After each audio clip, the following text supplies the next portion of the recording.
do you think of?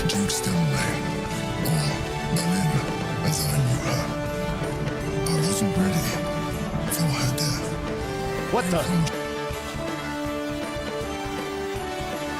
Good time. Whoa, I can face track him. Oh no, he's getting bigger! Hold on.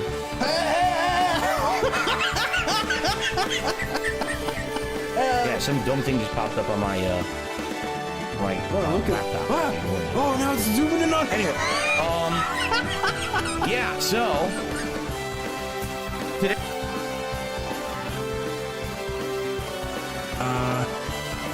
I'm sorry, Benjamin. Don't hate me. Everything crashed, so next up doesn't work either. No. Everything is going to shit.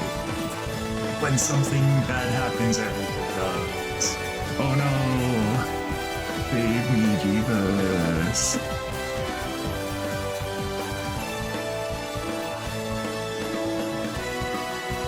Ooh, multiple lands. Ooh, cash register. Let's get this stuff outside now. And we gotta stop. We gotta stop. Leave. We have to stop now, and we're leaving. I can't hold. I thought I got it. We're gonna. This way. Oh, it's up there. It's up there. Over here, this way. Straight forward. No way. Over here. Noises. What are those noises? I don't want to fucking know. It's everybody trampling around.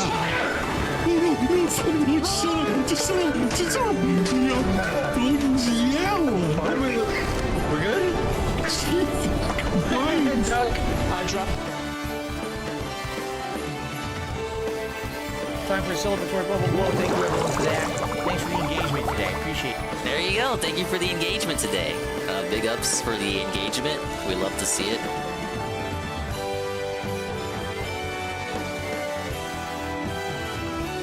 Hope everyone's ready to chill and enjoy WWE Champions together. You could log into Kick on my wife's PC and stream the YouTube stream for 5 hours.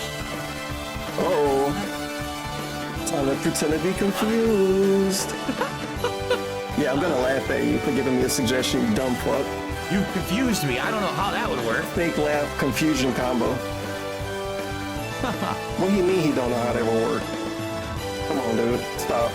Brandon, you tip what you. Oh, I see what we've done. What? Oh, behind you.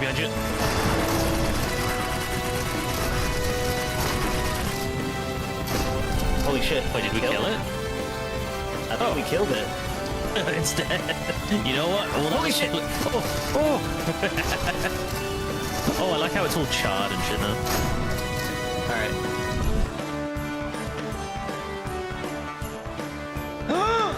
You're alive! I thought you were dead. Yeah. I died. I died. You're not the real fake one then.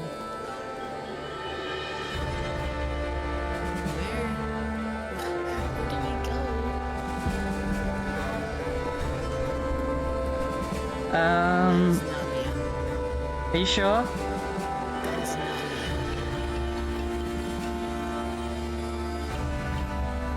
I know that a lot of people don't agree with me on this. I really hate Snickers. I think Snickers are gross. So I always gave away my Snickers for Laffy Taffy because everyone hated Laffy Taffy except for me. I think Laffy Taffy slaps, specifically the banana kind though. So if you guys get banana Laffy Taffy, please send it my way. P.O. Box 155, your mom's house.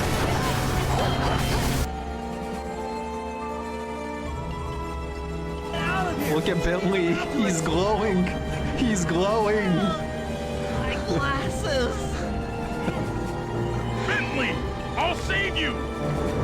Please tell me he's still like that. Please tell me he's still like that. Yes! Yes! Yes!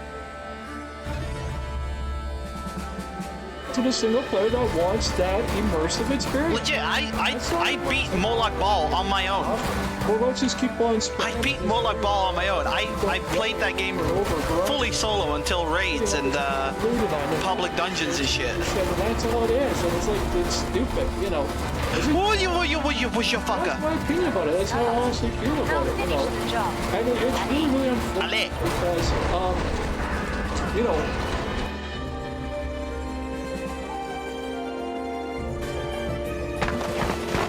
Oh my god, is that a dinosaur?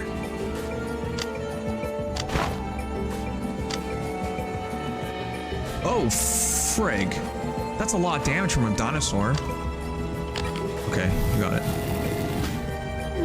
You kill dinosaurs in one shot. Oh. Was I supposed to kill a dinosaur? I actually don't know.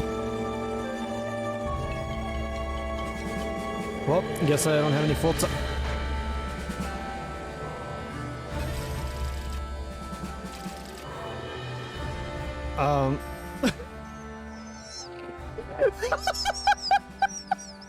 Did that really just happen?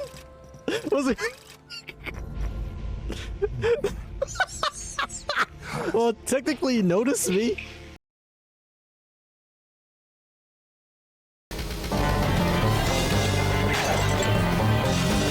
Holy shit, I love this song.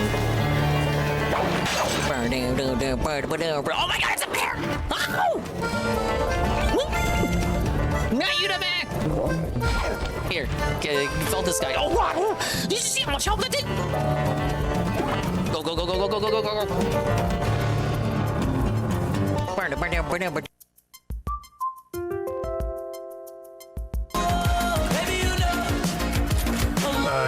You can buy it right, mate. God, are you serious? Man, I suck. A ver, cabrones, el enemigo anda cerca. Apártenle toda su pinche madre con unos buenos cañonazos. Esta mierda era para nosotros. Mátenlos, el fuerte re, cabrón. Their LT's escaping. They're on to us. Stay quiet. Alright, this dude's beyond dead.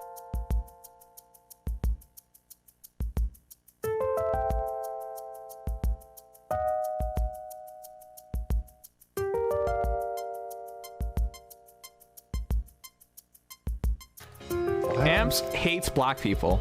I heard it. Whoa. I heard him say that one time. Whoa, dude, that's exposed. When did you hear me say this? Go, everyone, clip that. I heard you say it. Amps exposed. I heard you say this. I heard you say it. Say what? I heard you say it. Say what? When we were talking about our relationships. Say what? I went to Vietnam to fight for all. Do you think I care about some feelings? Absolutely not. What was that? When did I save that? What the fuck was that? When did I save that video? That's not even a locale. That's just some old guy.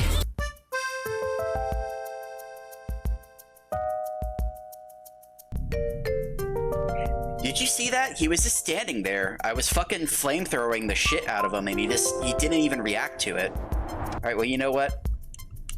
Knowing what we do now...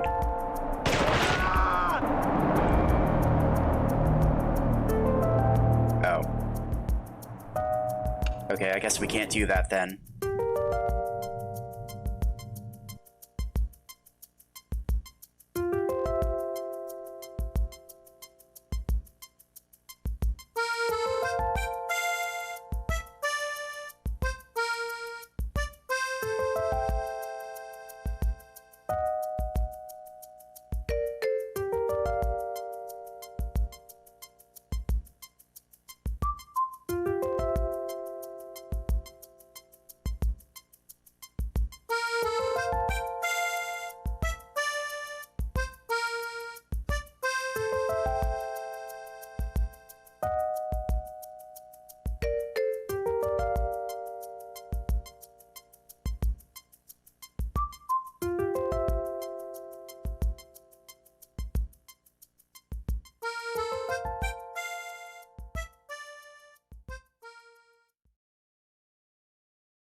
Ladies and gentlemen, Garfield and friends. We're ready to party. Ready to party. We're ready. I hope you bring lots of spaghetti. I'm scared. Come on in, come to the place where fun never ends. Come on in, it's time to party with Garfield and friends. Dancing, fiesta, romancing, siesta, samba, la bamba. Ay caramba, disguises, surprises, and pies of all sizes. Come on in, come to the place where fun never ends. Come on in, it's time to party with Garfield and friends. Come on in, it's time to party with Garfield and friends. Garfield and friends. And pay attention. There'll be a test at the end.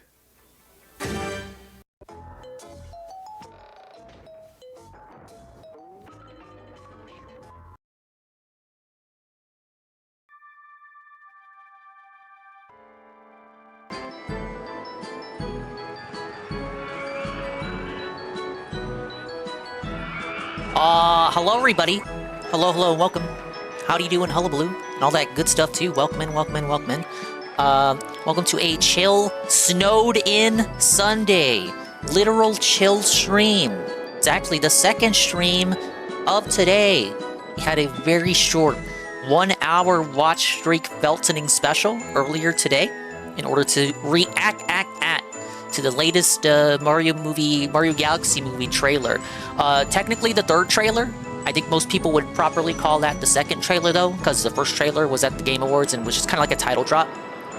But yeah, we're snowed in _ Dingus. For the snow update, I got my little palm hat here. D-Scythe wanted me to wear a baklava, but I didn't have one available on short notice. Oh my god. It's 10 for me, 11 for most of you.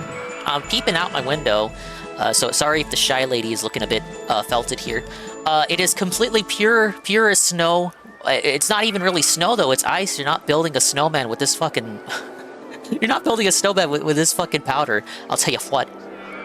But it is pure white as snow as far as the eye can see, but it's actually ice. The roads are completely iced over. I cannot see any grass whatsoever. Rooftops, as white as they can possibly be, as white as Coke. It'd be like a paradise for Worski down here, down in the south.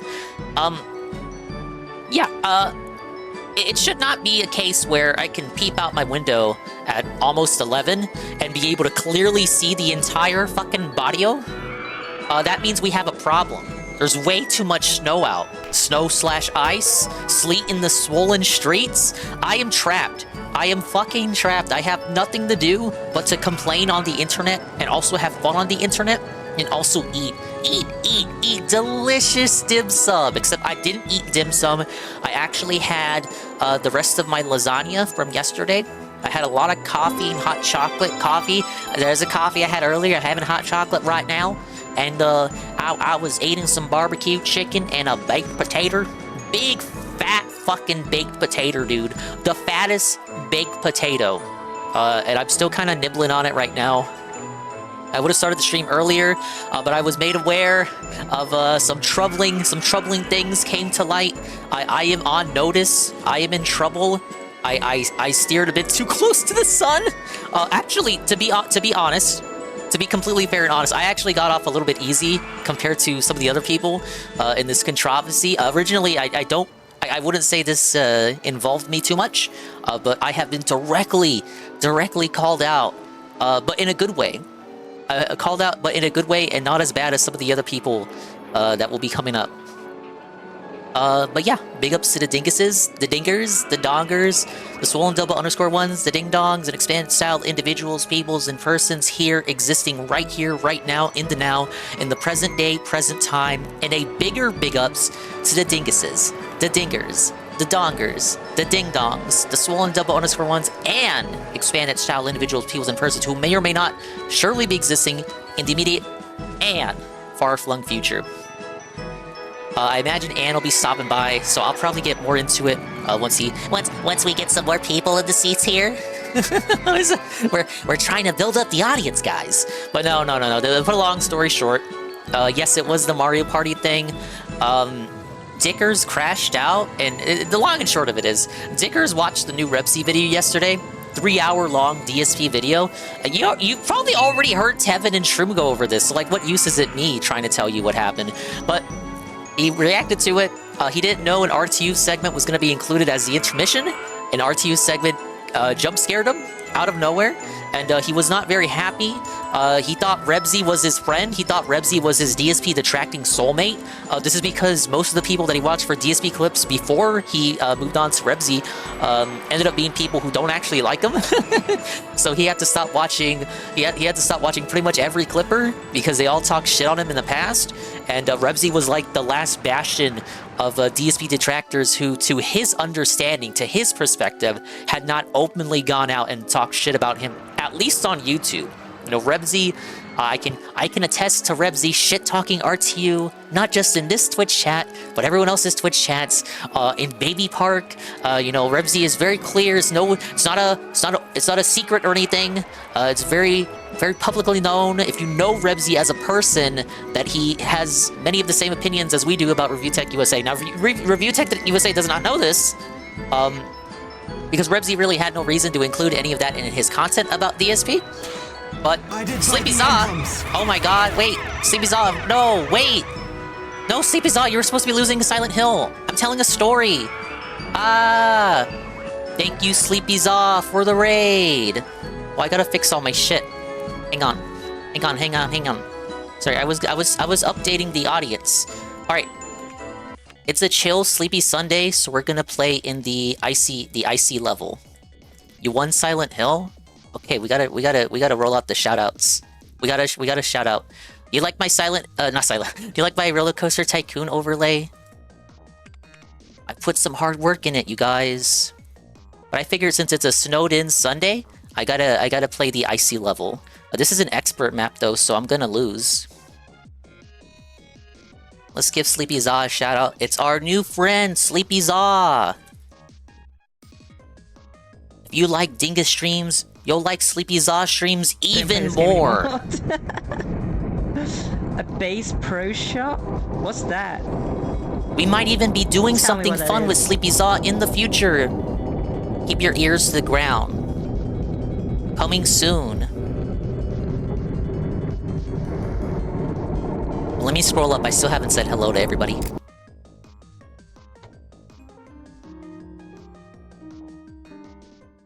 Base like the fish. Yeah, I sent Zaw my friend code.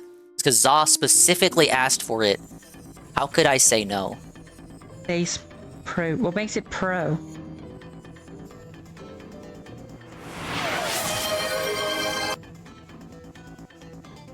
Alright, let me scroll up here. Big ups to... Oh, there's the game that Zaw was playing. Remember when I played this game? I still have to go back to it. And do 4 more playthroughs for the good of the community. The double hit. Hey, Puddin'. Alright, big ups to D Scythe. Big ups to J Frosty. Welcome in. Scroll around. Big ups Zerpatchy. Gotta scroll up as high as I can go. Big ups Cypher710, big ups Knock, big ups Juzzy51, being the first person here existing, allegedly. Big ups Rennikun. Rennikun recently debuted, so let's get some follows for Rennie. Apparently it wasn't the real debut, maybe he was joking, I don't know. But if you like my streams, you might like Rennie streams even more. Big ups Knock, big ups Lou William, big ups Red Animator. Thank you Grim, thank you for the follow. Big ups, welcome in. Big ups Chrono, big ups Rent Check, big ups Rennie, the 15 stream streak. I'm still scrolling, I'll get to everybody. Big ups Chris Phoenix, thank you. Let's see, Jay Frosty for playing Mario Party. I know, we're gonna get to it. Arrow, thank you for the Azira. Let me validate that. Let's see, Shy was called out too, said it says Red Animator. He didn't specifically name Shy, to my understanding. He doesn't, I don't think Shy was a known quantity. And thank you for the raid, Sleepy Zaw again. Welcome in Yuki. Welcome in Goldie Apples. Welcome in Croc Sleuth. Welcome in Yowie3211. Welcome in Melon Pope. And welcome in Sleepy Zaw himself. Welcome in Just a Gamer John. Praise Ad Son. Welcome in Puddin. That was one of the cool clips. We shouted out Zaw twice, and we didn't get a clip with Kai in it. Whoa, big up Stronic Speed. You think you were following him from before? Well, praise that Sun's always on the ground floor when a new streamer comes around. You deleted them all? Why'd you delete all the Kai clips? You're trying to erase Kai from history? Well, that's not right. Okay, let me validate this here. We gotta get some validation. Okay, Arrow did in fact vote for Azira. He did miss a day just like Sangers. So I will add the ding coin. I'm currently vote begging, guys. I will get to that too. I'm vote begging. I'm vote begging for your vote. Because midterms were announced for the Fire Emblem thing. Praise That Sun is what we call a legacy supporter in this community. Yeah, Praise That Sun keep really... he really keeps his ear to the ground. He's always supportive of everybody. Yeah, so Rennie was already streaming. He just got a new model. Don't tell anybody, though. That's a secret. You're not supposed to know that. I don't know why I should have missed the first Fire Emblem stream entirely, so Twitch is on to something. Look, I've had that happen to me, too. I've watched all of Zaw's streams since I followed Zaw. At least a little bit. You know, sometimes I had something to do or whatever, but like Twitch is accusing me of missing one of the streams. I don't know why. Twitch hates me. Twitch doesn't want me to keep the Zaw streak. But yeah, so Review Tech USA was watching the Rebsy video, and then the Rebsy video jump scared him with the segment about himself. He wasn't expecting it because the video had just premiered. He may have even been watching it like live as it was premiering. And out of nowhere, again, jump scared by the segment about him. And then the segment featured a clip in which... it featured a clip from Shroom's stream. Then it featured a clip from my stream featuring me, myself, and I, Cerulean86, Rebsy the Guy, and A_Shybot. My concern with this clip is that from what I heard and how I interpreted Review Tech's reaction... I believe Review Tech believes that that's Shroom's content, so I have to come out. I have to publicly disavow this line of logic. I take full responsibility for what was said by me on that stream. That was mine. It was my stream. It wasn't Shroom's stream. Because Review Tech USA is now going on the warpath. Review Tech USA has announced that enough is enough, and the haters are gonna be felted. Review Tech USA is gonna go after all his detractors, starting with Shroom. And he's done playing around.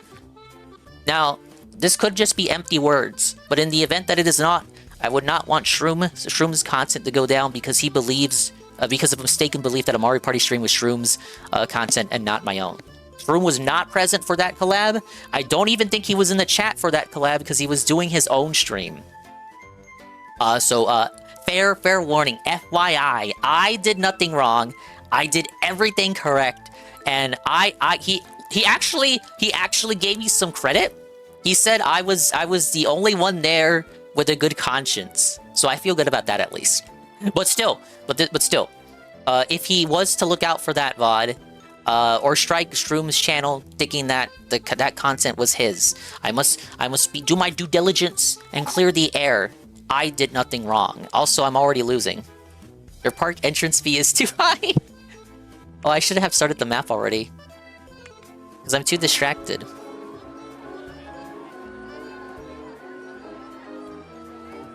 Dingus was the only one able to walk him back for the ledge. I guess I have no choice but to really go over it. Let me get my hot chocolate here. I'm drinking too much coffee, I gotta spice it up. The variety is the spice of life here. So I owe some Roller Coaster Tycoon streams for the Extra Life charity thing. Kinda just wanna veg out and chill out today. At least that was the intention. You know, literal chill out on a chilly, snowed-in Sunday day. Makes sense, right? As we burn away the midnight oil. Getting ready for the Fire Emblem stream in the morning. That's surely gonna happen and not be late as fuck. And then this stuff comes up. Like, if it was just the segment from yesterday that Shroom's Heaven already went over, that would have been fine, but then it progressively ballooned into something a little bit beyond that, and then he responded again today, and that's when he threatened, in quotations, threatened, but he said it wasn't really a threat. If you consider it a threat, you're disingenuous. But he threatened and said that it's time. He's gonna strike down channels. He's gonna go on the warpath, and he says he doesn't care if it's me, or Shroom, or Rebsy, or somebody else's content, or Ames. For some reason, if you're not Shroom Dukem, you're Ames. You're either Shroom Dukem or you're Ames. These are the only two people who could possibly be obsessed or even a little bit interested in Review Tech USA and content that pokes fun at him. So yeah, he got his ducks in a row, and I am on the list despite my good conscience. I've been tied down. Oh yeah, 8-Bit Eric, Smash GT, you know. I don't gotta list all his enemies, you know them.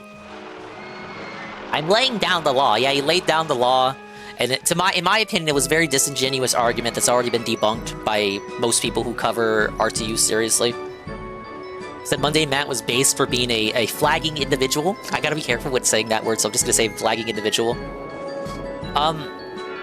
He said he would be very interested in seeing my flagging history. He accused me of having an egregious flagging history. I have no problem showing you my flagging history. There would be nothing there. What the hell would I have to flag down? I'm not even sure. And then he said, I am a masculine, manly man who has brilliant commentary about emulated Mario Party. I wasn't paying super close to it when Tevra was watching it because I was streaming. From what I gathered, RT was just being a little soft little bitch and threatening people. Lolcow gets mad. People who made fun of Lolcow has made fun of him. It's a very odd segment because he's like, wow, you're criticizing me because all I did was point out things about Darkside Phil. And then it's like, okay, but now you're criticizing people who are just pointing out and observing things that you're doing. So we're kind of splitting hairs here. So yeah, that's the day. Now look, I'm drama farming and milking the hate. In reality, he did say I have a good conscience, so he's probably not going after me specifically. I mean, this is the guy who said this after all. He's actually a big Dingus fan. I don't know if you guys know this. Swollen Dingus. You got a swollen Dingus? Yeah, see, big fan. Swollen Dingus. You got a swollen Dingus? Who would have guessed just a few days later, he would be threatening to strike me down. Hey, Yuna. Would say that you have other accounts that use to flag people, he would just project like he always does. I mean, he's someone who wants to talk about flagging histories. He had a flagging history just as bad as Mundane Matt's. He had a flagging history that was just as bad as Mundane Matt's. So where the hell does he get off? Yeah, welcome in Golem, welcome in UNF. I'm going over the drama, I'm milking the hate, even though me and Shybot are probably like the only ones who got out of that without getting like a direct call out. The most he had to say about me was that I had a good conscience, and I am a manly, masculine man who has brilliant commentary about emulated Mario Party. This is true, I do. They should hire me to do commentary on Mario Party games. I'd be great at it.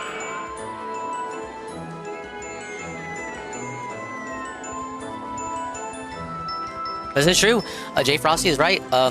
Review Tech USA not only has an extravagant, egregious flagging history of his own, but it also hired Shadow's government to felt his haters in exchange for mysterious favors that were so worthwhile to RTU that it didn't even have to be monetary.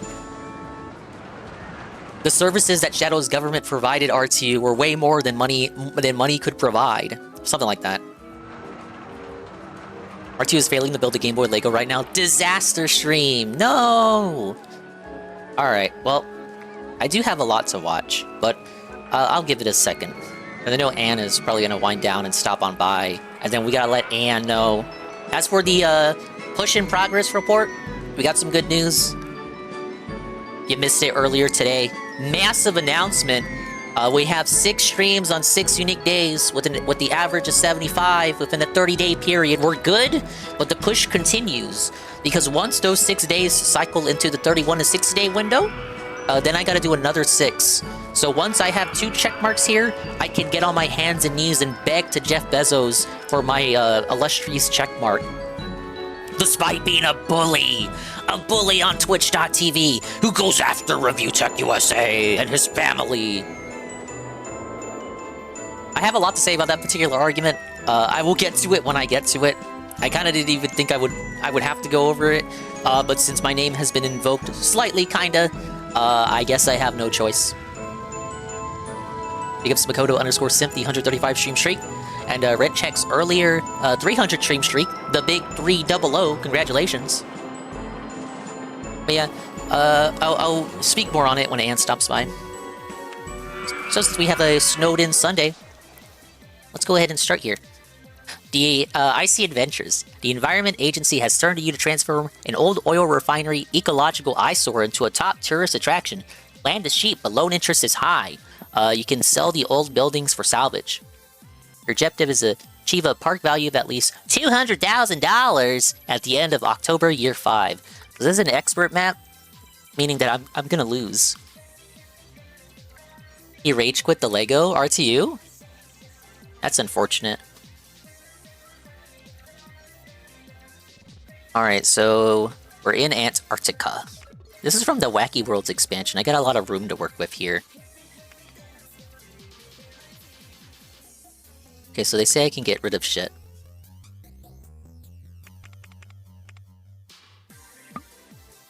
Oh no, I gotta buy the land. What do I own?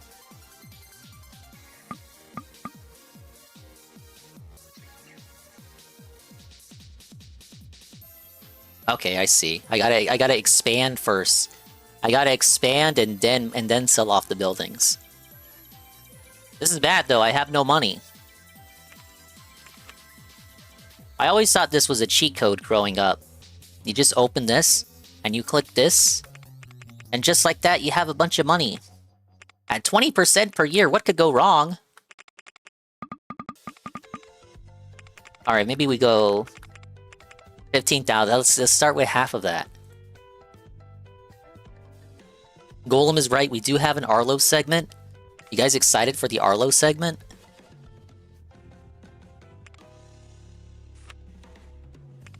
Let's change the name. What do we name the park? Something ice-themed.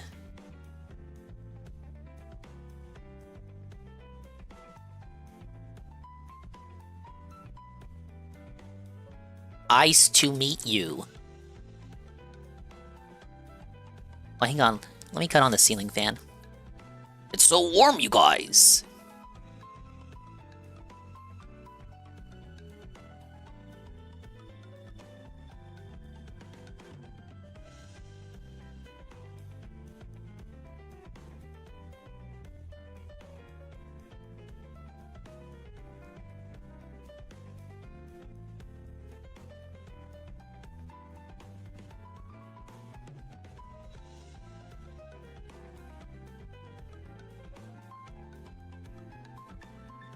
Hey, Nuker Noah. Sublimation Nation? I fit that. I like that, though. Like Sub-Zero? Sub-Zero temperatures? I can fit that. Usually there's like a very strict letter requirement. Names can only be so long. Okay, so I'm already losing money. That's good. How much do we charge to enter? It's $10 to enter. I get $0 of income from admissions at that price. That's pretty bad. I say, let's charge $5. How much do I need to make a profit? I get no income from the tickets at $40? Or let's make it $7. Hey, Zookie Wookie. Yeah, that's why I'm doing this map first. Alright, we're gonna build out. This will be a cozy fuck around stream. It's a muck around stream, so if I lose, then it's okay. You drove to round 1 in the blizzard? What did you find?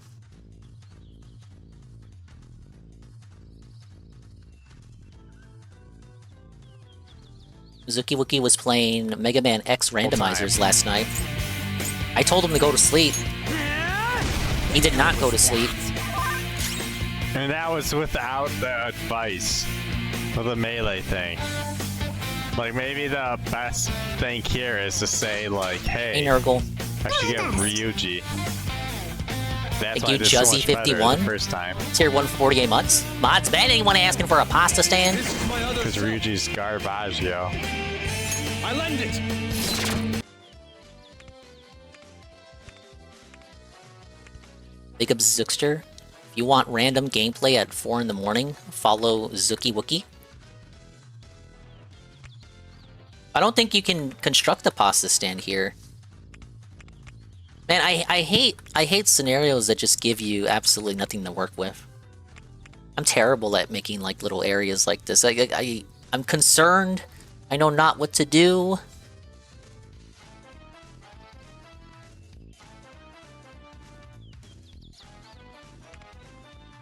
Am I allowed to fuck with the land?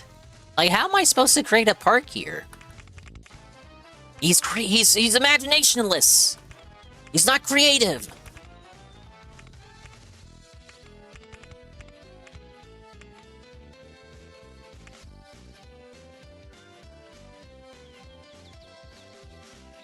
Dingus is playing a PC game? Yeah.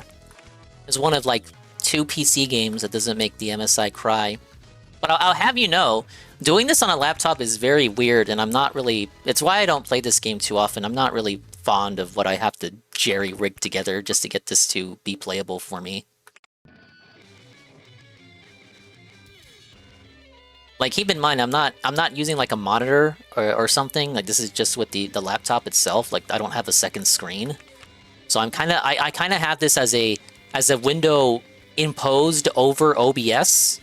So if I click on anything in OBS, the game tabs out. And I think it would still be visible.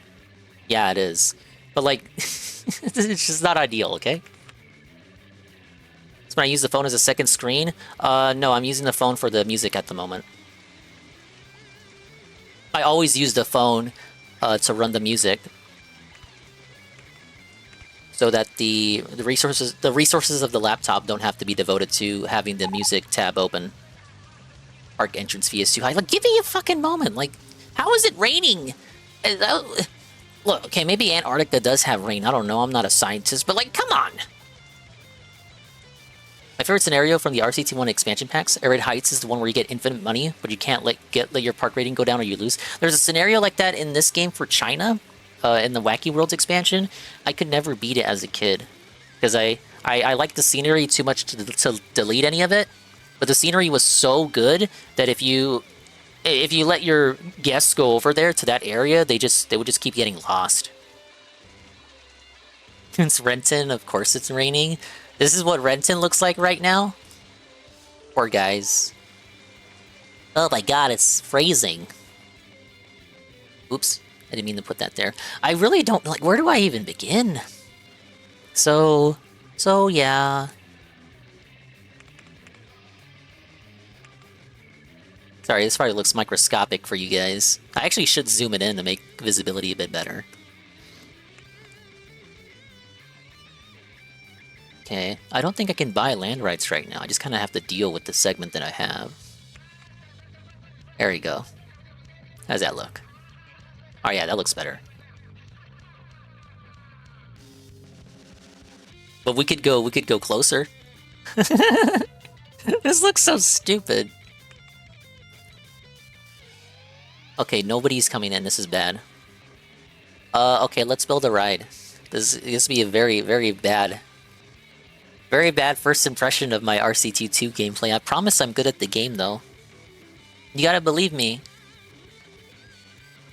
So, we have the chairlift, the elevator, observation tower, the car ride in the Huskies, the Husky car ride, the snowmobile bumper cars, the seal trains. It's a corkscrew roller coaster, but it looks like a seal. Polar bear trains for the compact inverted coaster, penguin trains for the bobsled coaster. That seems kind of fun. I play RCT1 as well today. I only have RCT2. I only had RCT2. I haven't got a chance to play through RCT1 or its scenarios. I mean, RCT2 and RCT1 have so much shared DNA that you can literally just download RCT1 scenarios and import them into RCT2 if you have RCT1. At least if you have open RCT2. You only have the first one plus the expansions. Our RCT2 triple thrill pack is Kino. I know people growing up now, maybe a little bit around my age, around there, like for some reason they prefer RCT3. I really don't like the 3D ones. It just doesn't have the soul of the 2D games for me. It's the same reason why I like 2D Grand Theft Auto over 3D Grand Theft Auto. Like by the time RCT2 came out, I think I was like a little baby. So you think as I grew older, the 3D one would have healed me more. But no, I always went back to the 2D one. I never heard anyone prefer RCT3. Go to discussion threads.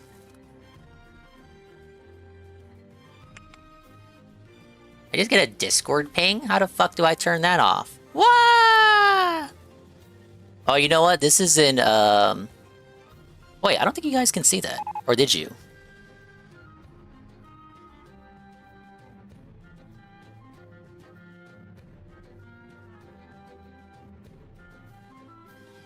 It was like the 2D ones more as well? Okay, you didn't see anything? Why is that a setting? I did update the game.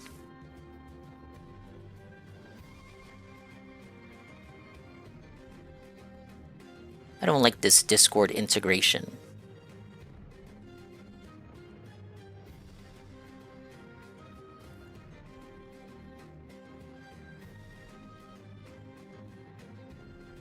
Alright, quit out of that. Same way I like Sims 1 more than Sims 2 and beyond, Sims 1 has the most soul to me. That's because you watch all of Tevin's Mixer streams. I don't have... See, the problem is I don't have much to work with.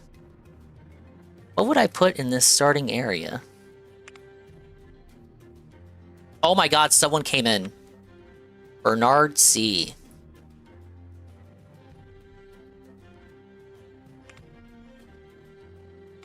I don't know, like... I'm not really feeling this area at all. What's this guy gonna say? What's he gonna do? He's gonna say, what the fuck is going on? I hate this place. Stuffa.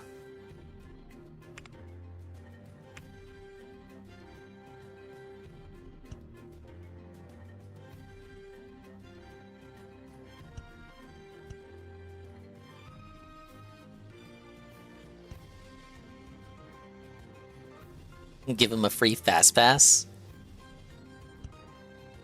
Where's everybody? Hello, hello, hello. Hello, hello, hello. Hang on, I gotta build some fucking rides, idiot. I am on a time limit, you know. I don't have much time. If I don't make any rides, I'm gonna lose. Look, I'm out of my element. I'm rusty. Hey God, guys, I'm rusty.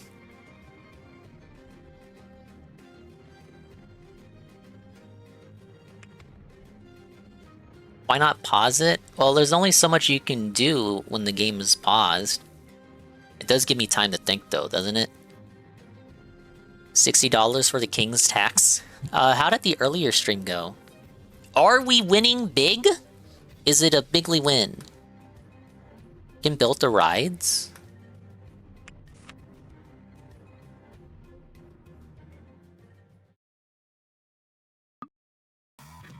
Construction not possible while the game is paused. I knew that too, I just wanted to test you. Why would they let you build the rides while the game is paused? Apologize!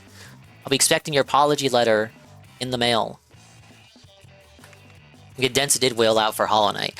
I heard he crashed out and had like I don't know, some kind of diatribe about how he's successful. Is this true?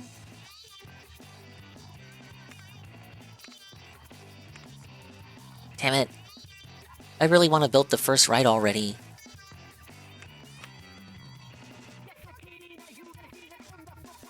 Where'd I place this? I just don't like having rides so close to the entrance. It feels kind of like lazy. You gotta like wean the customer into the wean the customer into the aesthetics of the park. Oh. Okay, this will be the first ride. The husky. This is Huskies, right? No, wait. The snowmobile. In the same song, dancing how he's doing better, and we're bad people, blah blah blah. It's Snow Problem. Big ups Eddie B. The big league win is that no one has reminded Dinga that there's an Arlo segment opportunity. Well, I was waiting. I was waiting for Ann to stop by so I could make him suffer by watching it. All right, so every area has to have the snow entrance and exit. Ecoy Zoomers, Dingus takes a ride down the swollen tracks, buckle up and let the curves take you. I've been called out by Review Tech USA, Ecoy Zoomers. So, I'm in trouble. I thought I should let you know. Some stuff has happened. Now personally, I actually got off a bit easy, but I am kind of in trouble. I'm kind of in trouble. I actually came to bat for him though. He actually said I have a good conscience. He said I'm a good person. But by guilt by association standards, I am in trouble. Yeah, RTU is going after me in the swollen streets, the swollen sleet streets. I'm trapped here. Ice on the roads, snow everywhere, rooftops all white. Pure as Coke snow, as far as the eye can see, and RTU is coming for me. I'm in big trouble now. But really, he just wants to go after Rebsy. Man, I wish that would go. Yeah, I want to go like that. Some guy, some parent was driving up and down the street last night. You know, since there were no cars on the road, some parent was driving his snowmobile. He had a snowmobile. He was driving up and down the road with his kid, and he was driving very slowly, you know? He was driving with the kid, pulling the kid in like a sleigh. He drove up and down the street with the kid in the sleigh and him on the snowmobile. I thought it was very cute. So should you be looking outside your window now? Yes, be careful. Now, it is me. Now, he is calling me out because of commentary on a Mario Party stream, but it was not the Mario Party stream that you joined me for. It was a different Mario Party stream that I did over Christmas. But I got in trouble for some commentary that was had on my stream. He believes... The reason I am bringing this up and I'm so concerned about it is... he believes that the stream was by another content creator that you may have seen here, Shroom Dukem. He believes it's Shroom Dukem stream, and then he threatened Shroom and said, "I'm going to strike you down if you do this again." And I'm like, well, I don't want Shroom to get struck down for something that's like, that was my content, it wasn't Shroom's content. So in good conscience, I went forward and I'm like, I tried to clear the air.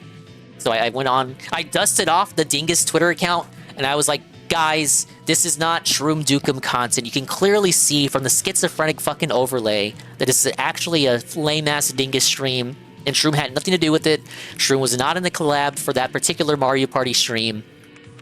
He did nothing wrong. Shroom is innocent outside of the Shroom clip in that Ribsy video. Shroom was making fun of R2, but for that moment, because that was the reason I'm sweeping for Shroom, is because the Mario Party clip that didn't have Shroom in it had Seru making the RTU eating ears joke, and that's what made RTU crash out and caused RTU to threaten to take down people's channels and shit. He actually was not as mad at the actual Shroom clip in which Shroom was berating him for faulty audio issues. He was more mad at the Mario Party clip, and that's what made him go on a tirade saying, "I'm going to strike down your content, I'm going to go after you, Shroom, I'm going to go after you, Kino Casino." And it's like, well, that was actually my the one that made the clip that made you crash out. That was my clip. That was actually actually that was my clip, and I take full responsibility for that clip.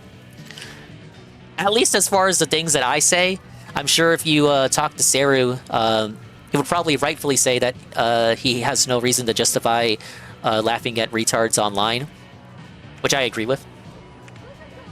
As long as each individual in that clip takes responsibility for what they said. I certainly do. I certainly do. He said Koizumers that I have a level head and that I have a good conscience. So he wasn't specifically mad at me, but because he believes that it's Shroom Dukem's content, Shroom has a chance to get struck down for something that was my stream, for stuff that was on my stream. No, don't remove your VOD. You are not in trouble. You are not involved whatsoever. The stream I'm talking about was last month, before we even did anything. Hey, Pim Pam. Hope you got enough shots to stock up and hope you stay warm. I got some hot chocolate here, though it's not so hot now. Shroom has been officially declared weird. Why is it always Dickers and iDubbbz that are always like, oh, you're so weird, bro. Bro, you're so weird. Bro, you're so weird. Also, Koizumers, check it out. Oh, wait. And wait.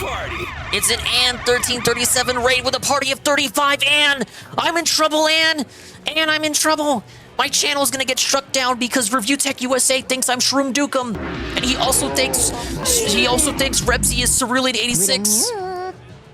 I'm melted. All I did was host the party. I'm the host. I'm the one who gets shit because I hosted the get-together. No! Big ups, Ann 1337 for the big raid. And I'm in trouble. Review Tech USA says I have a good conscience, but it does not matter. My stuff is gonna get struck down. There is no way on earth that this is real. Full stop. Don't even believe this. I don't even know why everybody's believing this. Full fucking shit. Get out of here with this. This is a chandelure with tits. It's no way this exists. If this exists, fucking Game Freak has lost their goddamn minds. There's just no way that's a thing. I had coffee earlier. To believe that. You fucking get out of here. How? Why are there so many people in my fucking amusement park?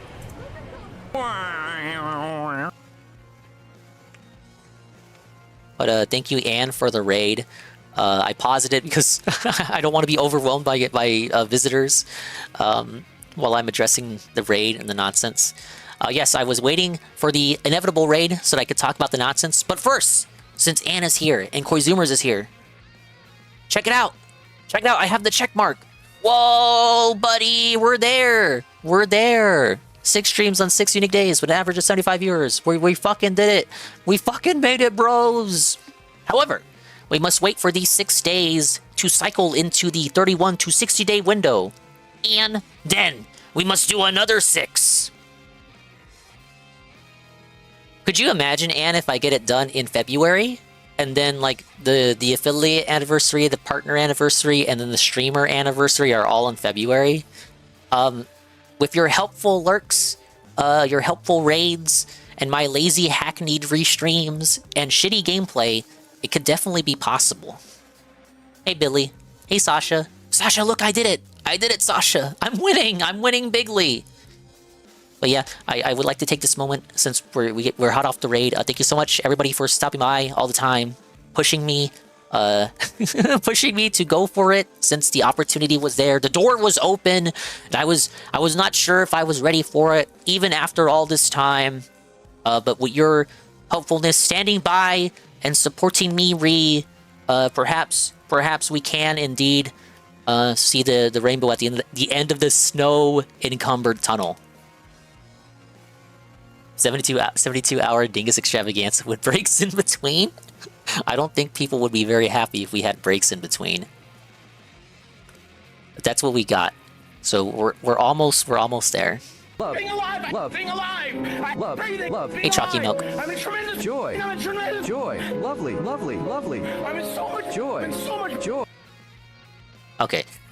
We have videos. We have stuff to take a gander at. Of course, I will go over the Review Tech USA nonsense.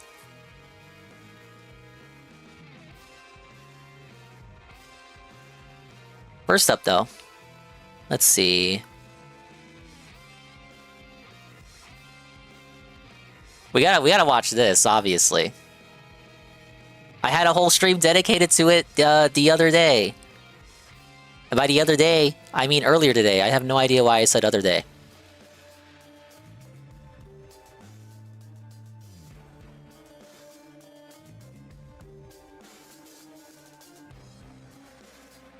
Okay, so this is the Mario trailer for the Mario movie. If you didn't see me react to this, you're gonna see me react to it right now.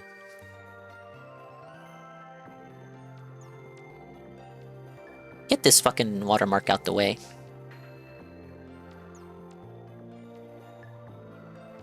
Dingus is Shroom and Rebsy is Seru, is that right? Yeah. So I'm now Shroom Dukem, Rebsy is Seru, and anybody else that hasn't already been mentioned is for some reason Ames32. And I barely even understand who that is. It's some guy on Twitter who makes fun of Review Tech USA, I think. I think that's who that is. I don't know if he does his own streams, but apparently he's out for Review Tech's blood, I guess. Hey Joe Blah, hey Ivan. Yeah, I'm gonna go over it. I have been called out and I have to address the allegations. Whoa, we're starting 2026 with the spiciest drama. The Super Mario Galaxy movie.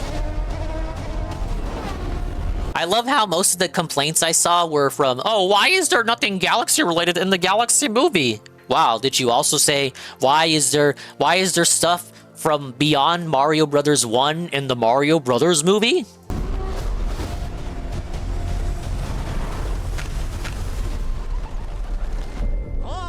You're here now. Isn't it pretty awesome that it took 9 fucking years for them to do anything with these awesome Day of the Dead style characters?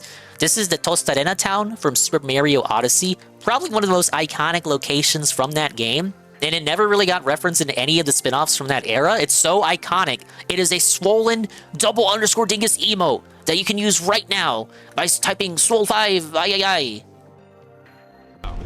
Where's the troubled pipe?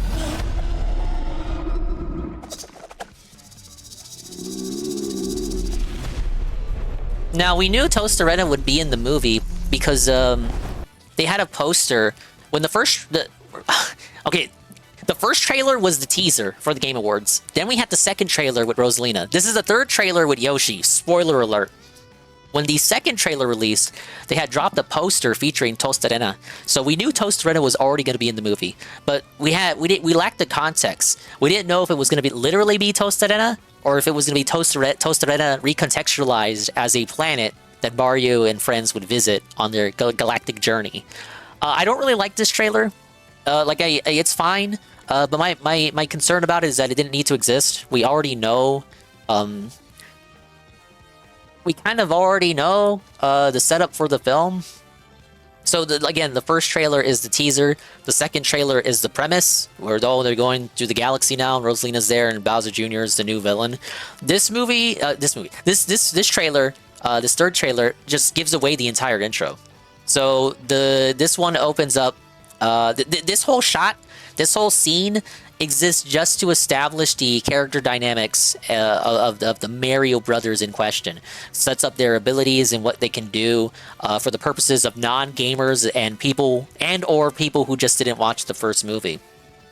Now, you could say, why are they putting Odyssey elements in the Galaxy movie? My opinion is they don't want to make an Odyssey movie. Maybe they think they won't have a chance to make a third Mario movie. Remember when Phil got upset that he got upset that they skipped to Mario Galaxy and that they didn't do Mario World or the Mario Brothers 2 movie. Do you really want it to be a Marvel Cinematic Universe situation where they spend 14 movies getting to the games you actually give a fuck about? Like, I'm sorry. Like, Mario Brothers 2, Super Mario Brothers 2 is a good game, but I don't think anybody would watch a movie like... I don't think anyone would watch a movie titled Super Mario Brothers Movie 2, but it's only about Mario 2 and only has shit from Mario 2. I know people like Wart, they like all the enemies that only appear in Mario 2, but to the average normie expecting to go in and seeing certain elements from the Mario franchise, if it's just about Mario 2, the game, no one's gonna give a fuck. They had 2 routes following the first Mario film. Either do Mario World or Mario Galaxy. These are both equally iconic films, iconic games that could justify a film revolving around them with supplementary elements from other Mario games, because we're not going to do a cinematic universe where we just spam Mario movies every other year. I think this was a smart idea. If they feel like they're not going to do a dedicated Mario Odyssey movie, that's fine. Put Odyssey things in the Galaxy movie then. It's going to be a hodgepodge of different elements from across the series. That's a good thing, actually. They shouldn't feel confined to only having to put Galaxy things in the Galaxy movie. Because even though Galaxy 1 is the Mario game with the most story to it, like, with the most story, you know, the game that tries the hardest, lore-wise, story-wise, with its setup. it still doesn't have enough to substantiate a full film on its own, in my opinion. AC Snow. Yeah, Doki Doki Panic, the movie. I do think this is the intro. I think the movie starts... What you see them riding through the desert? This is the intro. This is why I don't like it. It basically shows you the intro. I don't think that was needed. This right here is the opening of the film. So they go to Tostarena to solve a plumbing issue. It's very comedic that they take motorcycles all the way to this desert town to solve one plumbing issue. Hey, Carl. Carl, I don't know if you know this. I got called out by Review Tech USA. I'm in trouble.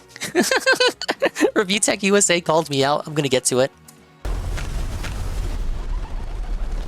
Oh, you're here. Now, where's the troubled pipe?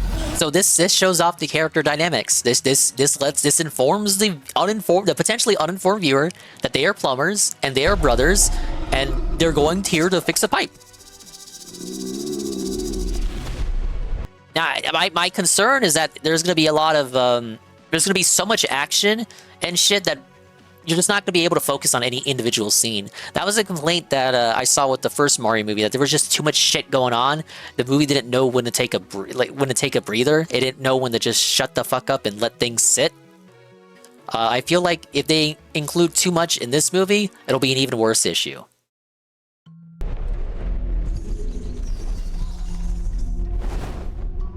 Alright, now this shows off that they can use power-ups. Get it? The uninformed viewer who skipped the first movie and every Mario game now knows that they turn into Fire Mario and Fire Luigi with the Fire Flower. Come on. Then you get the underground remix to make people soy out. Okay, I have an issue with this scene. Come on. You're not the scared guy anymore. So we have Buzzy Beetle, but we have Fire Luigi. Every Mario fan knows that Buzzy Beetles are resistant to fireballs. Canonically, these fireballs would have no effect on Buzzy Beetle.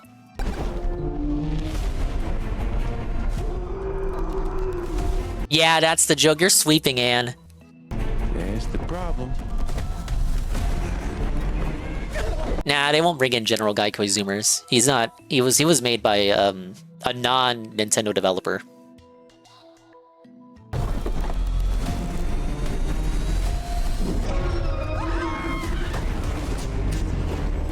And yeah, this is the opening. This sets up how they meet Yoshi. Hey. Oh my god, it's the fucking song. Do do do do do do do la la la la la. Alright, we get the fire bar. We get the skewers and the saws from Super Mario World. This is interesting because when the website URL leaked initially last year, it said it was going to be the Super Mario World movie. So maybe that was the initial conceptual title before they changed it to the Galaxy movie. Who can say? I don't know, because you know how like the development cycle of movies work and shit. They would have had to have already known that they were gonna have a movie set in outer space. So why would the URL say Super Mario World? Who fucking knows? I'm moving on. We got the Cheep Cheep eating the blue toad, the frog suit. Whoa, remember the frog suit? This is what I'm saying. People were confused as to why it wasn't only elements from the Mario Galaxy movie. There's no guarantee that we'll even get more Mario movies. I really don't mind if it's just a hodgepodge of elements from different Mario games with Mario Galaxy being the focus. I think people are confused. This trailer in particular didn't have a lot from the Galaxy portions of the movie, but then it's like, did you even see the last trailer? The last trailer was all Galaxy portions. What we're seeing is likely all shit from the intro. Setting up the characters, the dynamics, and all that. Literally for the benefit of motherfuckers who didn't want to see the last movie. Okay, now, I have to apologize. I'm fucking dumb. I'm dented. I restreamed the trailer earlier this morning, but I was so sleepy and tired. I didn't see this. We have a secret character reveal. Dingus, you didn't see the last movie? That's that's true. I didn't. That's the joke. But guess what? Guess what? I didn't see it, and I still recognize everything. But no, there's some returning characters here that I actually didn't notice. I noticed Birdo, because Birdo is the one they want you to focus on, but it's actually more than just Birdo. I'll pause it. Can I pause it at the right frame? Right there. Right there. You literally, you miss it. You miss it. It's a blink and you miss it moment.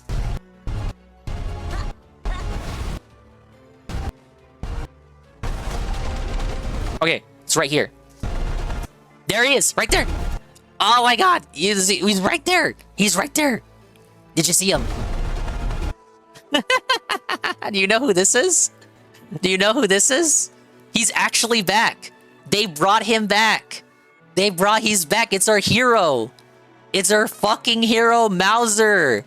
They brought Mauser back. It's a blink and you miss it moment. Yeah, Za, it's Chuck E. Cheese. It's the bomb-tossing enemy from Mario 2.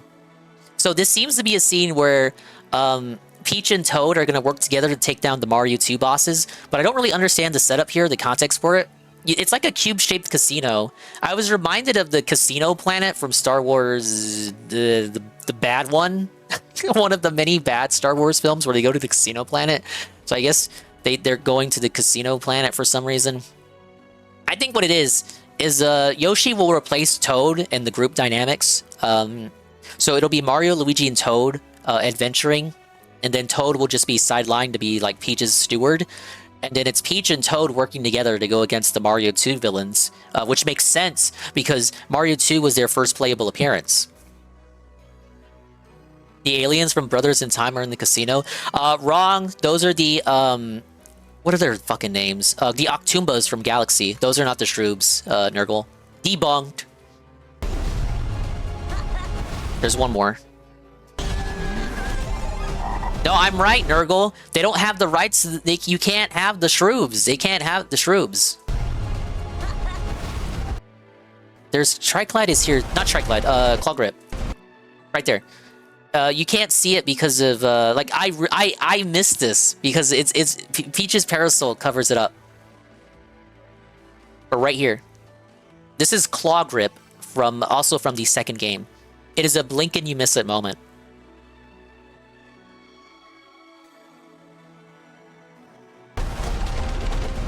Right there, you see him. That's him right there. That's him.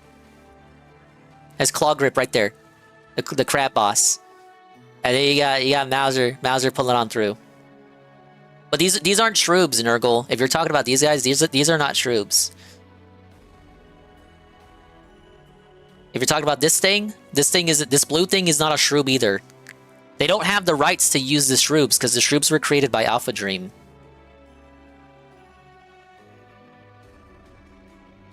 But that's really cool because Mauser and Claw Grip haven't appeared since Mario 2. And, you know, they've ported the game a few times, so they've come back every now and again. But they have not canonically returned. And if you really want to know the truth about it, Mario 2 is a dream anyway. Spoiler alert. So will this be the first time we see them in reality? Like the 2014's Five Nights at Freddy's fans overanalyzing the FNAF 2 trailer. It's a theory. A Dingus theory.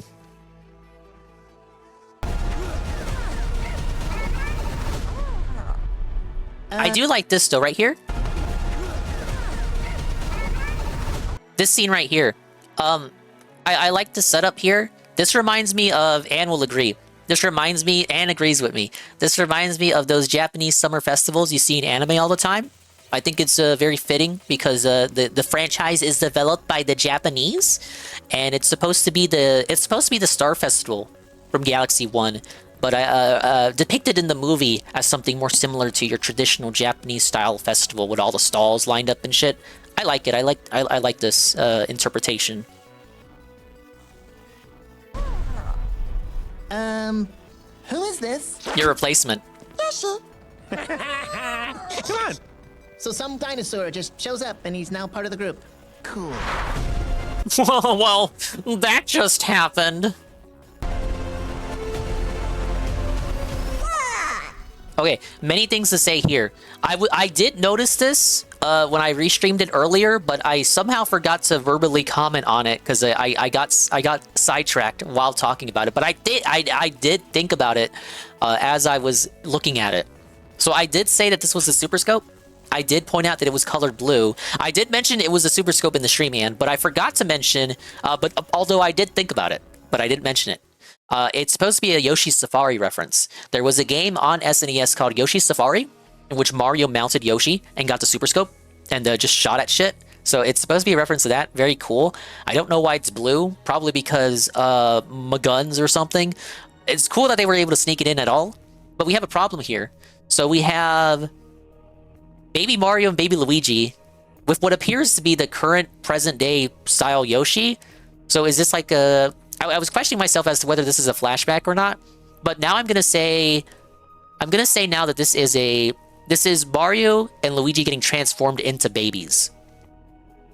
Whether it's like Kamik's magic or something, it's some sort of situation in which they get turned into babies. Because initially I thought, okay, maybe this is Yoshi. This is like a flashback showing Yoshi helping out the babies when they were younger. But then it's like the first movie showed them coming to the Mushroom Kingdom for the first time from Brooklyn. Just like the 80s cartoon, so we don't really have the Yoshi's Island backstory. It's literally impossible for them to be in the Mushroom Kingdom as babies. It can't be a flashback. We also have Captain Toad, Toad with the Captain Toad neckerchief. Like, they're trying to give Toad, the movie Toad, elements from Captain Toad to give him more character. So the neckerchief is new for the sequel. He didn't have that in the last film, I don't think. So like that's present day Toad. It can't be like a different Toad in a flashback scene. So they got turned into babies somehow. They're facing off against the Odyssey dinosaur, which is cool to have more Odyssey elements. Again, I don't mind that it's a hodgepodge of different elements from other Mario games and not just limiting yourself to Mario Galaxy. Yeah, so it can't be a flashback because then we see this specific Yoshi. We see him hatch in the post-credits scene of the first movie. So if we see him hatch in the first movie, how can it be him? So not a flashback. That is current day, present time. Kamik turns them into babies to felt them. Now, how do they get here? Is a different story. Is this after they set off into space? Is this before they set off into space and like Kamik's trying to stop them from going into outer space? Who can say? Yeah, it probably could be a situation where Toad, adventuring with Peach, Toad has like his coming of age moment or something and matures in like he not only is he not just taking inspiration from Captain Toad, the movie chronicles his transformation into Captain Toad. Like it's not just that he's taking inspiration from him, like he is Captain Toad before becoming Captain Toad.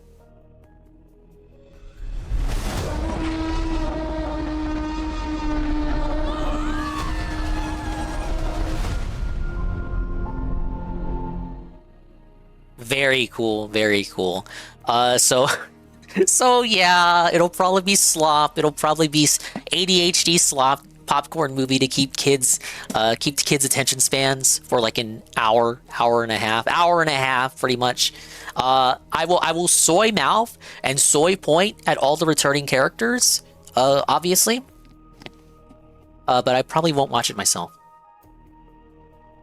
Yeah, that's the dinosaur from Odyssey.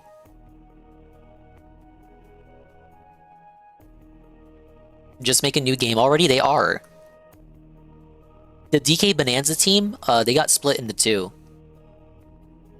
I mean, the Mario Odyssey team got split into two. Half went to Bonanza, the other half went to the next Mario adventure.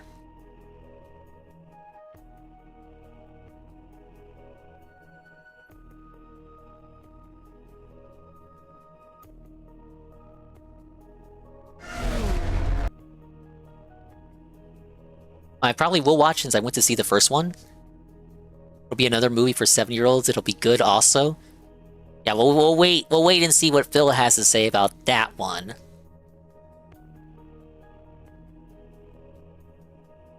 Alright, what else do I got?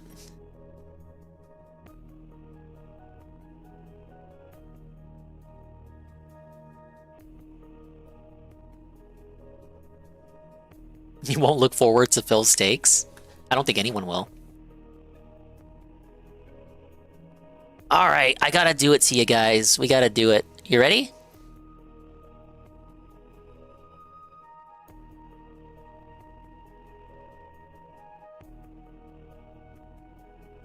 a week or so ago, This one is entitled Highguard devs break silence 3 days before release. It's actually uploaded 2 days ago, so the game still isn't out yet. Jeff Keighley posted something that was like, "Oh, you guys are sure going to be proven wrong or whatever. Apologize to me in 2 days." It was something from Jurassic Park. Jeff Keighley is confident that the game will come out and will be good, and you guys will be felted bigly. Maybe you won't be.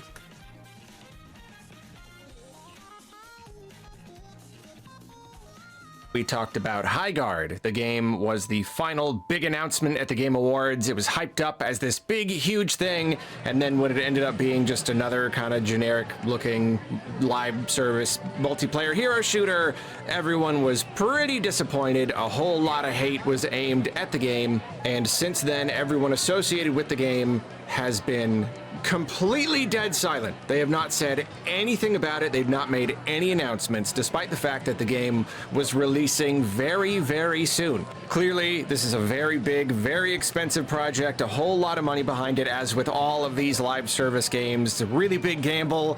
They usually put a Hey, to be fair, Apex Legends came out of nowhere. And yet, practically the entire internet immediately rallied against it. Just like it was the bad guy, like, flavor of the week. The thing for everyone to hate. The next pile of slop to ridicule. And I myself, I've tried to be fair about it. You know, I don't know enough. Yeah, Arlo tried to sweep for it last stream. I think that it is silly to keep making games like this. But I also, like, I don't know. I don't want to just make a habit of being super happy about all some of my old coworkers were failures and obsessed all of with Apex. People who have put their lives into these failures. It's kind of sad. It's kind of depressing. But I also recognize it's a big symptom of a much bigger problem. Yada yada. Point is, it was really, really weird that this game was launching very soon, and they just hadn't said anything. So there was this idea, like, okay, like, is it canceled? Like, are they just, you know? They looked at Concord, and now they're looking at the response to the game. People have already written it off. Are they like, this just isn't even worth launching anymore? We really didn't know. It was weirder and weirder the closer we got to launch without them saying anything. Today, they finally and whatever happened to let them cook? Their silence. They finally did. They posted to Twitter, and they said, tune in on Monday, January 26th at 10 a.m. Pacific for the Highguard launch showcase. Here we'll share an in-depth look at Highguard direct from the studio, featuring a full gameplay deep dive, year one plans, and much more. And they put a link to the YouTube premiere. So yeah, they've come at it. Come at us with an announcement. They're going to do a big showcase for the game on launch, and you know, this post here, it sort of speaks of confidence. You know, they're doing a big showcase. They've not forgotten the game. They've not abandoned it. You know, they're not just running away. They're gonna show it off, and they're even mentioning that's year the thing. one They probably plans. shouldn't have. Okay. Confidence, sure. They've got at least a plan for a year of this game, and they are moving forward with launching it and giving us their plans, their grand aspirations. So that is a good thing, but for them. But there are still so many red flags. So many. This like happy smiling post is just like you can barely see their smile because they're just buried in the red flags. One, the game, like January 26th, that's launch day. Hey Goon, you won't be here for the Fire Emblem segment That's tomorrow? launch That's okay. day. I'll try my and best. At the time of this recording, it is the 23rd. I still gotta take a gander at the video that you're in linked. 3 days. But, I will look at it. They did not say anything about the game. I was reading the Kotaku article points out how the last thing that they posted was like a response to somebody just being like, we can't wait to show you more. And that was like the last thing that they have said about the game. In all this time, there's been nothing. So they only pipe up.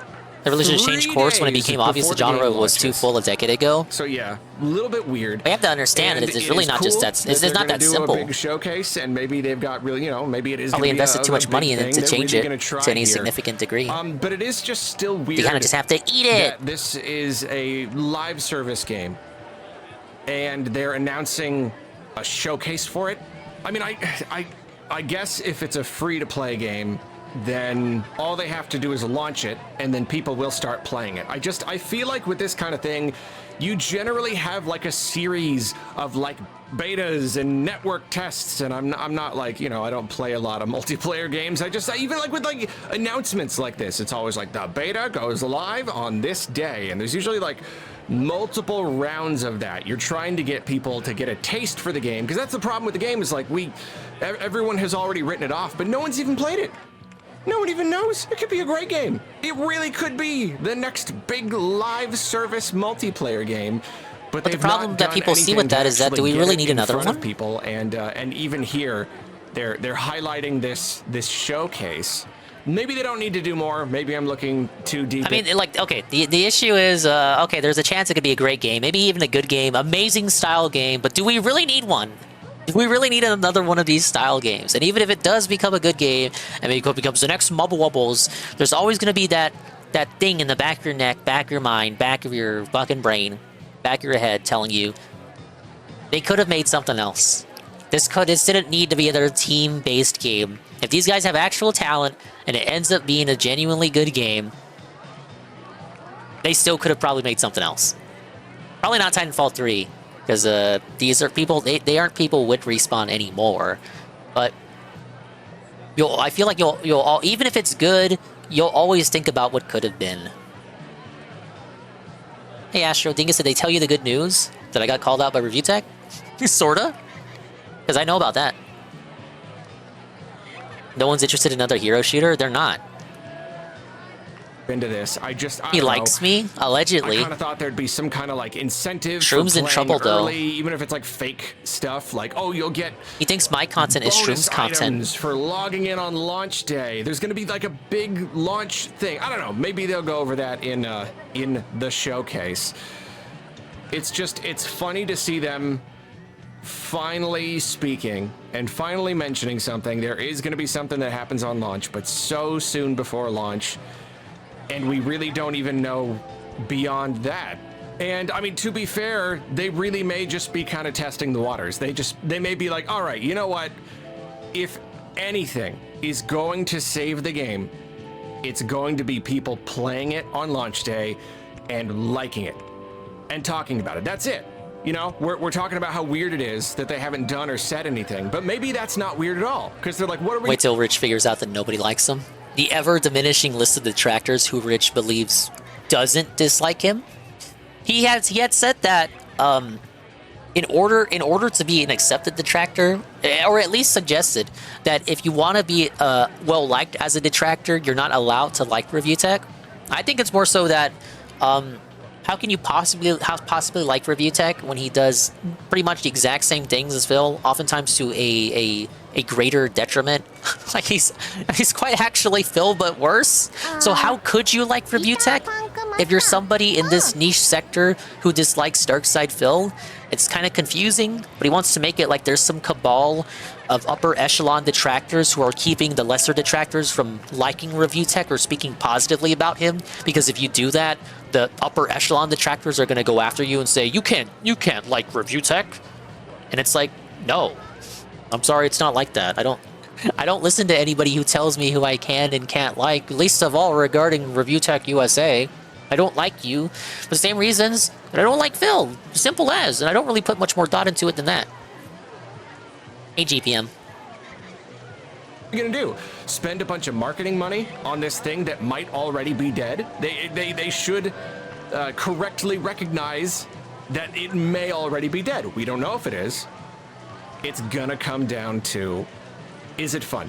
Is it fun enough? Just send me something smart movie related. It can't just be fun. It can't just be a competent game. I don't have Discord open. Is it like a clip or something? Despite my own reservations, my own part that I've been playing in this whole thing where we all just kind of like stand around and like laugh at the game and we're all just curious to see if it's gonna die or what. Dingus, thoughts on me going ham on my viewers because they said I complain too much about what I want to do on my stream. Do what you want on your stream. And if they like it, they'll stick around. And if they don't like it, they can sit and spit on it. I am still open to the idea of it being a fine game. I think I was disappointed. Sure, it should be a fine game. Better for it to be a good game than a bad game, In a lot of Arlo. ways, it does look very generic. It's definitely not a game I would touch with a 10-foot pole, not even one time out of curiosity. It's just not even my thing. And yet, like, there are some elements in there. There are some visual and creative elements that I think are okay. You know, I've tell them, seen GPM. worse. I've seen Felton, more my generic. liege. I think the characters are probably a big problem, and that's not the kind of thing that can just He thinks be the characters like, are woke. fixed. I think generally if you look at a character and they don't look appealing in any way, then like that's kind of that. And that was a big problem with Concord. It just had these really unlikable characters just from the get-go. So I don't know if that's the kind of thing that could kill this. But yeah, I don't know. Gameplay-wise, concept-wise, I'm open to the idea that it's good. So maybe it is wisdom for them to just be like, all right, we're gonna do just like some basic stuff. You know, we're gonna do a video, outline our plans. Whether or not those plans to come to fruition, we don't know yet. But at the very least, we'll lay it all out and let people play. See what happens. How much do we charge for the coffee no one will play in Antarctica? Because everyone's already written it off. Maybe there's just no hope whatsoever. Or maybe we've got something and they'll play it. And that's the thing. Like this whole industry, it runs off sensationalism. That's the juice that drives the no one whole will buy a entire cup if thing, it's the whole like video 20 game bucks. discussion. It's I'll sensationalism. do $2. People want this game to fail. They want this game to be a big, stupid, juicy failure because They want it to be a failure to send a message. It's not about the game's quality, it's about sending a message.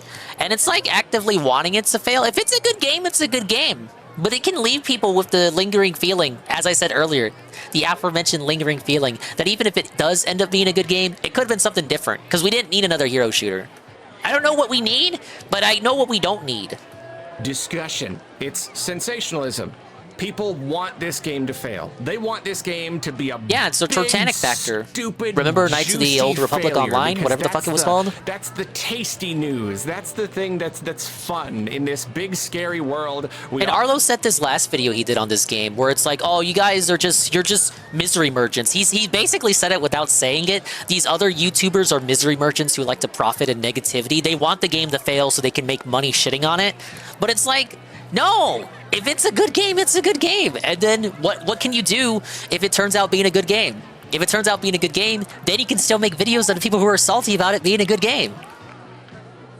I'll feel very scared and very helpless and like we have no power and laughing at these big failures. Did we charge 10 cents for the restroom? Try to like hold on to some semblance yeah. of something like power and authority. Is we sorry. can't wait for this thing to fail. So that's a story. I zoomed in. And that's a story that may have already been written. That may already be etched in stone. But at the same time, if this game's got anything going for it, it's that the story of Call him Sweepy Sam. Highguard is good, actually. That's a heck of a story, too. Often these stories, they work in binary, in opposite extremes. Darziak will be the mechanic. People want a thing like this to be a horrible, stupid failure. But there's also that part of them that wants a horrible, stupid failure to somehow, magically, miraculously turn around. Now it's the redemption arc. That's just as sensational. I don't know if there's room for a middle ground. Maybe there is. Maybe, maybe some people will play the game and it will be something of a success. And it won't, set the world on fire, but like it'll be fine. It'll make like some money. Maybe it'll at least like make back its budget and pay the devs and hang on for like a couple of years before. I don't know. You don't usually get those kinds of like middle ground. Usually it's pretty one or the other. It's not really worth spending the money to support a game unless it's really working out. Of course, there are exceptions. There's plenty of games that have struggled, and then like over the years they've been supported and turned into something. Is that on the table for Highguard? I really have no idea. But I am rambling now. Point is, that's every video I you see do. Middle ground for this game. I don't know if that's possible. Maybe it is. So I think they've just got to hope for that other story, for that like, oh, good, actually, big surprise. That's, it's not something you can count on. It's not something you can expect, but it is technically a possibility. I think we will know soon. I think we will probably know pretty soon. If this game is going to be a dismal failure, we will see those numbers, and we will see those articles, and we will see all of the laughing, the lolling people saying, "I told you so," greedy companies. He's talking about the inevitable Synthetic Man video. Make a video on it too. I still can't believe this was the blue puppet guy. Yeah, I don't know. I can't believe he transitioned into an era of content in which he doesn't show the blue puppet. The picture to become clear, but we very well may just see in 3 days. I have the tidiest park in the country. Whoa, buddy. Well, I am in Antarctica. There aren't many competing theme parks. Astro highlight. This is just Arlo trying to sound like the good guy, Mr. I never want a game to fail. I just want people to have fun. Yes and yes. When that's not the case, people voicing their opinions on what they have seen isn't wanting it to fail. It's them voicing the hero shooter isn't what they want. No one wants a hero shooter. That's clear. But if it's actually good and an audience grows, it can make a lot of people crying. Concord 2.0, Concord 2.0 look dumb, but we'll have to wait and see. If it's good, it's going to make the people wanting to hope for it to fail look like dumbasses. It makes them look like, morons. It makes them look like they have sour grapes. And if the game ends up being bad, it's just fucking bad. Like, I'm not going to sweep for the game just because there's, like, negativity or whatever.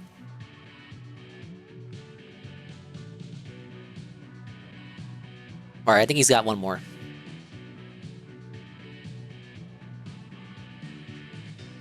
I am not sure what this one is on.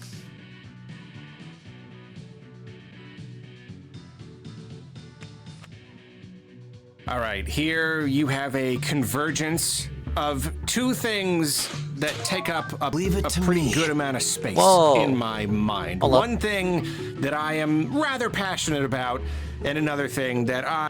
Thank you, GPM, gifting a tier 1 to Goon. His 49th gifted sub. Congratulations, Goon. Big up GPM. So yeah. He's talking about, whatever this thing is, I don't know. He really likes Jim Henson, obviously. I can't imagine why. So this is something to do with the Jim Henson Company. Thanks for the support, man. Pretty passionate about now, not so much, but I do still have a lot of opinions. I'll try to, and I do recognize I run the risk. Anytime I talk about Magic the Gathering, I run the risk of just yelling at clouds for minutes and minutes and minutes. I gotta try not to grump too much about back in my day. But basically, Wizards of the Coast collaborated with the Jim Henson Company to create this promotional video. But I have Muppet audio because I gotta catch up on the Muppet. That is apparently based on Lorwyn. I know, like, time is a flat circle. I haven't played Magic regularly in a good 10-15 years, but it's always funny to just be like, oh, they're going back to Ravnica again. Oh, okay, cool. Oh, we're going back to Lorwyn. Okay. The upcoming set is Lorwyn Eclipsed, and back in my day, it was just Lorwyn. It was the first time. It was the first time we went there. How many have they returned to Lorwyn between then and now? Let me check. No, it doesn't look like it. I know nothing about Magic the Gathering. We should get to quartering to react to this. Lorwyn was the worst. You can relate. It drones on just as much as the average quartering video. Wow, I had no idea. That's really interesting. Weird. I wonder why. So yeah, no, this is the first time they've returned to Lorwyn. That's kind of cool. Okay, I gotta yell at a cloud one time. I have to yell at one cloud. I have to indulge. Lorwyn was kind of the beginning of the end for me. The whole tribal thing. It felt so overpowered at the time. Probably just a reflection of my own deck building skills that needed a lot of work. But like, I don't know, we had spent years crafting these amazing decks, and then anyone could just come in with a pre-constructed elf deck, and every elf gives every other elf every single thing, and they would beat us, and that really made me mad. I did not like it. And then Shadowmoor and Eventide. Oh my gosh, like the power creep. Like that to me is when the power creep just became completely untenable. I could not do it anymore. It was just like, oh, okay, so they're just gonna print cards that are just twice as powerful now. Okay, great, cool, thanks. Okay, anyway, moving on. The Jim Henson Company has produced a Boggart Ballad, which is basically a 3-minute rock opera, just kind of about Lorwyn. And another small aside. See, again, this is why I don't talk about this stuff. It's really funny because I really appreciate Oh, like, 180 for the has, hats. like this underlying story. Goal failed? And like all of Trolls the cards win. and Trolls everything, like, win. it all references all the Trolls stuff win. that happens Yes. in the story. I never ever got into the story, and I never really understood what these This will be the sets hat were goal about stall. canonically. Like I'd have some like vague details. Oh, Shards of Alara. It's like it's a big world, and it was fractured into these different sections, and that's why they kind of evolved to only have those colors. Okay, sure, I get that. Time spiral, time shenanigans, sure. But with Lorwyn, I think I just didn't really know that the whole thing was that you know there's like the day world and the night world, and they're like two completely What's wrong with different, magic, but, like, Snow? kind of mirror I genuinely opposite don't know. worlds that were unaware of each other. I didn't realize that was a thing, and I don't know why. Hey, Patchy. That's weird. I don't know why I didn't get more into the I don't know. I just see MTG and I just think of that schizo Congress lady. story. I have no idea. I would get the flat It's packs, no and they problem would has come with, broken like, down. the novels. I just wouldn't No. read them. I don't know. I love all this stuff. I love all this like fantasy stuff. All that would do was make the cards better and more exciting. I just never did. None of my friends did either. And we all loved like epic fantasy stuff. Like literally no clue why. For some reason it just didn't appeal to us. So anyway, that is apparently what Lorwyn is about.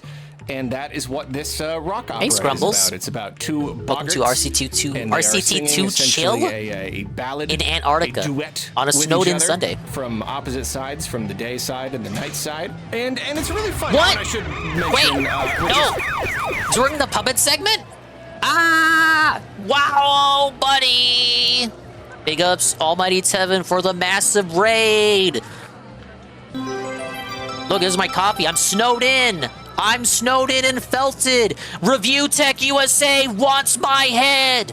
Review Tech USA called me out.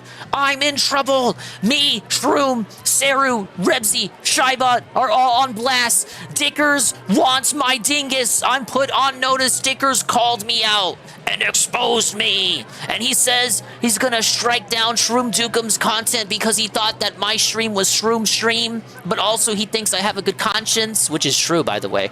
I'm in trouble. I'm on notice. And it's all because I wanted to play Mario Party. Now, once this Arlo video is over, I can actually watch that and give my opinion on it. I was owned by Review Tech. I kneel, Rich. Please don't strike me down. Rich said, I am a masculine, manly man who has brilliant commentary over Mario Party. And he said, but in the same sentence, he said, I'm also an incel and I don't know pussy. And I have an egregious flag history. He wants me to show my flag history. He thinks I flag everyone down. And Shroom flags everyone down. Seru flags everyone down. Shybot flags everyone down. Somehow Shybot escaped without any strays whatsoever. But welcome in, Tevin. Welcome in, GPM, Conwooble, Amran, Necro13, Big Lenny, Double 9, Egg Gang 1738, Quartube. Running high and falling fast with Dingus. I'm falling fast. Review Tech's gonna take me to the cleaners. Big ups Tom Tony, Euresia.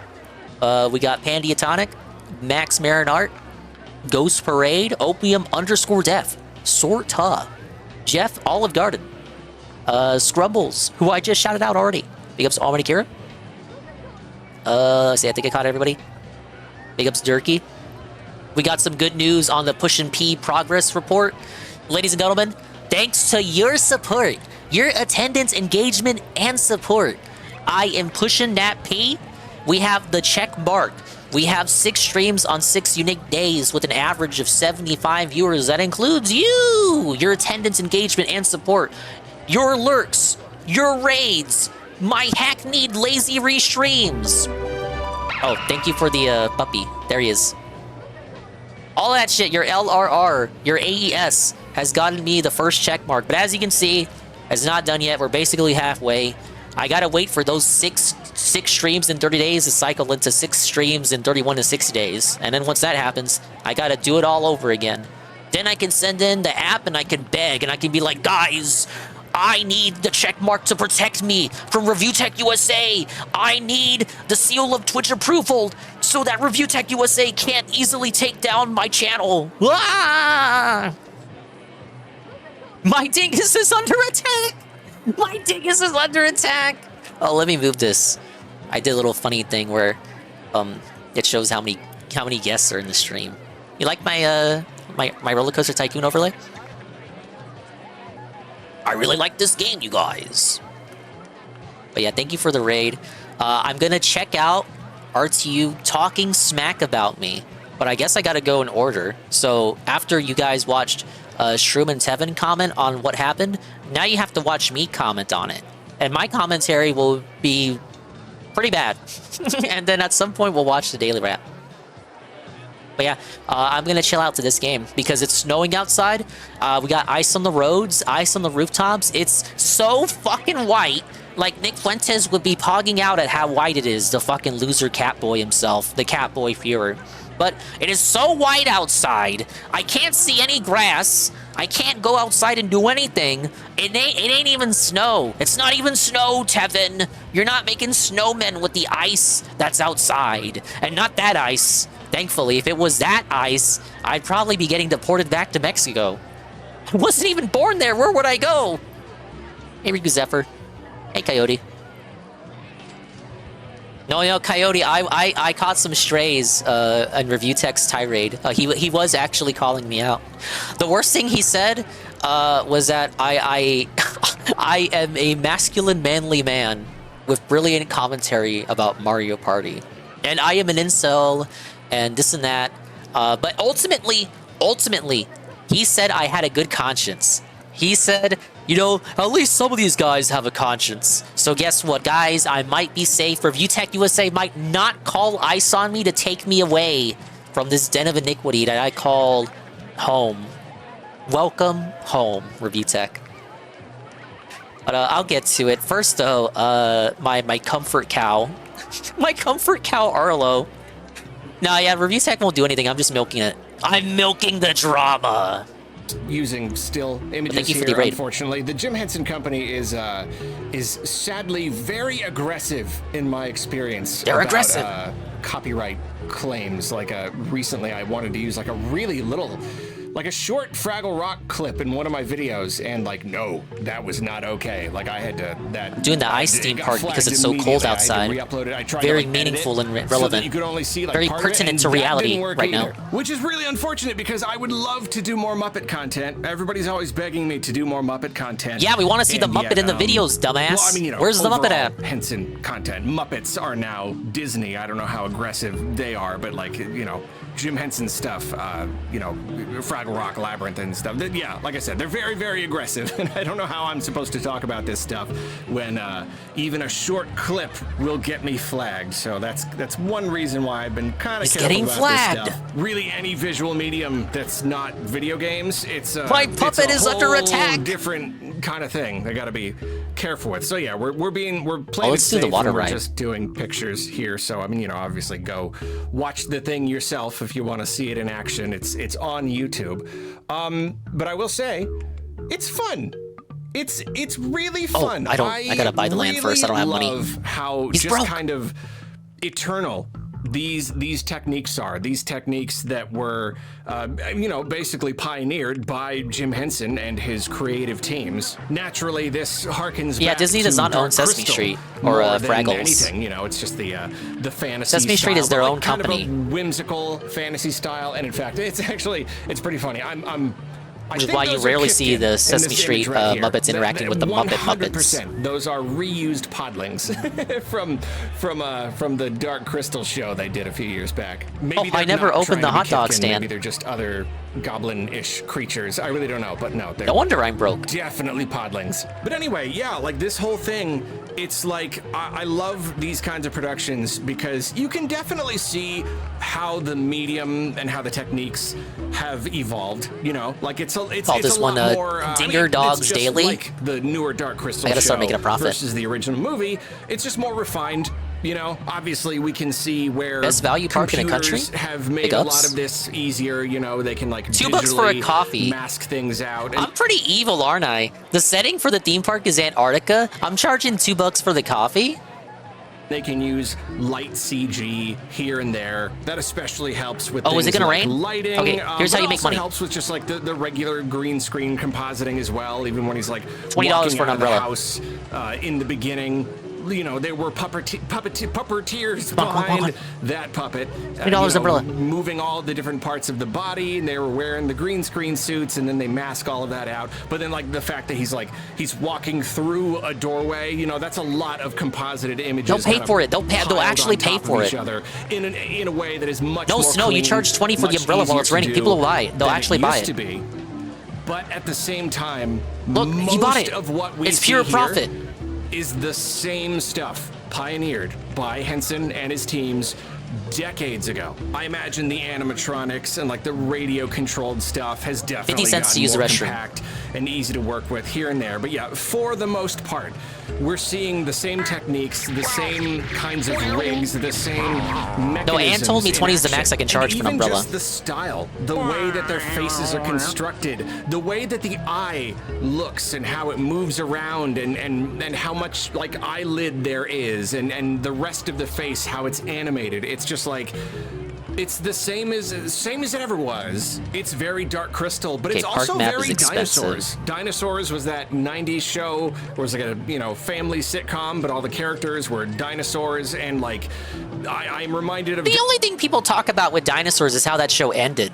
Dinosaurs more than anything when I look at the faces of these characters, and it's great. It really is just a very warm, fuzzy, nostalgic kind of feeling, you know. He looks at the camera and he pulls the Almighty a face, Baby and it's Show. Just like, I've seen that face. You know, I saw that face when I was a kid. Some of the characters in Dinosaurs, some of the puppets look just like that. It's really lovely. But we're not just seeing. All right, Ann says 20 is the max you can charge. It is always recommended to charge max per umbrella due to logic on RCT and RCT2, as they will always buy it if it's available, no matter what it is, if it's raining in the game. Yeah, that's what I remember. I don't think that logic applies to anything else, because there's no other weather condition that forces them to seek out an item like the umbrella. So I can only really get away with it with the umbrellas, but it's still pure profit. 50 cents to charge for the bathroom, man, you're even. I gotta make money! I have, like, look at my loan! Where's the money at? The money button. My loan is at 20% per year, and I took out $30,000. I gotta start making cash. Look, I'm in the red. Look at the middle window. I'm in the red. I'm felted. It's so hard running a park in Antarctica, man. How did these people even get here? Animatronics here. Of course, we're also seeing just regular, traditional hand-manipulated puppets. You know, like a person would have their hand in there, and they would be operating the mouth, and it looks like there's a good amount of like bending to the mouth plate. That's probably all done with just with the hand, but then somebody else off the rides are free. Oh, how much to enter the park? Face. In productions like this or Dark Crystal. Oh, or $7 to enter the park? Hell no. Character whose entire mouth 20 is more or less being manipulated through the use of animatronics, then that would usually require that other performer, the one off camera, to be doing the voice. Look, here's my thing. If they'll pay 15, like they'll pay 20. Well, because they're doing the voice as they are animating the mouth, and the active performer and that performer would be kind of working in tandem. Here, one where person you have thinks $2 is too much for a balloon. In front of the camera performer operating the mouth, I would imagine that they're probably doing the voice, even though in a case like this, it's very likely that they are dubbing in the voice after the fact. If it's you know, or he's got before $40. The fact, you know, they're doing the song and then they're kind of going along with it. My point is, though, I imagine that the secondary performer would $50. mainly just be doing like the $70. I see like the eyebrows and the eyes. You know, doing great, Pancake. Thanks for asking. Rig. You slip your hand in there. That's called a Waldo. I think we can get away with 25. You slip your hand in, and you can manipulate all the different parts of the face. Sometimes even just with like one hand. Oh, except I want to say with a Waldo, let's say that's 30. More about like let's see what they say about actual 30. Mouth movements and like the movement of the head as well. Would you still call it a Waldo if you weren't doing $2 is fine for a balloon. The mouth movements. I don't do know. 220. I'm sorry, I'm a little. $220. So yeah, 220 for a balloon. More or less operating the way that slide. It has operated ever since the beginning, you know, and in any of these shots where it's like the full body puppet, Hot Dog like is wait. both arms and both legs. Okay, guest says Hot Dog from Dinger Dogs Daily is a good value. Good value at 180. That means we can go higher. 220 for a Dinger Dog. We'll see if 220 is a good value for the Dinger Dog. Let's see if anyone starts saying it's too expensive. then like the number of performers involved, it's really amazing. And the number of performers and how they are all situated is going to change shot to shot. Like every shot is going to be different. You know, when you have the more close-ups where it's just like the head and the hands, then you know, depending on what the hands are doing, you can get away with just one hand in the head and one hand for one hand, and if the other hand is just kind of tucked, then there you go. $250 for a hat. But if both hands are moving, most traditionally that would require one extra performer as a right-hander, or if the bit is complicated enough, then one performer would do the mouth and the other performer would perform both hands.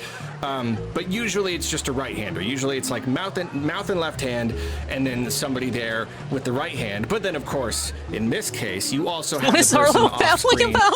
I don't know. He's jacking Jim Henson puppets off or something. Magic the Gathering.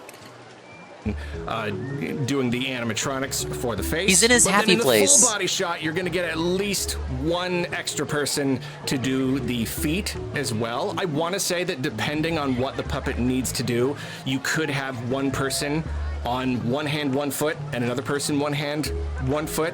Not 100% sure. I've not actually been on one of these sets, unfortunately. But for some of these more complex shots, you could easily be looking at 4 different performers. Someone doing the mouth, hands, feet, and animatronics, and that's I have the safest park in the country. Awesome. I think it's despite being located in Antarctica. Absolutely fascinating. And speaking of the performers, I don't really know who's performing here. I'm not super up to date on who is like performing at the Jim Henson Company. My knowledge mainly applies to like the core Muppet group and all, like some of the longtime performers. But according to the comments on the video, we've got a performer by the name of Grant Bacciocco. I don't know if he was doing the lead performing or was just one of the backups doing the hands or the feet or something.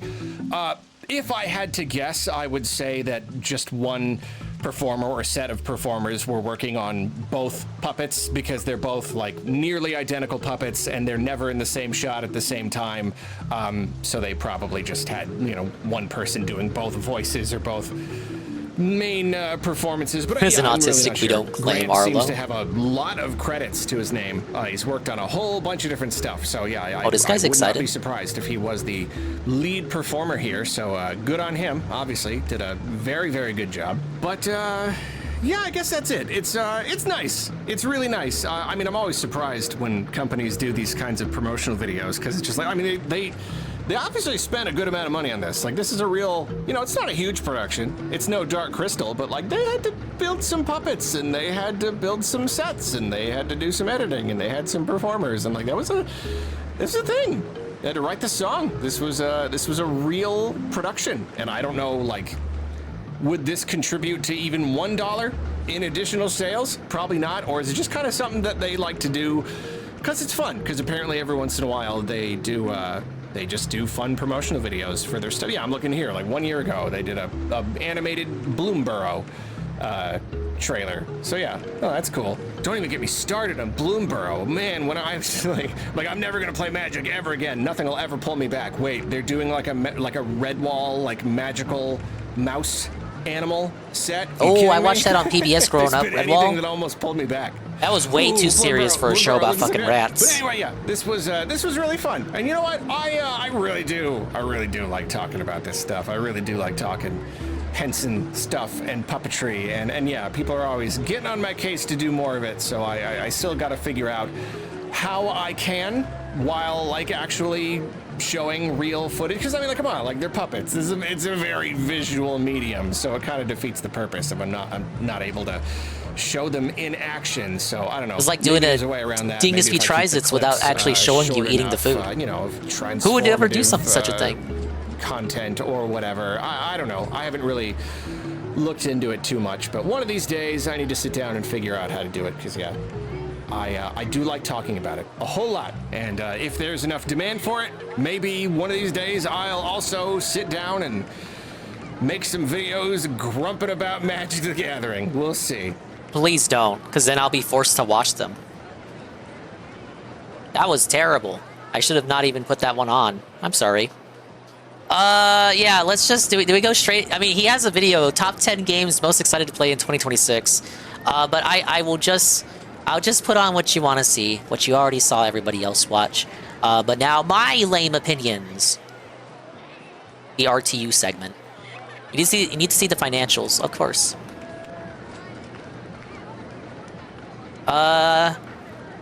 So we were in the green for October, but we're losing money in March. I've taken out the max on my loan. I'm at 20% per year. What's my objective? 200,000 park value at the end of October, year 5. But look at my awards. Tidiest park, best value park, which means I'm not scamming them enough, and I have the safest park. This is probably because I don't have enough rides, so there's not really many things for them to die on. So let's hire a new handyman for this general area. Guy with 2 brooms. Broomsticks.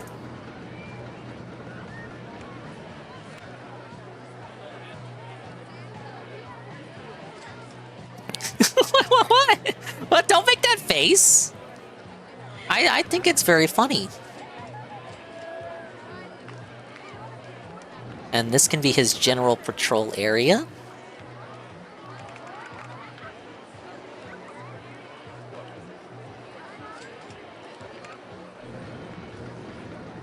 This isn't highway robbery. My prices are very fair.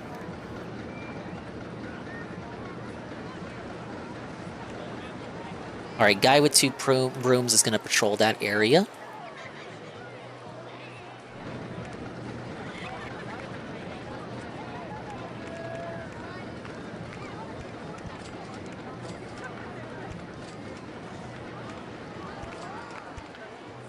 Now, like all theme park lines, we gotta make the line very winding and annoying.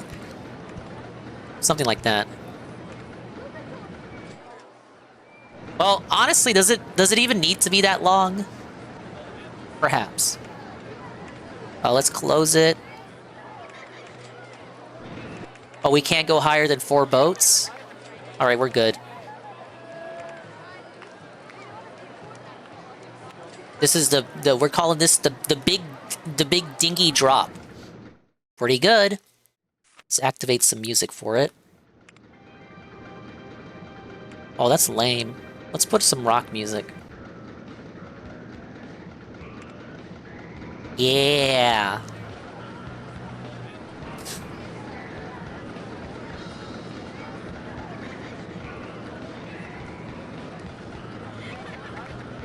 Yeah, who wouldn't want to go on a water slide in Antarctica?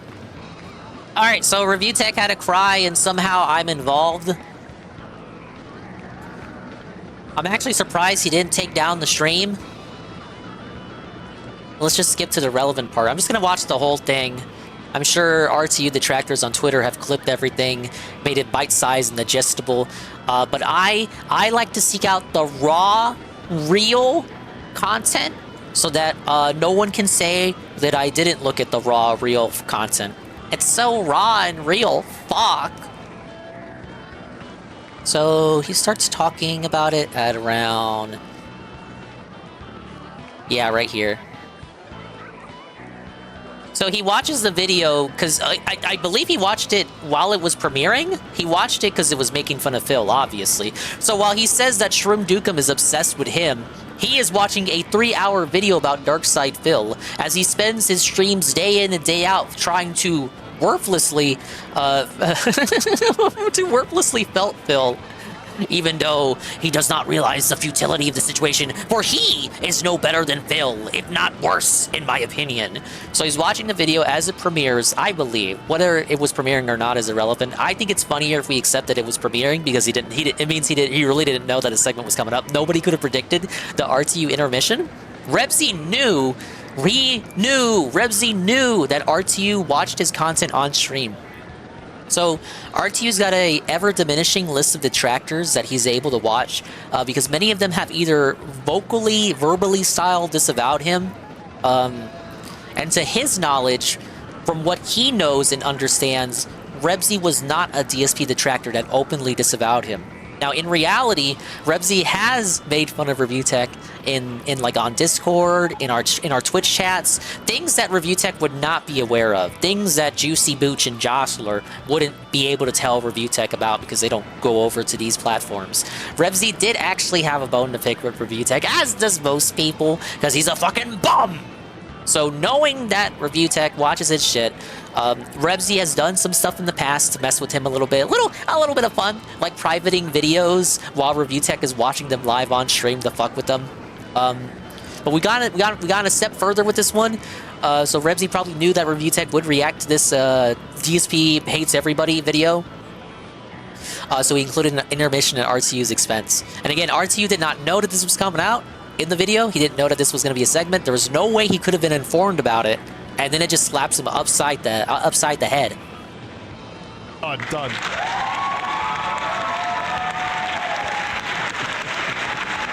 Yeah, Rebsy's in the chat verifying that he privated the video. Oh, I'd heard that you privated this one too. Dude. But you almost fucking put a mic pole up your ass trying to set up your boom arm. Oh, please. You're the tech guy. You're the tech guy. Get it? Don't you get it? It's over. Get it? It's over. It's time to say goodbye to the internet. And I just ask that everyone just have some kindness to those around. Because a lot of people don't. He really is. That proof is like, yeah, guys, let's be kind. By the way, I'm really angry today, so I'm not going to. Yeah, it's the perfect segue. No, you really did good. You really did good by having the intermission start right as Phil craps on RTU. It's like it's a jump scare. It's basically a jump scare. Anyway, if you don't have the context for this personally, this is the first stream that Review Tech did. This is right as the intermission cuts in, so it's going to turn into a Felt RTU festival in just a moment. This is part one of his reaction to that. This is from yesterday, and then today he finished the reaction, and that's where we get to the part where he shits on me. To be kind. I think he said that in the same stream, didn't he? People are just complete dickheads to everyone around them and think that they're the most important person on the planet.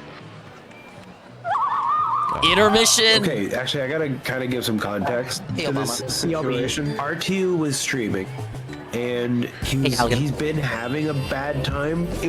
Okay, so context if you don't know what the fuck is going on screen. So this is... I can't even... I was here, and I'm not even sure if I can explain it. This is Locale Review Tech USA reacting to a video about Locale Darkside Phil that has suddenly become a video making fun of him. And featured in the video is me, covered up by his own graphical overlay of the man staring at me. But that's me with Cerulean86, Rebsy, and Shybot playing Mario Party 3, raising money for sick kids, over $1,000 raised for sick children last year, as Kinda Sav is blatantly shown here in the recent events, with Almighty Tevin also shown, and Anleet in the chat with President Obama right above him, as we play Mario Party 3. This is the context. Again, he had no idea this segment was coming up. Slapped them right across the face. It's me and the folks playing Mario Party 3 last Christmas, the annual Chili Waters Mario Party 3 observational party. Rebsy included this part of us felting Review Tech, and and I'll just let it play. I'll let it play. Also, his chat really did not like that we raised $1,000 for children. There was one person in his chat really trying to bait RTU into shit-talking to donations for children. He didn't fall for it, though. But could you imagine if Review Tech stopped the stream to talk about how much money I raised for children? Well, I say I, but there's no I in team. It was all of us. Imagine if Review Tech stopped the stream, talked about all the money we raised for the sick children in the children's hospital. He was streaming, and he's been having a bad time. It was very clear that he is at this point very emotionally unstable. Shut up! a second. No. So anyway, that happens. And No. Who was? Oh, that was. Was Who that is that? Ames? Is it? Yeah, that was Ames. Okay. So again, I just told you everyone that is present in this clip. I just gave you I just told you everyone. So Anne's here, Jay Frosty, Red Animator, President Obama, Joe Blah, Kinda Sav had recently subbed or no, UNF gifted her. Tevin gave some money, and then you have the main people, me, Rebsy, Seru, and Shybot. Immediately, Review Tech accuses Ames 32. Like if you're not Shroom Dukem, you're Ames 32. You're either Shroom Dukem or you're Ames. I'm gonna clarify because he's gonna get real mad later on and accuse Shroom Dukem of being involved in this. Shroom is not present in this collab. Shroom is not in this clip. Shroom is not in the chat, to my understanding. To my recollection, this was a night that Shroom was doing his own stream. Shroom was not in this clip, but Shroom will eat the majority of the shit for no reason. Shroom, Ames, and that being said are gonna catch some strays in just a moment.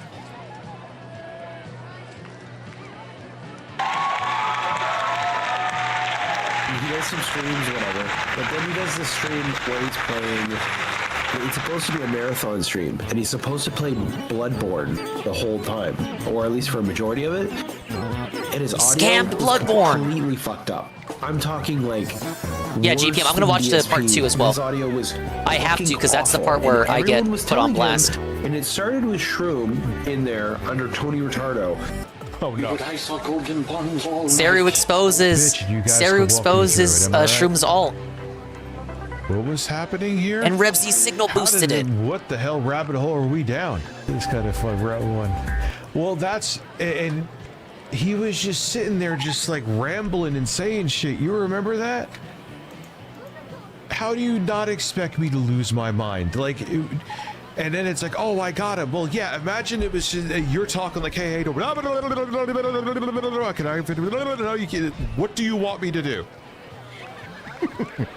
Yeah, I want to lose my fucking mind to you. That's why you're not there to have a conversation. You're a freak. All right. So there we go. Any of that. Listen to this. Wasn't 2025 suit great? Listen out loud. So this is the clip that's actually from. This is a clip that is actually from Shroom Stream. This intermission segment has 2 clips, one from Shroom Stream and one from my stream. Because he knows that this is Shroom Stream, he will accuse my stream clip of also being from Shroom Dukem. Shout out is when he plays the video's loud as shit. Hello, I'm Shroom Dukem. Who is this? I'm felting Review Tech, pretending that he doesn't know who Shroom is, by the way. Who is this watching me? Is this fucking Ames? You're either Ames or Shroom. Rebsy. Oh no. Again, up until this point, Review Tech thought that Rebsy was an approved DSP detractor who didn't hate him. He thought Rebsy was his detracting soulmate because he can't watch Duty anymore, he can't watch Snort Hogan anymore, he can't watch Mamology anymore. All of these guys shit on him. He's running out of clippers to watch. So we were down to Rebsy to watch videos on. Now you should watch Rebsy's videos anyway because he actually edits his shit. And it's fucking hilarious, as this react will no doubt prove. Oh, he's the lowest fucking thing, dude. And I've been trying to fucking tell him, and he's not listening. And another dude said it. Oh yeah, he's down to Mighty D. Because a bunch of people aren't saying it, and he's not getting any super chat. He's down to watching Mighty D for the daily DSP content because Mighty D doesn't really. To my knowledge, Mighty D doesn't really interact with the sector, kind of, because he's like kind of an old horse, an old war horse. I think I've seen him tweet on Twitter, but I've never seen him like go after like other locales besides Phil. So I don't think we're gonna have Mighty D disavow of Review Tech anytime soon. He should though, because that'll be funny. Not listening, and another dude said it. But because a bunch of people aren't saying it, and he's not getting any super chats, and I don't have a fucking badge next to my name, he doesn't listen. yeah, that's. I run my streams like that. I had no. Who is this? This is Shroom Dukem. Someone tattled in his chat. Oh, Rebsy.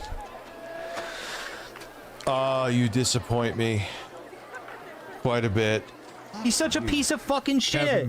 And he was telling him, because Shroom's restreaming him, and he's These guys are so desperate to pretend I demand money from my audience. It is quite impressive. They twist themselves into their incel pretzels.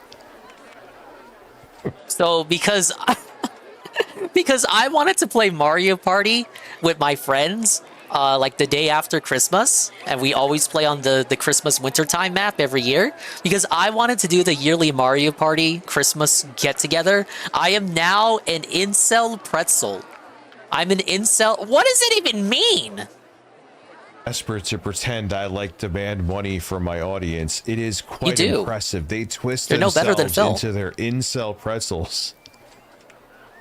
What does incel pretzel that's mean? The thing, man. There's this cult around these weirdos.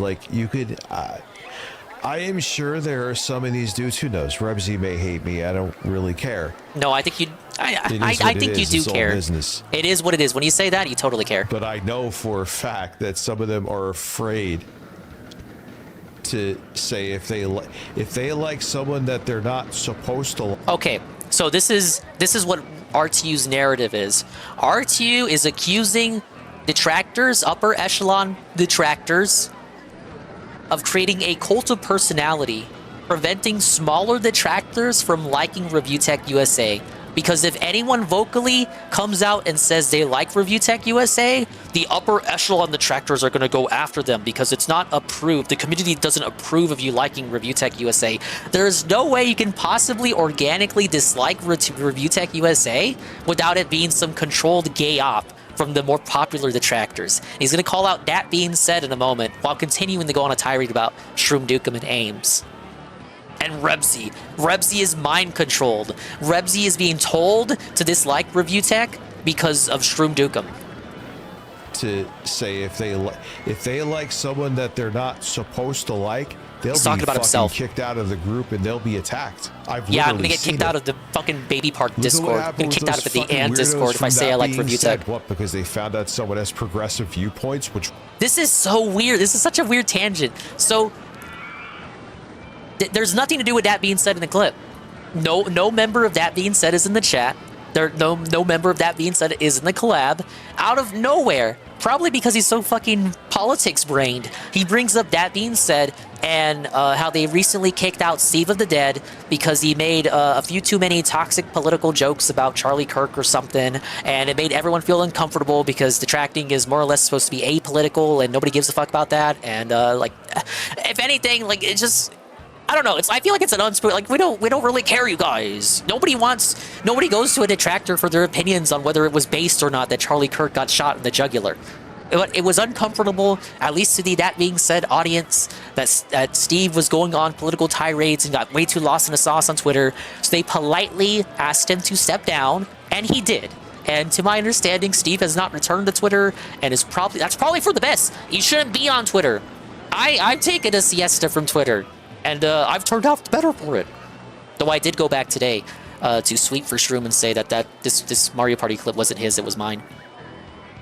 It's a bit more than that, but good enough summary. Yeah, see, I don't watch those guys. I don't watch unless it's Ludwig has it on or Tevin has it on. So I won't say I don't watch it completely, but I don't go out of my way to seek it out the way that some other people do. But that was my understanding of the situation. So if I smudge some details, my apologies. Out of the group and they'll be attacked. I've literally seen it. Look at what happened with those fucking weirdos from that being said. What? Because they found out someone has progressive viewpoints, which really at this point... It's more about what he said while having those viewpoints. I didn't have to know anything about them to know they were like that. Oh, especially at this point with what's going on and you're defending it. Oh, but do you see the tangent there? He tries to paint it as he tries to paint it as there's smoke to the theory that you're not allowed to like RTU, specifically RTU in the DSP detracting sphere, because you're not allowed to be a progressive liberal in the DSP detracting sphere. There are many prominent detractors who are giga liberal. Steve of the Dead is one of them. James the Lesser is another. Theo is one, and I like Theo. I really like that. I think Theo's a chill dude. I haven't heard good things about James the Lesser, but I've never interacted with him whatsoever, so I will not extend my commentary beyond that. And I think there are a few more prominent ones who also are more left-leaning than right-leaning, but I agree with Jay Frosty. Politics really shouldn't be considered at all in this sphere. You're just pointing and laughing at a retard, and there should be no political justification for doing so. Yeah, Phil should bring deist politics back, so he can make fun of that. He can make fun of more parents of homeless people or whatever. Fuck both of them, fucking weirdos. Isn't one of them like a dentist or something too? No, Sam's not a dentist. Somehow I know this. Dude, the audio is bad. He's not being mean or nothing like that, but he was telling you, audio is bad. You've got to fix it. And other people in the chat started saying He actually the thinks same Sam's thing, a like, dentist, it's though. not good. It's And yeah, there was an issue that I actually ended up wiping like the cache of OBS and it fixed it. But I wasn't going to stop the stream again after I had to reschedule because of a snowstorm and I had a fucking stomach bug twice. I wasn't going to reschedule it again. There's a fucking ice storm, and I'm streaming right now. If anything, the storm keeping you at home probably should give you permission to stream even more. Hey, Ostrava, are we winning? Yes, I'm getting called out by Review Tech USA. Prominent idiot Review Tech USA is watching a stream of mine and accusing one of my friends of being the person who was running the stream. So I'm like sweeping for my friend. Long and short of it, I'm being put on blast. Look, there he is. There's me in the corner. There's my chat.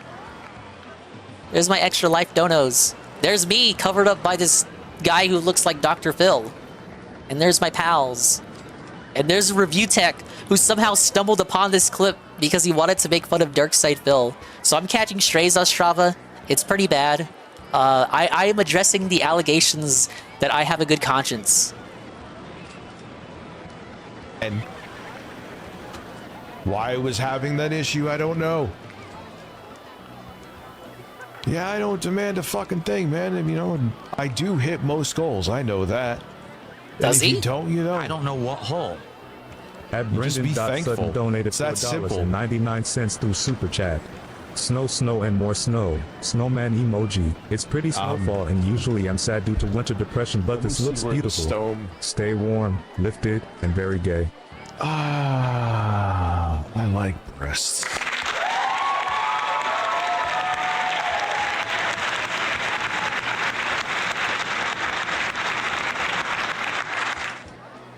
Show me the radar, man. Alerts, maps. Yeah, give me the map. How far away is this shit? All right, it's still a minute off. You can see it is probably going to be here around 7 a.m. Maybe earlier. Yo, that is a big swath. Review Tech, too. please That's play the why video. This shit's gonna last until I'll show it to you. Well, no. Yeah, I can show it to you. It's not like you see the town. Yeah. Look at that shit. I think you opted up for the vote. Animated again. Guys, send in the votes. Let's get some votes for Azura. All right, And verified. obviously, I'm not a meteorologist, but I used to be obsessed with the weather.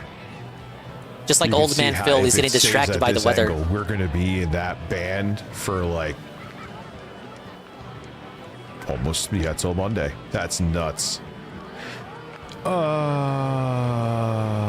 Birds, I better not lose power. The midterms came out for the Fire Emblem popularity contest. Azura is obviously, we all knew what was going to happen. She is in the top 20 for females. So keep voting, keep voting. The Reddit predictions have come out too. If everything stays on course, she's on track to get first place. Pretty cool. Because I want to stream too. I don't think I will though. the footsteps are as loud as your voice. That's bad. A hold of that, but it may actually end up looking better. But I mean, it's nice. It's minimal. This camera, this is the Insta 360. I forgot the model, but this So you'll see that behind there. It's gonna.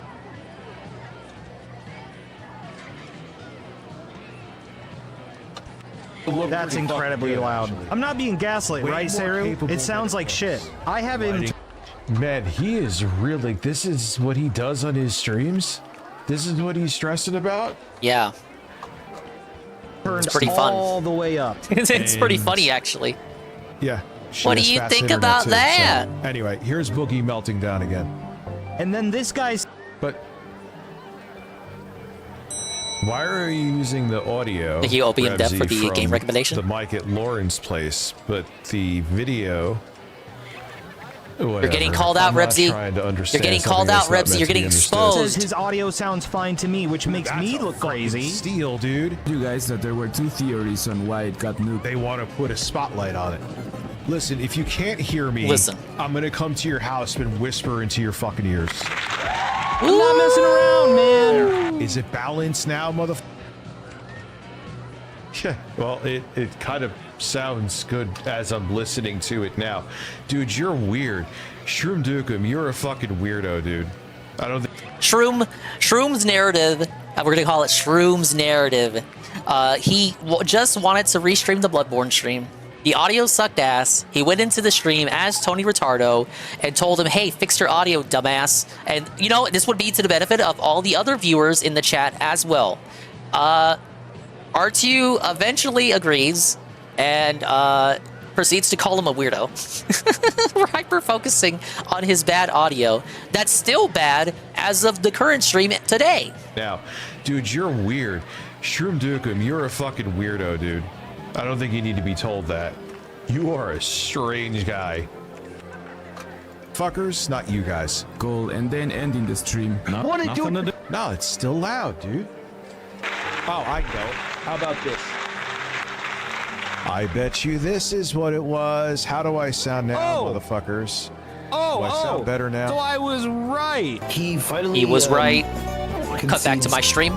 Yes, the audio. Well, I'm glad I still blocked you though. Is bad, and Tony Retardo is not trolling. Fuck. So I missed.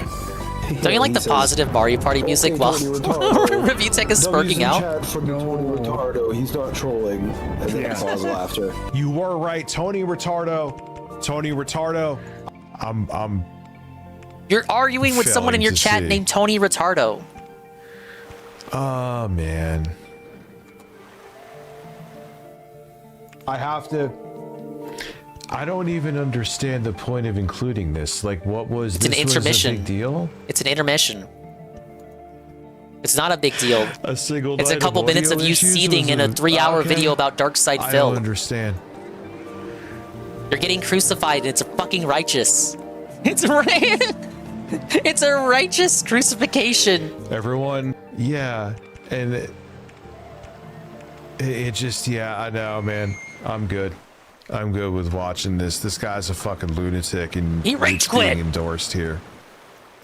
And I'm sure me even saying that, but I have limits. I have limits. All right, so let me get back to my playlist here. Okay, so that was yesterday. Review Tech promptly rage quits and goes to watching true crime. Or, well, police body cam videos. I kind of like to group the two together, but technically a separate category. He rage quits, and he doesn't really start talking about me. That was mostly about Shroom. And then he booted up the stream today. So, this is still live, actually. I'm sure Shroom might be watching this himself. But I will just go to the segment that's about me. Would you dare group those two together? At this moment especially. I'm sorry, guy with two names. Let me close out his chat. This was early on, right here. Watches CNN, and then either finishes the video or rage quits that. And then decides to finish the Revsy video. So this is today. What you just saw was yesterday. Don't die in office. Ice would. His non-charisma was, is Ben Stein still alive? I think so. So, as Guy with Two Names indicated, his audio is somehow scuffed today, even though it was fine yesterday. Further context provided by Rebsy. He was having a bad day today. 8-Bit Eric was going to report him to YouTube for saying a slur in a deleted VOD. I heard rumblings about that. Apparently, Review Tech is being accused of saying the N-word, the hard R, a slur. Slurs being dropped in the Review Tech stream. He insists it's not true. It's not. Maybe it's you that's doing that, bish. I didn't hear it myself, so I can't comment on that, on whether he actually said it or not. And we go back to this for a bit. At 8, we will start the Game Boy. At whatever time left, I'll play some Sekiro. And then I'm gonna play Sekiro, man. Maybe you should have spent the whole stream doing that. I will do more Sekiro then. I apologize, everything like that kind of just, as you saw, got me off kilter. It just makes me very angry. He's angry, he's mad. Want you to, like, he has tiptoe unbridled around. rage. So you know what that tells me? If I had some kind of tragedy or passing, not that I didn't know this already, let's keep it real. He wouldn't have done the same courtesy for me. He wouldn't have. Maybe you should just turn off the computer if you get so angry like this, Rich. Especially about fucking politics. So, alright. The couth is completely gone now. Okay, Tony Retardo. W's in chat for the Tony Retardo. He's not trolling. Alright, so he's continuing the clip from where he left off now. You know what's funny about this, too? So I admit that I made a mistake, but that's not okay? Alright. I'm not saying it's not okay, I'm saying it's hilarious. Yeah. I'm saying it's funny and I'm laughing at you. Tony Retardo. Tony Retardo. I have to...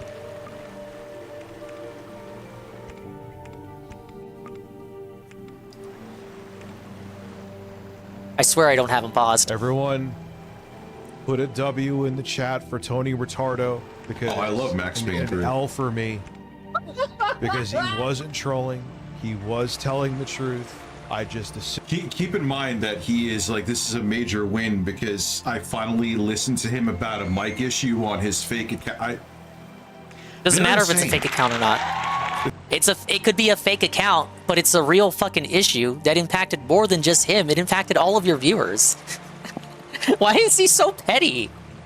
Well, of course you can say Shroom is petty for going in the chat on a fake account, but the issue was real, and the issue impacted the rest of his very much real viewers. And it's ironic that he says this on the stream where he has even worse audio, in my opinion. It's an ongoing issue. W's for Tony Retardo, though. Like issue on his fake account. They're insane. Yeah, I'm just cuckoo, cuckoo, cuckoo. They're just insane.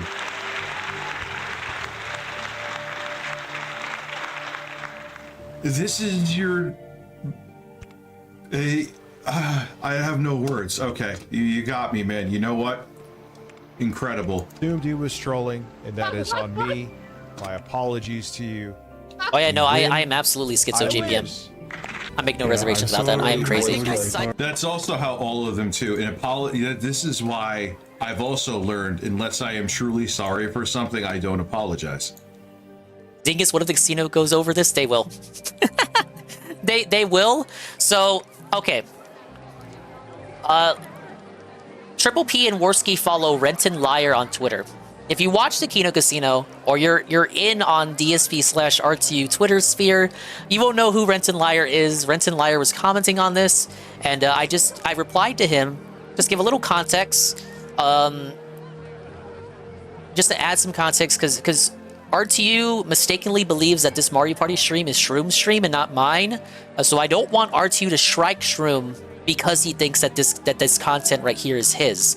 So I went over there to clarify Liar Renton, because he's a popular RTU detractor. I went, hey, this is not what you think it is. This is not a Shroom stream. This is a Dingus stream. I take full responsibility for what I say, you guys. And I didn't say much. And on top of that, I'm the one that RTU sweeps for. Let me see if I can share this. Maybe you can repost it. And I do think the casino will watch this. I want to see what they say about this part of it, Will they say I have a schizophrenic layout like they said for Shroom? My layouts are hella schizophrenic. But here's my tweet. If you want to blow that up, or you don't have to. But I wanted to put that out there, dust off the old Twitter account, and sweep for my man Shroom. Because I don't want people to suspect that this content, this toxic, hateful, bigoted content, I don't want people to think that that's Shroom content, because Shroom's content is Shroom's content, and my content is my content. I'm hiding the financials? Yeah. Don't worry, when the vid's over, I'll make it big screen and show you the money if you want. Drop the Dingus stocks. The Dingus dossier. Guy with two names already made that.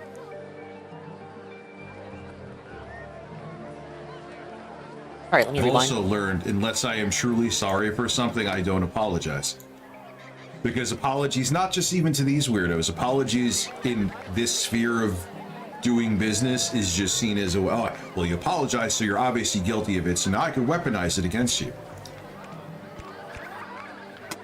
I think I saw that, the praising for Tony Retardo. I just didn't have the context for that.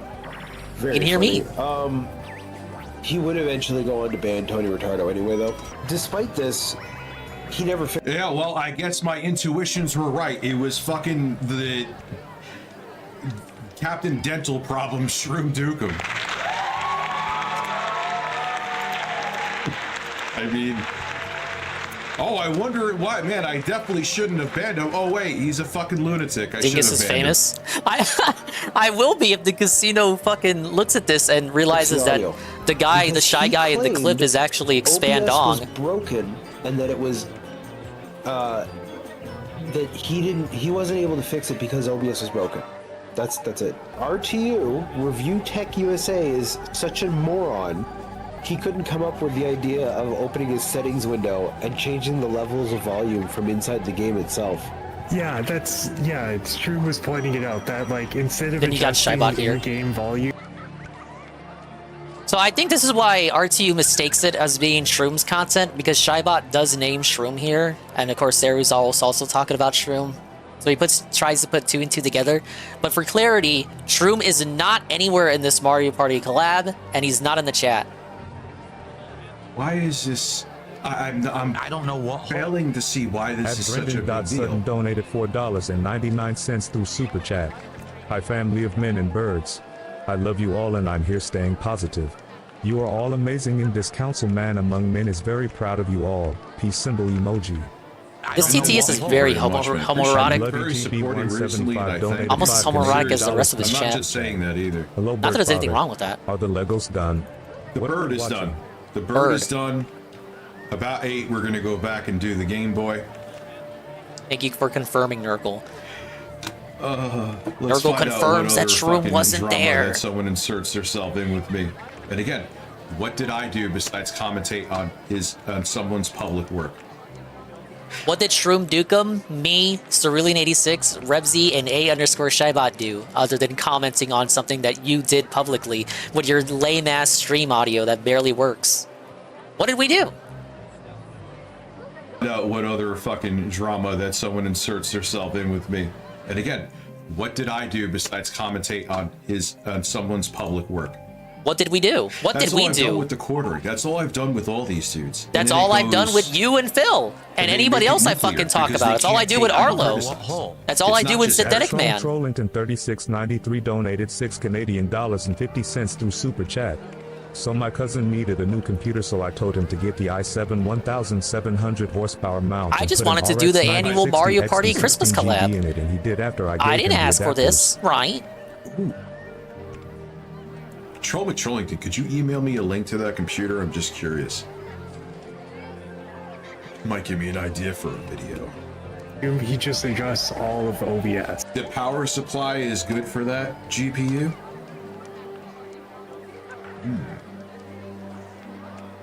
The power supply it comes with, I mean to say. And it's like... No, he didn't know how to adjust OBS. He said OBS was broken. Good old Dinger drama, I'll get the popcorn. He couldn't even think to open. I just wanted to play Mario Party Ostrava. Now I have fucking Review Tech watching clips of me. Revtech USA is a locale who thinks he's better than other locales. That's the problem. And LTG is like this. Wings is like this. Phil is like this. They all hate being categorized with the rest of them. Like, I'm not like that. I'm not like that guy. I'm not like this guy. I'm not like that guy. I'm different, guys. Here's how I'm different. Here's how I'm so much better. Bro doesn't like the reality check that everyone in the sector considers him a retard just like Philip. He's just less famous. No, you don't get it. You don't get it, Rinny. He's the #1 detractor. He's basically right up there with Craig. And it's a Gundam. But we like him. It's a Gundam, by the way. We like him, though. I'm not like your other girls. From the game. Yeah, and here is... Nowadays, he accepts it more. Guy with 2 names. I'll give you that one. In like a post-locale live, post-self-awareness kind of world. More so back in the day, it was very insistent that he wasn't like DSP. The thing. They'll look to take down my channel for me mushing 2 words to fucking together. I didn't have anything to do with that. Put out there that I actually said a slur. I didn't have anything to do with that. Here's what they're doing on Twitter. Just because he's watching my clip, I get accused of trying to strike down Revtech USA.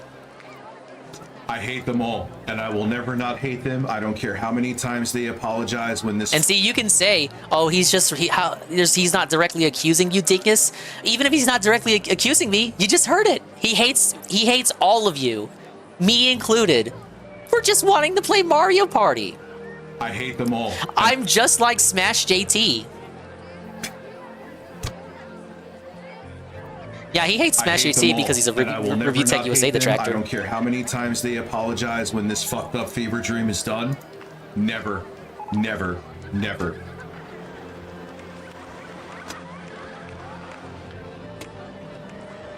You know he would be all... If I did 1/10 of what Eric is trying to do to me, he would be all over it like flies on I don't shit. give a fuck what 8-bit Eric is doing. Post stuff like this, they're hoping that Elon Musk will jerk him off. That's unbelievable. Elon Musk replies to 8-bit Eric, big if true. Menu and do it through the settings. Instead, he had to be told to do that by his chat because he's a completely fucking incompetent person. Do I forget? Let me, Did you see the setup I put? How I, like... I don't know. I guess they have to find something because they've never... I'm sure they have never had a single technical issue in OBS. I'm sure these alpha male geniuses playing Mario Party... Okay, here's my biggest feltoning right here. For these alpha male geniuses playing... Alpha male. Mario Party, these strong masculine men. This is how I make enemies. I don't care. Yeah, you're making some net right now. Have never. I'm sure you have never had OBS turn on one day everything was working perfectly, then the next day OBS changed the settings. I am sure you have not done something from different setup. No, that's not how that's not how OBS works. Unless you willingly, voluntarily, intentionally, and specifically update the program. It does not just magically change the settings the next day. It's not how it works. That's not how life works. It's not how the planet works, Revtech. It doesn't just magically change settings. You know who else argues that OBS magically changes settings all of a sudden, out of nowhere, randomly? Phil! Phil also says that. I'm sure you have never had OBS turn on one day everything was working perfectly, then the next day OBS changed the settings. I am sure you have not done something from different setups and had issues with OBS. I am sure with your brilliant commentary over emulated Mario Party gameplay, the women are probably crawling all over you. I am sure you've never had any of those issues. You have to try to find... Because I have a cozy Mario Party collab, I get no pussy. No! Ah! He's gay! He's calling me gay! Over emulated Mario Party gameplay. I'm never beating the femboy allegations. Crawling all over you. I am sure you've never had any of those issues. I'm an incel pretzel with no bitches who likes to play Mario Party, and I'm a masculine, manly alpha male chud chad emulating Mario Party. But I'll give him that it's emulation. It's just official emulation. brilliant commentary over emulated Mario Party gameplay. I'll give him this. It's not like it's a port. It's not a remaster. Women are probably crawling all over you.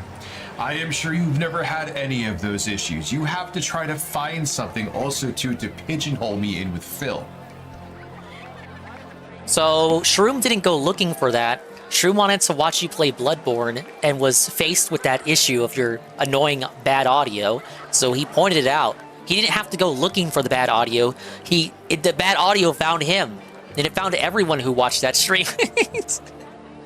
And we have to go looking for issues just to say that he's as bad as Phil. Listen to that.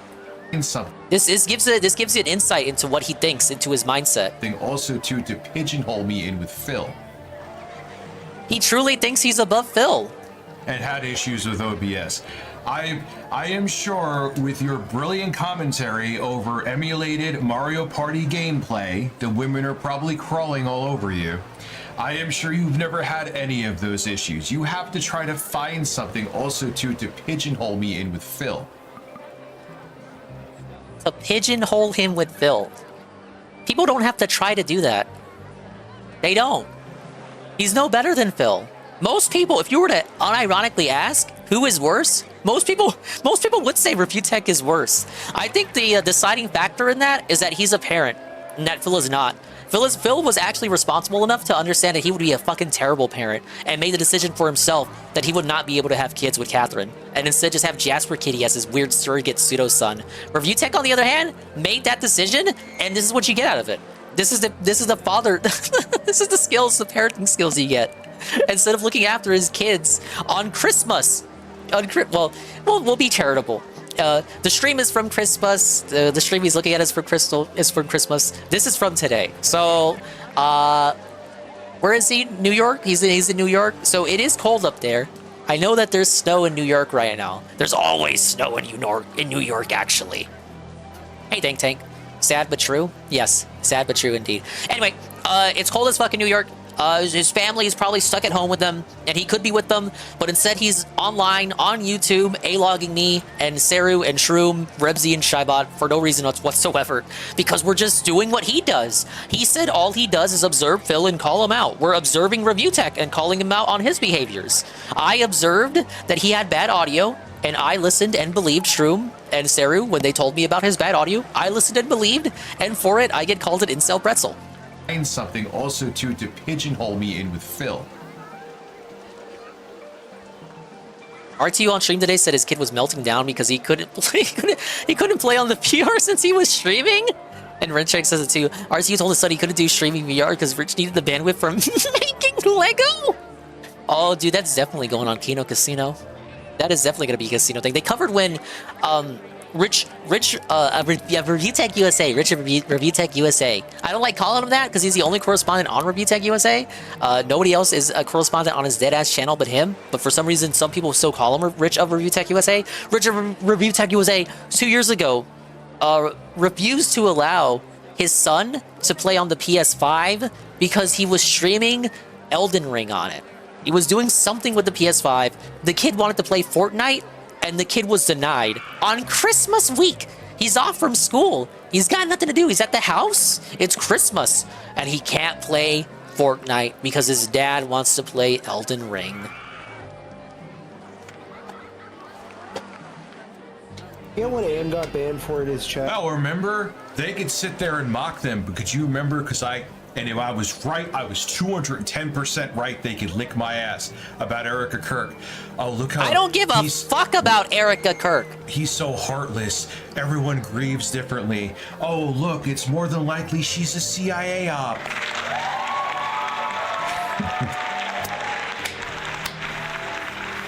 Yeah, if you dislike Reviewtech, it has to be because it's political related. 2 protesters for being fucking murdered. The gun was already out of his holster and they put a hole in the guy's head.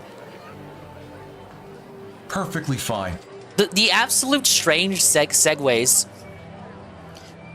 He watches the first clip, segues to TBS and their political leanings, accuses TBS of being an alt-right show because they kicked out Steve when they found out that he has left-leaning political beliefs. Watches a fucking Mario Party clip featuring a shy guy in the booba of a shy gal. and somehow manages to segue to fucking Charlie Kirk's widow. He's insane. He's actually political brain.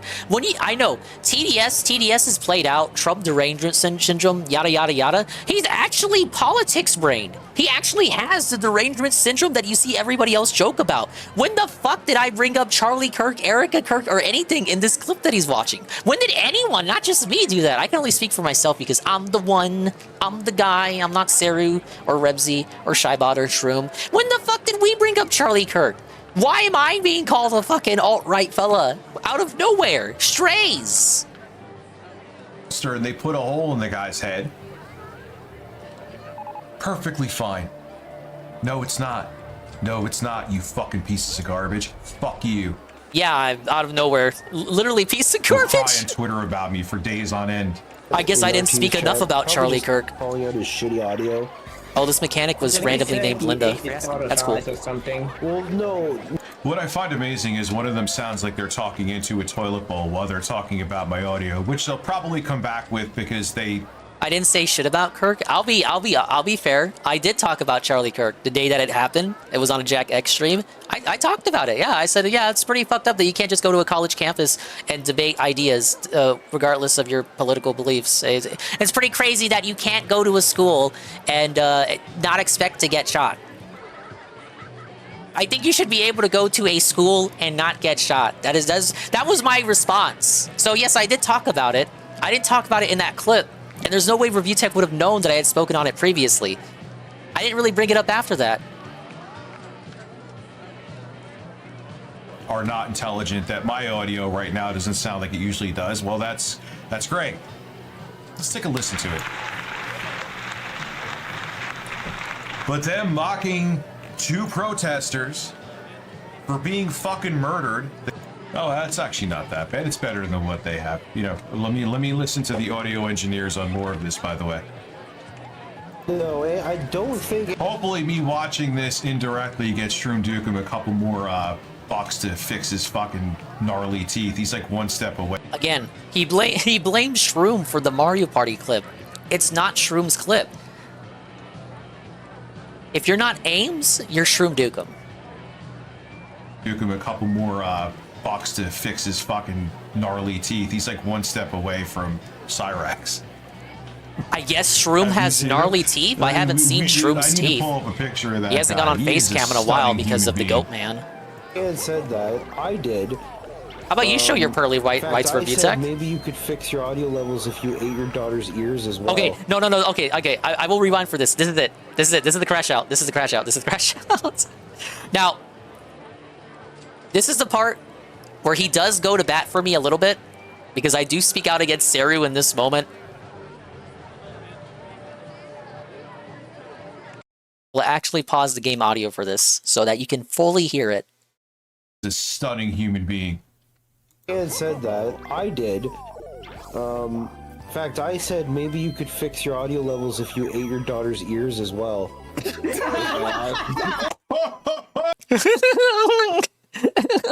Now, I say it in the clip. I will say it again. He's going to bring it up in a moment. I think it's pretty obvious and clear to everybody that when you make a joke about Review Tech USA eating eyeballs or eating ears or his bad parenting or anything like that, you're not mocking his daughter. The point of it is to make fun of and point and laugh at his terrible parenting skills. The same parenting skills that lead him to crying on a crying about a Mario Party stream during a snowstorm that has swept the nation, when he should be with his family, taking care of them. He's instead crying about people online talking about him eating eyeballs. If you ate your daughter's ears as well. It's the reason why people like to say that he uses his family as a shield, because he does. He's gonna turn this into talking about his daughter. But did we talk about his daughter? Was his daughter actually mocked? We're talking about him eating eyeballs. Does he actually believe that we think he eats eyeballs? Well.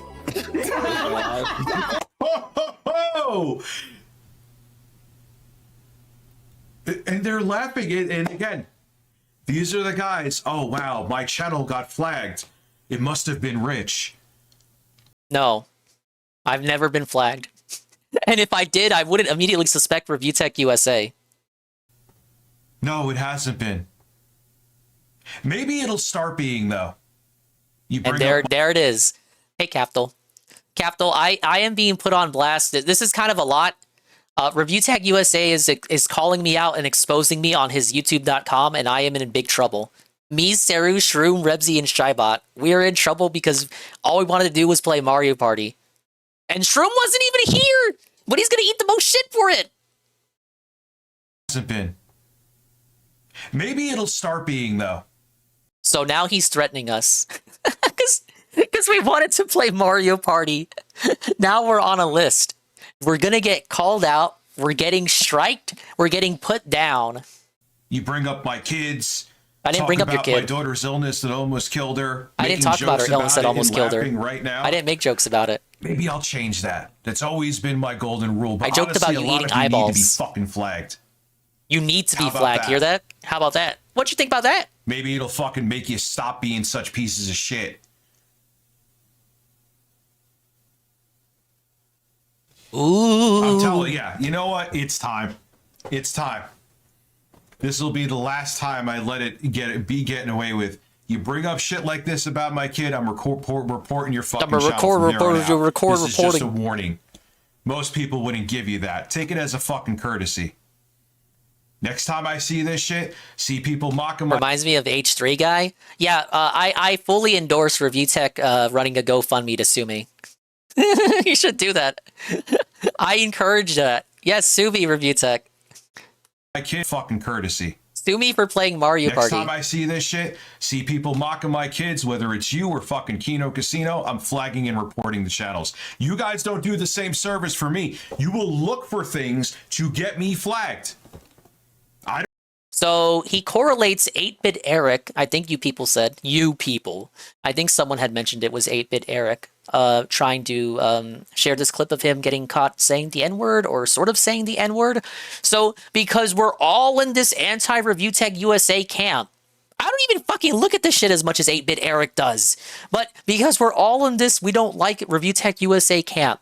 We get correlated to the stuff that 8-Bit Eric does. 8-Bit Eric is not on this stream clip. He's not in the chat, in the clip, and he's not in the collab. But we're being now, our actions are being grouped with the actions of 8-Bit Eric. And he says this to justify him striking our channels down. We had nothing to do with what 8-Bit Eric did. Service for me. You will look for things to get me flagged. I don't do that. Now I am. Now I am. I'm done. I don't care if I can't change this. So really, Rebsy, this is what you're about to? Really, Rebsy? Really? Like, do you understand that's a... Again, keep in mind. Keep in mind. Up until this point, he thought Rebsy was his DSP the tracking soulmate. Rebsy actually did dislike Review Tech behind the scenes. You guys would know that if you hang out here, or if you hang out in Tevin chat, or Streams chat, or if you hang out in Baby Park. Rebsy's always disliked Review Tech, but the content has never really made it into his videos. Review Tech watched a DSP Rebsy video once. Rebsy thought it would be funny to private the video as Review Tech was watching it live. So from that point on, Review Tech should have known that Rebsy may not have liked him so much. It inspired Rebsy to keep it up and then put this segment in the 3-hour DSP video, probably because he knew that Review Tech would watch it live and that it would catch him by surprise and that he'd be forced to engage with it. Because if he rage quit it, he would look like a pussy. And then he ended up rage quitting it anyway and had to finish it the next day. But he's heartbroken. He lost another DSP detractor. Like, do you understand? He can't watch Rebsy videos on his stream anymore. So he can't watch Duty videos, can't watch Snort Hogan, can't watch Mamology, can't watch Rebsy. He can't watch That Being Said. They're allegedly an alt-right group who kicks out their progressive leading members. He can't watch Meerkat. Meerkat fucking hates him. You can't watch me. I'm banning Review Tech. You can't watch my occasional once in a blue moon RTU segment, Rich. Suffer, Rich. You can't watch my daily rap segments either. Not that you would. They're like hidden. They're hidden behind 5-hour VODs. I guess he'll just have to watch Tevin stream VODs. he can watch Tevin. Tevin would allow Review Tech to watch him still, I think. He can watch Soma. He can watch Mighty D. I don't think Soma or Mighty D would speak out about him. Dan, that's a 6-year-old little girl? What does it have to do with me, besides you like seeing a reaction out of me? So, you know what? That's what it is. That's what it is. That's literally the reason. These people say these things about you because it gets a reaction out of you. Da-da-da. They don't actually think anything negative about your daughter. If anything, here's something to prove that. When he actually put his daughter on stream like a retard last week, everyone disavowed that to the point that even the Kino Casino refused to cover it. I didn't want to look at it. I thought that was disgusting. He put his daughter on stream. The same daughter that he's trying to defend here and uses a shield to go against me, Seru, Shroom, Rebzy, and Shybot. The same daughter he put on stream willingly, voluntarily, specifically, and intentionally, despite knowing in his mind, in his perspective, that his trolls constantly go after his family. In his mind, that's true. He thinks that's true, that they constantly go after his family, they constantly make fun of his daughter. He believes that in his mind, and yet still put his daughter on camera. And yet here he is trying to use her as a shield. To do with me, besides you like seeing a reaction out of me. So, you know what? You're going to get that reaction out of me. So he wants to argue that we A-logged the daughter. Nobody wanted to talk about that when it fucking happened. The people that did talk about it called out how disgusting it was. And most of them didn't look at it. Hope none of you don't lose your fucking channels. Ooh, I'm on watch. You said what? Whoa, and you're surprised you got banned? That's good. Bro, wait, no. No, you can't just say that so All right, well, some of them have some actual conscience there. Yes! I have been swept! Yes! I did nothing wrong! I'm safe! That's the twist. Twist ending. I'm actually not getting struck down. I'm actually safe here. Because I had a good heart. I had a good conscience. Now, Rebzy kind of edits it out, for brevity. But I go on a little tangent here saying that, like, no, I don't feel right making fun of the daughter. I don't make fun of Ralph's kids. And if there is a joke that comes out of me regarding eating eyeballs or whatever, it's more at the expense of RTU, seeing a reaction out of him. And it's in relation to his poor parenting skills. I always bring up that Ralph treats his family like dog shit. Nobody in Ralph's family likes him. He has a brother that he abandoned back in America. He has an uncle, and the brother is disabled too. He has an uncle that doesn't like him, told him to his face on Thanksgiving that he doesn't like Ralph. And he has kids that he never sees. It's very unfortunate that these kids are related to Ralph. When I poke fun at that and observe that, I'm not mocking his kids. I'm poking fun at the fact that he's a fucking shit parent. It's very unfortunate that those kids have to be related to Ralph. They'd have to grow up knowing their dad's shenanigans. We live in this internet era. I brought up the same thing with Ricada's kids. What the fuck is what are Ricada's kids going to do when they grow up and look at all that shit about their dad? That's going to be on the internet forever. There's no way they're not going to see that. This is how their parents act on the internet. The uppercase I internet. They'll act like this.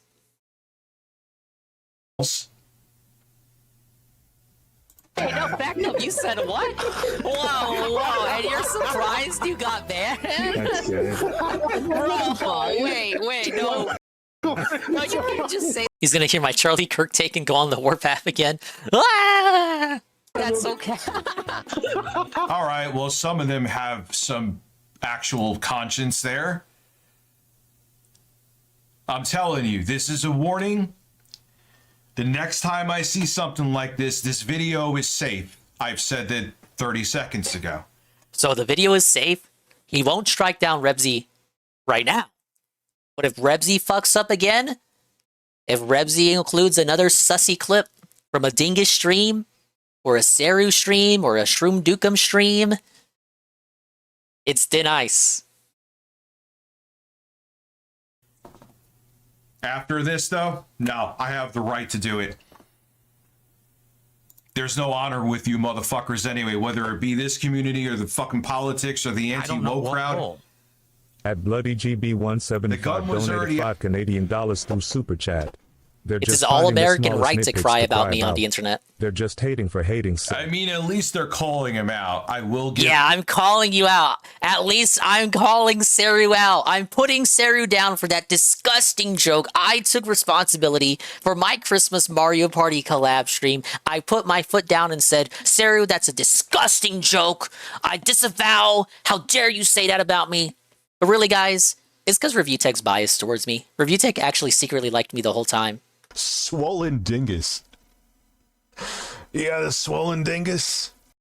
That was just a few days ago. Swollen Dingus. Yeah, the swollen Dingus. Now he's crying about me playing Mario Party. Give them that and take somewhat of a step back. However, we'll give them that and take somewhat of a step back. However, I'm just saying it now. You motherfuckers will try to flag me for shit that is I don't try to flag you. Me for shit. I think trying flagging to is demonize gay. me and trying to get strikes on my. A very consistent take that I myself have had is that I don't think anyone should ever flag down Phil, even in a scenario where he has objectively broken the rules, because you're helping Phil hide the content. And he could say, "Oh, clippers are going to save it. Someone's going to clip it. Someone's going to clip it." But in a post super puppy world where everything goes down every couple of years, people get flagged down by super pup. No clip channel is guaranteed. Channel. What's wrong about actually going after you for things that are flag worthy? TOS violation worthy. One warning shot. Here's my response. It's malicious compliance. You're doing it under the guise that it's okay to do it because it's against TOS. So me snitching on you is valid. No, it's still snitching. For things that are flag worthy. I haven't done anything flag worthy anyway. I'm a good boy. One warning shot. That's it. One fucking warning shot. Oh, such a tough man. Metaphorical. Oh my god, he's gonna shoot me. No, metaphorical. How did he how did he think that people would interpret that? People restreaming that. How do you think that people would interpret that? Oh no, he's gonna shoot me! Oh my god! ReviewTech USA threatened my life! Did he realize in real time that that could be interpreted as a threat and that someone, if they wanted to, could respond in turn and then report his own stream for threatening violence upon people he dislikes on the internet? Did he think that I would think that and go report him for violence? Oh no, ReviewTech said that I would shoot him or he would shoot me. We're going the hell. Metaphorical. Oh my god, he's gonna shoot me. No, metaphorical Christ. Jesus fucking Christ. Yeah, I really thought you were gonna shoot me in the jugular, ReviewTech. You'd like that too. You think I'm a fucking Nazi. I'm sure. Oh my god, Rich is threatening violence against me. How many fucking times I hear that? They don't deserve a warning, but I will try to mitigate the drama, but I'm tired of it. I don't get the same courtesy. How many things you guys see that I could easily flag people for? Have I ever? I've even proven that I haven't. I know it's not the same for them. I would love to see their flag histories too. I would love to see them because they're probably the most egregious offenders and biggest crybaby flag bitches out there. I'm an egregious crybaby flagging bitch, according to ReviewTech.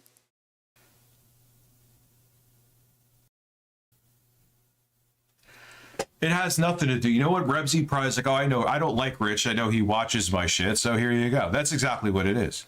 Oh, you're just now getting it? I'm assuming. Get it? Oh, you're figuring it out. Because also, too, if you want to be part of that weird detractor group, you have to dislike me. Look at what they Again. just also did with that. Again, the same narrative from yesterday. He's bringing up. I didn't go back to the first clip. He's bringing it up again. He's trying to drive it home. He either genuinely believes this, or he wants this to become the narrative to fucking do some Civil War shit. You're not allowed to like review Tech USA as a DSP detractor because the bigger DSP detractors will go after you if you do that. That is so. Listen to me. Listen to me as I say that. That's stupid. That's insane. That's retarded. Because you're not that important. Also, too, if you want to be part of that weird detractor group, you have to dislike me. You have to dislike Review Tech USA if you want to be Ann Leet's friend. And join the Baby Park Discord, where we share food, pictures of food, and talk about game news and Steam sales. Hey, Kamui. Speaking of Ann, we have a Wall of Text essay. All this suffering because this man's hunger knows no bounds. He seeks eyeballs and ears to devour because his appetite is bottomless. His daughter merely exists as a walking lunchbox for when he hungers for more. Now I, of course, disavow. I disavow that type of language, and your words speak for themselves. I would never say that about known eyeball consumer Review Tech USA. Because also, too, if you want to be part of that weird detractor group, you have to dislike me. Look at what they just also did with that being said. I can't. Like, you can't. That is. Wouldn't it be a bit hypocritical if you really liked Review Tech USA, but you really, really, really disliked Phil? How could you not hate Review Tech if you really hate Darkside Phil?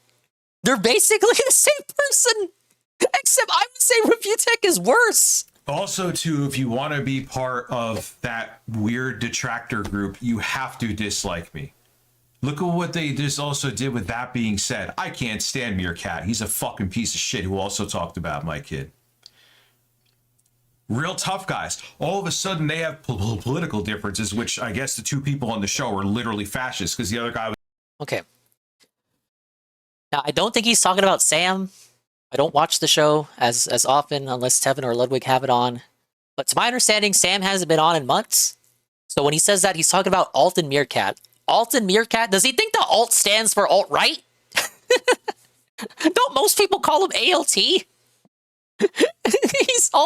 an alt-right insider. Is that what he thinks it's referring to? No, I think it's called it's supposed to refer to the fact that he teaches English in Japan, right? I know enough to know that. And Meerkat is just a straight up Nazi.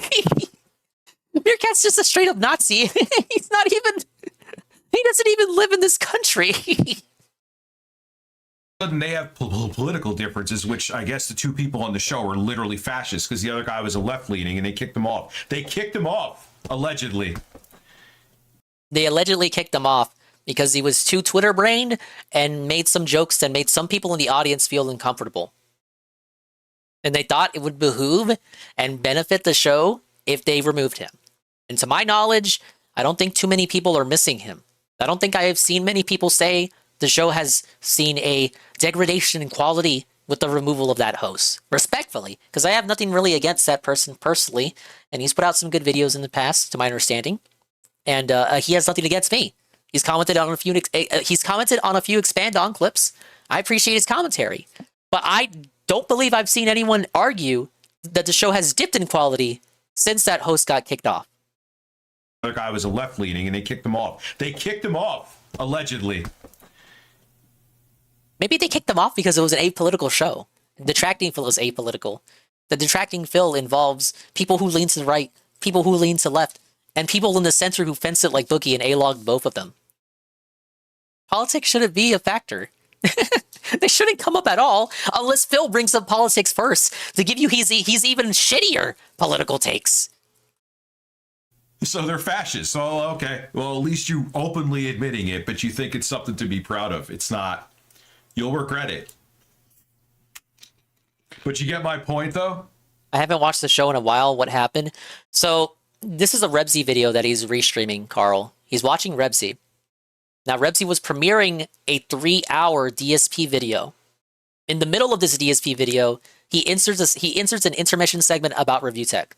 So this DSP video is now about review tech, and he did not know this because he was watching it while it was premiering. So he's forced to commentate in response to this jump scare segment. He rage quits the segment yesterday, comes back to it, and then crashes out after Seru makes a joke about him eating ears, the ears of his daughter. And then here I am right here, and here's Repsy and the guys. I just want to know about the podcast. Oh, my bad. Sorry. All I know is that they got rid of Steve because he was too much of a lefty, I think.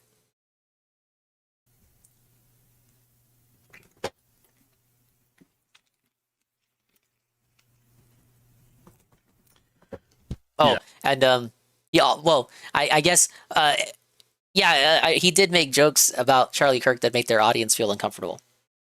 But I'm just grouping that as like an extension of him being a lefty. What? So, as much as I don't want to, I will hold to that word. And this Steve said he wanted to take a break from the internet. And he seems to have held to that. That's good. Good for him. I will hold to that word, and this is a warning. You talk about my kid and use it, I will flag your fucking channel, whether you are Kino Casino. I'm tired. I'm tired of having to, abide by rules that none of my enemies abide by. What rules do I not abide by? Me, I have to sit there and be all well behaved, or someone might flag me if I hurt their feelings. It's the fucking Wild West. No, it's not. Rich truly is a clueless idiot who has injected politics into his content because he has no idea what he can produce outside of watching tech videos and pretending he should be the one producing tech. Watching tech videos, he should be producing the tech videos. And pretending he knows what's going on in DSP videos where he can moan, while his blind daughter is crying in the background. Rich struggles to connect the dots on a giant conspiracy cabal of how the DSP detractors who he thinks should be on his side are pressuring people to make fun of him, Rich, because he is too rotunto to figure out that he is inept.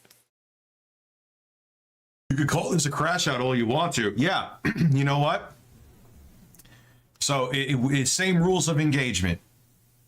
If I get fucked with again, which I will. I think detractors are more right-wing or more likely to be right-wing. I would agree with the latter. Just kind of looking, again, even though it's supposed to be apolitical, sometimes people's opinions slip out. I would agree with that for the most part. When you do see one like share a lefty opinion, it does seem to attract more heat. I would say that's evident of the sphere likely leaning more to the right, but at the end of the day, it shouldn't matter. So, all of us. Hey, Asmongold. And then he made it. He made it. Half a second of my voice, and then he made it to the end of the intermission. Read your DMs, you lazy shit. Or else stop talking like. Who is Mikey? There's the fascist. There's ALT. Alt-right insider. Alt the Nazi. You gonna say anything, Rich? You just called him a Nazi. Gonna bash the fash, big guy? That was at 5. I mean, is it a shocker that most of these dudes are right-wing freaks? Again, injecting politics in it. No, how do you know about my politics? You could go look at your. I used to, when I was on X, look at your fucking like Twitter handles, and you were fucking one step away from wanting to sit on Elon Musk's dick and spin. There's nothing on my Twitter really, but a tweet of no. I'll tell you what's on my Twitter. Extra Life donation results from the previous years of Extra Life, and a tweet of me shitting on Phil for his lying about his connections in Mario Golf. I think you may see a few more speaking out that way about leaning right. I lean center right. I don't advertise it. We're just this eater flat out wanting to make everything into politics because he wants to sling shit in his little puddle, hoping someone will join him inside the Thunderdome of slinging political shit with him. It's enragement bait. We're calling it enragement bait. It's supposed to enrage you while engaging you. He's probably just saying sit and spin because he heard Phil saying sit and spin. 18 my time, which means 2:18 his time. This is after, by the way, for all could be right wing. Who gives a shit? What does that have to do with detracting Phil? Full context. After 3 straight days of and dude, Dark, I don't want to sit there whole monitoring YouTube. I'm Oh, Mikey, no more? Well, hey, listen. Sitting there, that's another, I'm fucking lazy. I don't want to sit there and report channels. I don't want to sit there and don't. Oh, we have to ask you a question about this timestamp or whatever the fuck they do. I don't want to do any of that. It's annoying. I actually have other shit going on in my life. Apparently they don't, and they'll use it even to false flag you. Because it's time to play by their rules. Appreciate the follow, Opium Death. Once he calms down, I'll watch the daily wrap. Saying he doesn't care about what Aspen Gold thinks. When he hit the goal during one of those pre-streams, he said, yeah, just volunteers to be a Janny for the DSP Detractor community. You guys know I stay out of the drama. And that's he is just giving himself more work capital. This is why people... It's not even about stooping to their level. It's about listening. Yeah, look, he needs a mod team to figure out that Rebsy is not a pink Kirby or a red Shy Gal. Bro, he can't even figure out who Rebsy is. For the longest time, ReviewTech thought Rebsy was Seru. He thought Rebsy was the Kirby VTuber. He doesn't even know who the fuck Shroom is. He thought Shroom was Ames 32 or whatever the hell for the longest time. But no, now he knows who Shroom Dukem is, and apparently he knows that Shroom has gnarly teeth. Listen, you Shroom. need to be held accountable. I used to just thanks Jostler for the handhold. I'm done. At Bloody GB 175 donated 5 Canadian Ames really dollars through buck broke Super this Chat. dude. They Ames blow takes so small many mistakes strays they in this themselves stream. Probably made at some What point the and fuck make it did like he it's do? the worst offense to humanity. They How? have no life or morals. Oh yeah. No, they don't. No life or morals. The They're left projecting. seems to have more Christian values than the majority of the right. You keep turning the other cheek, but you should only have to take so much. I don't know what hole. Exactly. At Brendan, It all ties together. Supersonic Star, 24 months, thank you. Hey Chief, these guys aren't worth the dirt on my Doc Martens, but just know Big Chief, we got you and we will be here in solidarity, one love, blue heart. Oh my emoji. god. Thank you, Brendan, and thank you. It's like, I don't Thank even you, want brother. to do any of this fucking shit, dude. I don't. Like, I talk about you online. You are a public figure, and like, oh, I can't. We talk about you online. You're more of a public figure than any of us. Just from how big you are. Talk about this person, they'll get very sensitive. Everyone's like that, so what do? Am I gonna fucking cosplay as a Melania and start, this is what I like doing. I like commentating on things. It's just what I do. It's always what I've done. Video form or live stream. That's one of the things I've noticed with the rise of social media and the internet and shit, is that people who aren't built to be public figures because of their narcissism really want to become them and have all the perks of being a public figure without any of the drawbacks. They want to just live in this fantasy world where everyone will just fucking roll out the red carpet for them and worship at their fucking feet. It's not how it works. I actually But don't they'll want never more attention, understand that. actually. They don't have the self-awareness Because then to I can't do understand fun that, things. And their narcissism and fragile ego I actually won't want let less them. attention so on me. anytime anyone criticizes them in there, because they get so hurt by it, because they're so insecure, they feel like it's a declaration of war. And I don't give a fuck. If I acted like them, I would just be sitting there all day crying and trying to report people. Shroom, I apologize if you... I know, I saw your Twitter response. Rich, I we can't apologize handle if something watching this, happens what to this you person because of said this. about you. No, I'm not going to sit there watching everyone who fucking hates my guts all day or doesn't like me.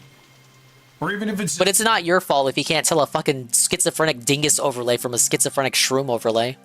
Like, that's just... What the hell's the point? What am I going to do? Review White Knight for myself every stream USA? Yeah, no, that may would as be well. insane. I wouldn't want to watch that from anyone either.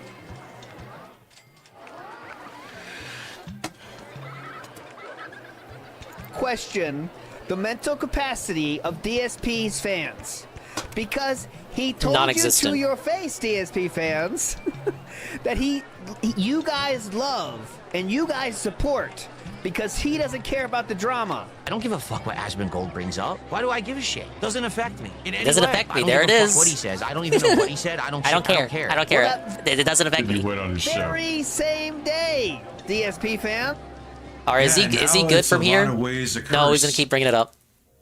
And you have people who do not have... Yeah, I just spoke on it, Shroom. He thinks, I said, I guess he thinks the ALT in Alt Insider stands for alt-right.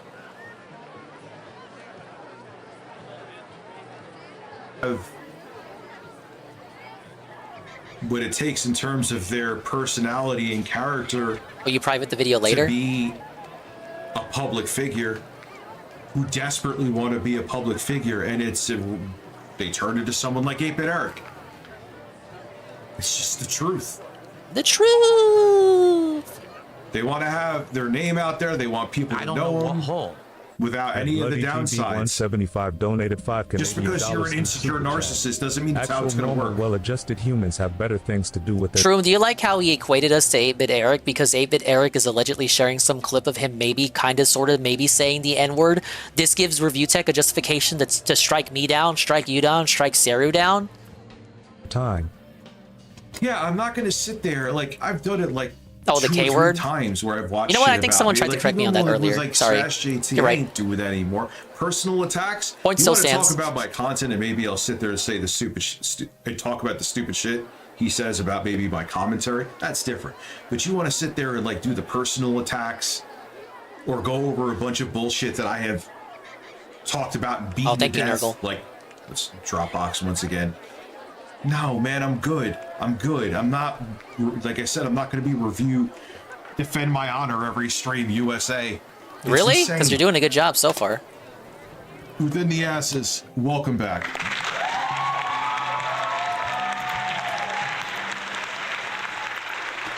I don't know what hole. Juancho, Huncho Jack donated $19.99 through Super Chat. Let's go. Oh, well, Lauren. Guys, we didn't hit it. I need 20 more cents. No, it's not happening. He doesn't beg his audience for money, guys, unlike Phil. I said that earlier. Oh, but it's just a joke, Dingus. He would never actually do that. He would never actually beg for money to do a certain type of stream and then just not do it, and like, then blame it on, like, the thing. snow or something.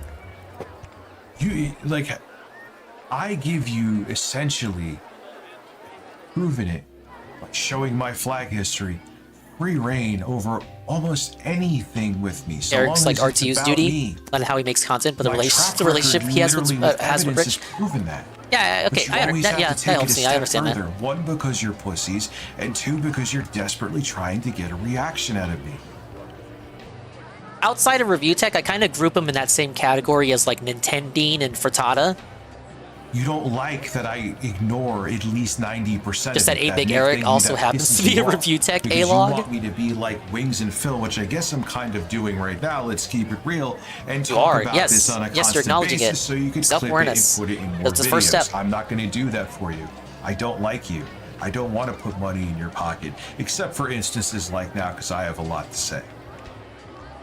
That's another reason I ignore you and don't watch your shit. I don't know what to say, because all I hear you fucking is nothing. slobs will sit there and go take it and clip it and jerk off to it and get It's a some lot of ad hot revenue. air, actually. Why would I want to do that for you? I don't want to put money in your pocket. Hey, Eternal Might.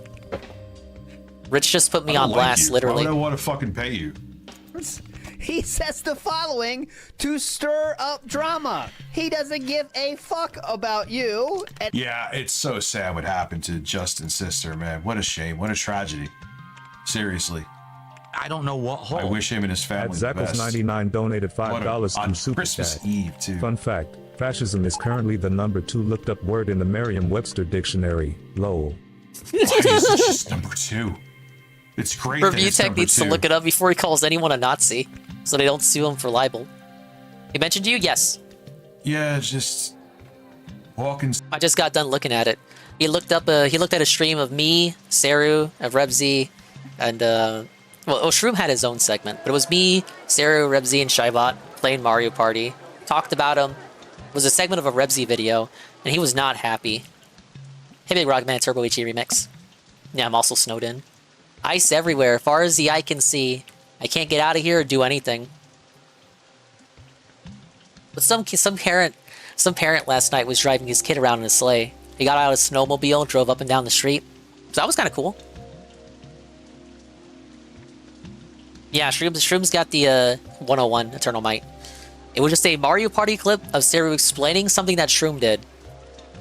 And it somehow ended in Review Tech calling us all alt-right fascist Nazis who sweep for Erica Kirk. None of that shit was brought up in the clip whatsoever. It just ends with him calling us Nazis, and I'm an incel pretzel. And I'm a masculine man who gets a lot of pussy by playing Mario Party. Silence. You know, but that's exactly it. I don't think I've ever talked about that part, but it's the truth. And that's another thing. They want me to, Rich, why won't you watch this video? Why? Because I don't want to. Why the fuck am I going to watch the same shit about myself again? Watch the if I want to watch myself, I'll go You're to no my better own than us. channel. You watch the same shit about Phil every day. Why do I need to watch your stuff? So what? So you get more traffic to your channel and in turn earn more ad revenue and in turn get more engagement from me, which in turn you could clip and make into more content. No, I like you not having money for me. Thank you.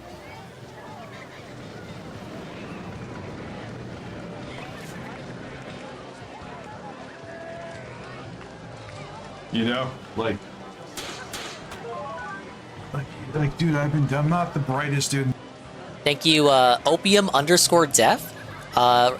The sub for the tier 1. I was actually about to make a joke about making money off of this, but I didn't want to have that come across the wrong way. But your positive sub now allows me to positively say that yes, I am making money here, making fun of you dickers. Regardless, I was making pennies of ad revenue regardless. Anyway, yeah, thank you for the up. I was gonna say re-up, but like I always say re-up, but no, thank you for the up on the tier 1. Enjoy felting the ads and buy amazing emotes that everybody likes. I'm gonna thanks to the positivity, thank you so much to all the positivity over the past couple of days. I opened up like a bunch of more emote slots, so I'm gonna figure out what I want to put in there. I think I want to make Swolify lit an animated emote. And I'll figure out what else I want to add. Probably just be some more cute Shy Guys. If I need to talk to Saru, I'll talk to Saru. But you guys deserve more emotes. Thank you so much for helping during the amazing, positive, meaningful, robust, and interactive, and tangy and flavorful partner push. I think the next emotes slot opens at 225. We're not gonna hit that. Could you imagine? Hint, hint, hint. I'm not begging. I'm outright telling you. Turn all my notifications off when he was ranting. What happened to me too, Dingus? Big ups, Shroom. But I'm also not dumb. We're winning! We're winning, Shroom! And then they're like, oh, you're afraid to watch it. Like I said, because they want to rile you up. Maybe like, oh yeah, I am going to watch it. Yeah, it's so 5 off from 220. Oh, hype train. What the? Let's get a hype train. Anyone with a brain could see that, though I realize that might be the attraction for some of them. Hey, Asmongold, read your DMs, you lazy shit, or else stop talking about... Yeah, the anti-drama man, Philip Paul Burnell, everyone. Anti-drama man Review Tech USA crashes out over Mario Party. That should be the title of the clip. Yo, I don't think anyone who clips Review Tech is listening to me, but if clips like this go on YouTube of him crashing out, that should be the title of the clip. Review Tech crashes out over Mario Party. So why is that? Help me like a bitch. Listen, man, I don't... Listen. Wait, is the goal? Oh, it actually is hit. We hit the goal. We hit it. We hit it. We hit the goal. Oh! He hit the goal, guys! He hit the goal! Yes! Ocean water. Ocean water. He even does the same thing as Phil. When he hits the goal, he does a stupid little dance with a loud-ass tune. Ocean water. Ocean water. Ocean water. Ocean water. It's a troll. Troll L. Trolls lose. Trolls lost. Relax your dingus. Birds. We actually did hit it. The proxy bag? No, I did not. Let's see what's doing. Go! Picture perfect. Whoa, thank you, Polish Italian. Wait, what? No! What's going on? Captain Lego Man. Wait. I was just joking. Let's felt the trolls. I mean, let's felt Review Tech. Let's troll W. Let's felt Review Tech. Thank you, Polish Italian, the re-up tier 1 for 2 months. Thank you, Captain Lego Man, gifting 5 out of nowhere for Captain Lego Man. Wow. To Stinky Zug, Weeders, Renal Ryan, Kang, and Mike79. Let's get a shout out for my good friend, Captain Lego Man. Long-time Dingus appreciator from the 2022 era, and now a occasional streamer on his own. Look, he's at the I wish tractor. you could dance like this. You can watch him restream. If only you were in your 40s and white. What? Yeah. Come on. What did he mean by that? What? Huh? Oh, if only you were in your 40s and white. Like Review Tech. Thank you so much, Capital. Just make sure here. I want to see what's going on with the weather. Alright, are we done? Is he done? Oh, wow. It may actually... We can go to the part where Rebsy privates the video. Oh, it's going to loop back around. Is it right here? End somewhat soon. Do fucking anything. So what? It is what it is. I can't rewrite history. I know people sure as shit try to. But you can't. Right. No, wait, the what? world would be a better Hold up. Insanity Central, 5 gifted subs. Whoa, buddy. And then went to Sadamote, Pineapple Ear, Croy, Devoured Eagle, Higher God. Some of those people are here existing right now. How meaningful. Appreciate it, Insanity Central. Thank you. I don't know if you know this, but gift subs are discounted right now. Hit. Oh, but thank you so much, guys. Maybe we can hit that big 225. Place if you can make the idiots realize that. Raw, you can't talk real your way support. into things you've done. Raw, real support. We're winning. Transformative. Don't be a cow. No. No way. No, he ended stream. Oh, okay. I gotta be quick about this. Transformative. Don't be a cow. Don't be a coward. Why is the video unavailable? Base Rebsy. Base Rebsy. Base Rebsy. Why is that? What? That happened before. Yeah.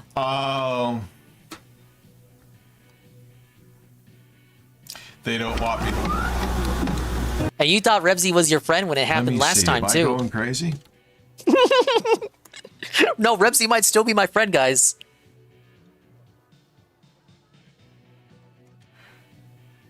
Yeah, that's his channel. Click it. Oh, shit. Yeah. I guess they didn't want me watching. You know why. Oh, they took it down to make you crash out. In the edited video. No. God, he's so dumb. Dumbass. I'm not just... Oh my god. Really? He thinks Rebsy was scared about the threat that he issued? No, they were just fucking with you. Because they knew it would make you crash out even more. Rebsy didn't want to give you the satisfaction of finishing the react, dumbass. Said, I'm not flagging it. Next time you do something like that, I will. I'm not flagging. Here is me officially telling you for the third fucking time, I'm not flagging it.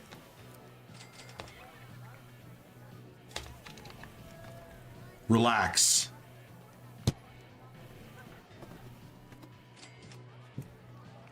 I think Review Tech might be the person who needs to relax. Unless, what is she gonna do? Oh, you're watching my copyrighted content where I use 90% of fill. Okay. I mean, you do editing. I'm not gonna make it like you. Oh, Lord. All right. I could fix her. I could definitely. Oh, fuck. Legos. No breasts. Legos. Legos. All right. I before think that's it. No, I think no, that's the show. That's what we got. But we still have the daily wrap. Thank you again for the hype train, guys. Yeah, so it could be that they can't stand me and don't want me to watch it. No, it's that we think it's funny cucking you from the react. I mean, let's be charitable. If we look at it from Rebsy's perspective, Dickers is making money off of Rebsy's 3-hour long, took months long to produce video. Dickers is just restreaming it lazily and giving nonsense commentary and making nickels off of it. Maybe Rebsy feels a bit slighted by that. But whatever, I said I wasn't gonna flag their fucking videos, so relax. Next time, yes. Not even me. You want to talk about me? I don't give a fuck. Oh yeah, now it won't be Dickers. It'll be fucking Jostler. That's the thing. He's already walking it back. Of me and go He's into already my walking it family back and in go case into he gets the pressed. personal Oh, it shit won't be like me. that. I won't be the one who does it. Make fun of my daughter. Yes. It won't be me. Here on out, you've been giving one warning. I will fucking flag you. I'll put a poster of the actual flag from my flag history behind me and kiss it before I stream every day. All right. Where is my fucking keyboard?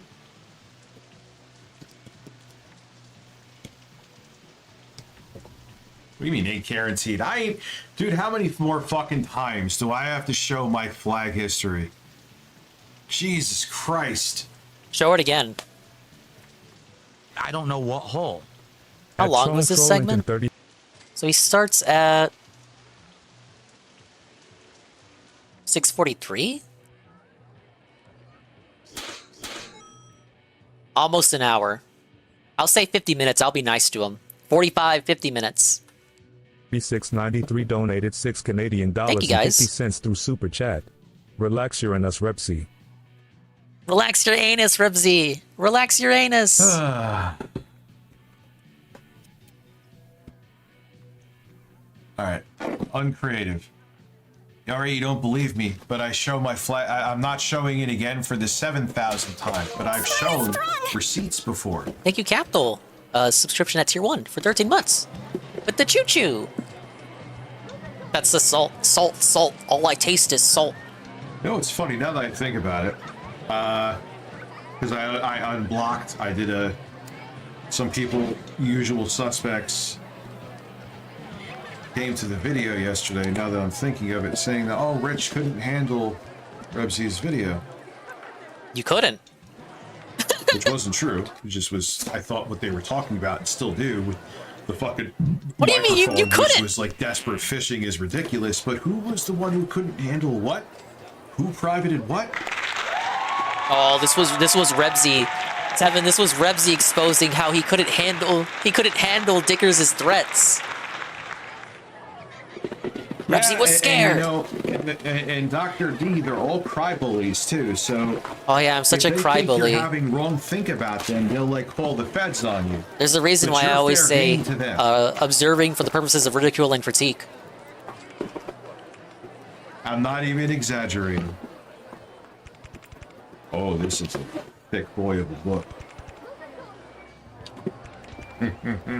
I know I have to change the screen. I think I want some Super Castlevania 4 music. Why? 'Cause I'm Yeah, crying fucking tears weird. of joy, maybe. How did it escalate from talking shit to flagging and calling the feds? What crime have I committed? I tried to de-escalate. I said maybe we don't say stuff like that on stream, Whether Sarah. it be someone like Rebsy or an actual He said I had a good content creator that's conscience. a grifter. Imagine they were watching my video. But also and I'm I an private incel the pretzel. Mid-video. It would be a fucking field day of content for them. Field day of content. They've already done stuff like this, so you know I'm not making it up or exaggerating. Crimes committed by Dingus, yes. And then if one of them said, oh, Rich, I promise that I'm not going to flag your stuff. Don't worry about This it. is like a guy from like late 2000s, early 2010s YouTube. He should not be talking about me. And just don't do it again.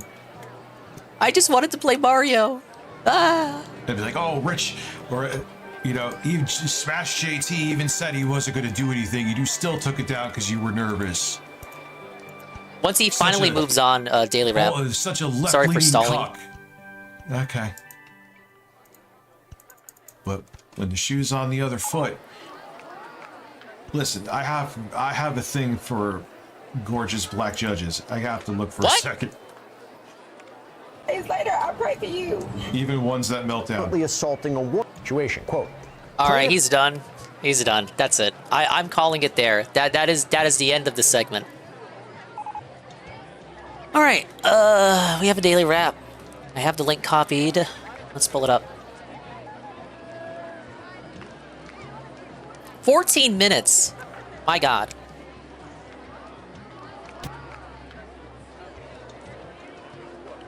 All right, let's see if he let's see if he crashes out here. Big thank you. Hollow Knight premieres. But is RimWorld slowing down? The Daily Wrap, January 25th, 2022. 26. I wonder who's gonna have the bigger crash out tonight. Let's find out. Which 40-year-old white guy is it gonna be? Good evening, everyone. Phil here, and welcome to the Daily Wrap for what was Sunday, the 25th of January, 2026. The first of a 4-day streaming week. I know that that's much shorter than usual. This week particularly, I've got some stuff going on personally at the end of the week that I need to take care of. Because of that, I have multiple days off this week. Go visit the lawyer. Which means it will be an abridged streaming week. So how did the return go? Well, let's talk all about that. I think some of you are going to want to hear this because the schedule has changed dependent on some updates to games and stuff that are coming out. But in addition to that, finally we started to see some stuff shift around. You know, we had a new playthrough that started today. We had an ongoing playthrough for about a month that sadly is starting to see a little bit of a decline. Let's talk all about it, shall we? Okay. Today we started with a Level 1 podcast, and the whole first big long segment was about me saying thank you. Hey, Seth. Hey, explaining Pastor to Mo. everyone how things are so positively different now. You mean Mark the one getting fact sued? That for the last 2 months, Could you imagine? I haven't had to have any goals on my streams. I haven't had to sit here and beg for Seth, contributions. I just finished some reacting kind of to an all that. arbitrary total. I had no The choice. fact that we're doing DSP tries it whenever we want. We're doing marathons whenever the heck we want, and it's not dictated by any kind of monetary value is amazing. At least the monetary It is value that you can so see. Refreshing. It's invisible. It is so different, and it is so. Yeah, people have been telling you to do that for a long hilariously time. Sticking it to everyone out there who over the years has said so many awful things about me, because all the stuff that they used to say doesn't apply anymore. Doesn't affect and the me. narratives Say they it. make up about me now It doesn't affect are me. all completely manufactured nonsense. So there was a big celebration talking about all these changes and things and improvements. Why can't our hero Review Tech felt the trolls with such sincerity? Why does Review Tech have to crash out? Why can't he just felt them with one sweeping motion? It doesn't affect me. That's all you had to say, Review Tech. All you had to do was listen to Seru making that joke, that off-color joke. All you had to say, Review Tech, was it literally doesn't affect me. Why can the king do that? How does our king have thicker skin than you, Rich? Narratives they make up about me now are all completely manufactured nonsense. I mean, like, I'm playing it up a bit. I am doing hyperbole. I am engaging in hyperbole. I absolutely am. But if you compare the crash out he just had to this guy, I don't know. Has he crashed out worse than Dickers did just then? Probably. But I feel like Dickers falls into the traps more than Phil does. So, there was a big celebration talking about all these changes and things and improvements that have happened. Dude, Sav, I commented on that. I commented on you being on screen. I commented on Tevin being a donator. I commented on Ann in the chat.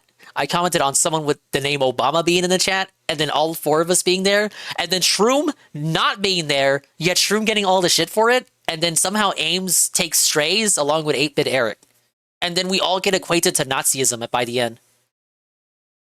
And we had a great hangout session. Basically what happened was I was just very grateful and people were feeling the love, and we had a great That's time what I'm saying, together on Shroom. the podcast, just talking about everything and how I apologize for pausing. I'll rewind. I don't want to pause too much while he's in the middle of a spiel. But I feel like seeing what you watch, you know, I don't watch the raw fucking Rich streams really. But seeing what you watch and what you highlight and what was in that Rebsy video, he is more prone to like actual visceral emotional rage. It's kind of scary, really. And we had a great hangout session. Basically what happened was I was just very grateful and people were feeling the love, and we had a great time together on the podcast, just Meanwhile, talking about Bill, everything, it's all how positive sunshine. it is. He just A lot of feeling the people, love, I'll be Mike. honest, came out and contributed and also gave positive messages. It was a really good one, okay? So overall, the show was great. We talked about other things too. Like, for example, we determined that tomorrow's DSP Tries It will be Panda Express. For the very first time ever, I'll be checking out the American gourmet Chinese fast food chain on tomorrow's stream. We'll be playing into among the other gourmet things, meme. Okay? So great podcast. If you didn't see it this morning, I urge you to check it out. I think you're going to have a good time. Okay? Then we jumped into my very first full stream of Hollow Knight. How did it go?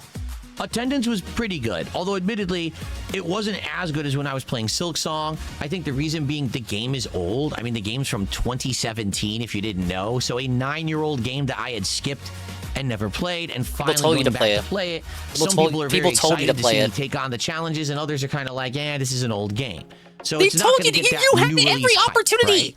At the same time, Attendance was still good. King of Retro, by the was way. pretty good. Support was good. Now, admittedly, a lot of the support had come in during the podcast. But at the same time, it can't all be from one person. Podcast crowd was there particularly to see Hollow Knight and stuck around for it. Okay, so is problem? It hard Question to mark? judge? It kind of is, but at the same time, I was feeling the positivity, and I think people had a good time on that first stream.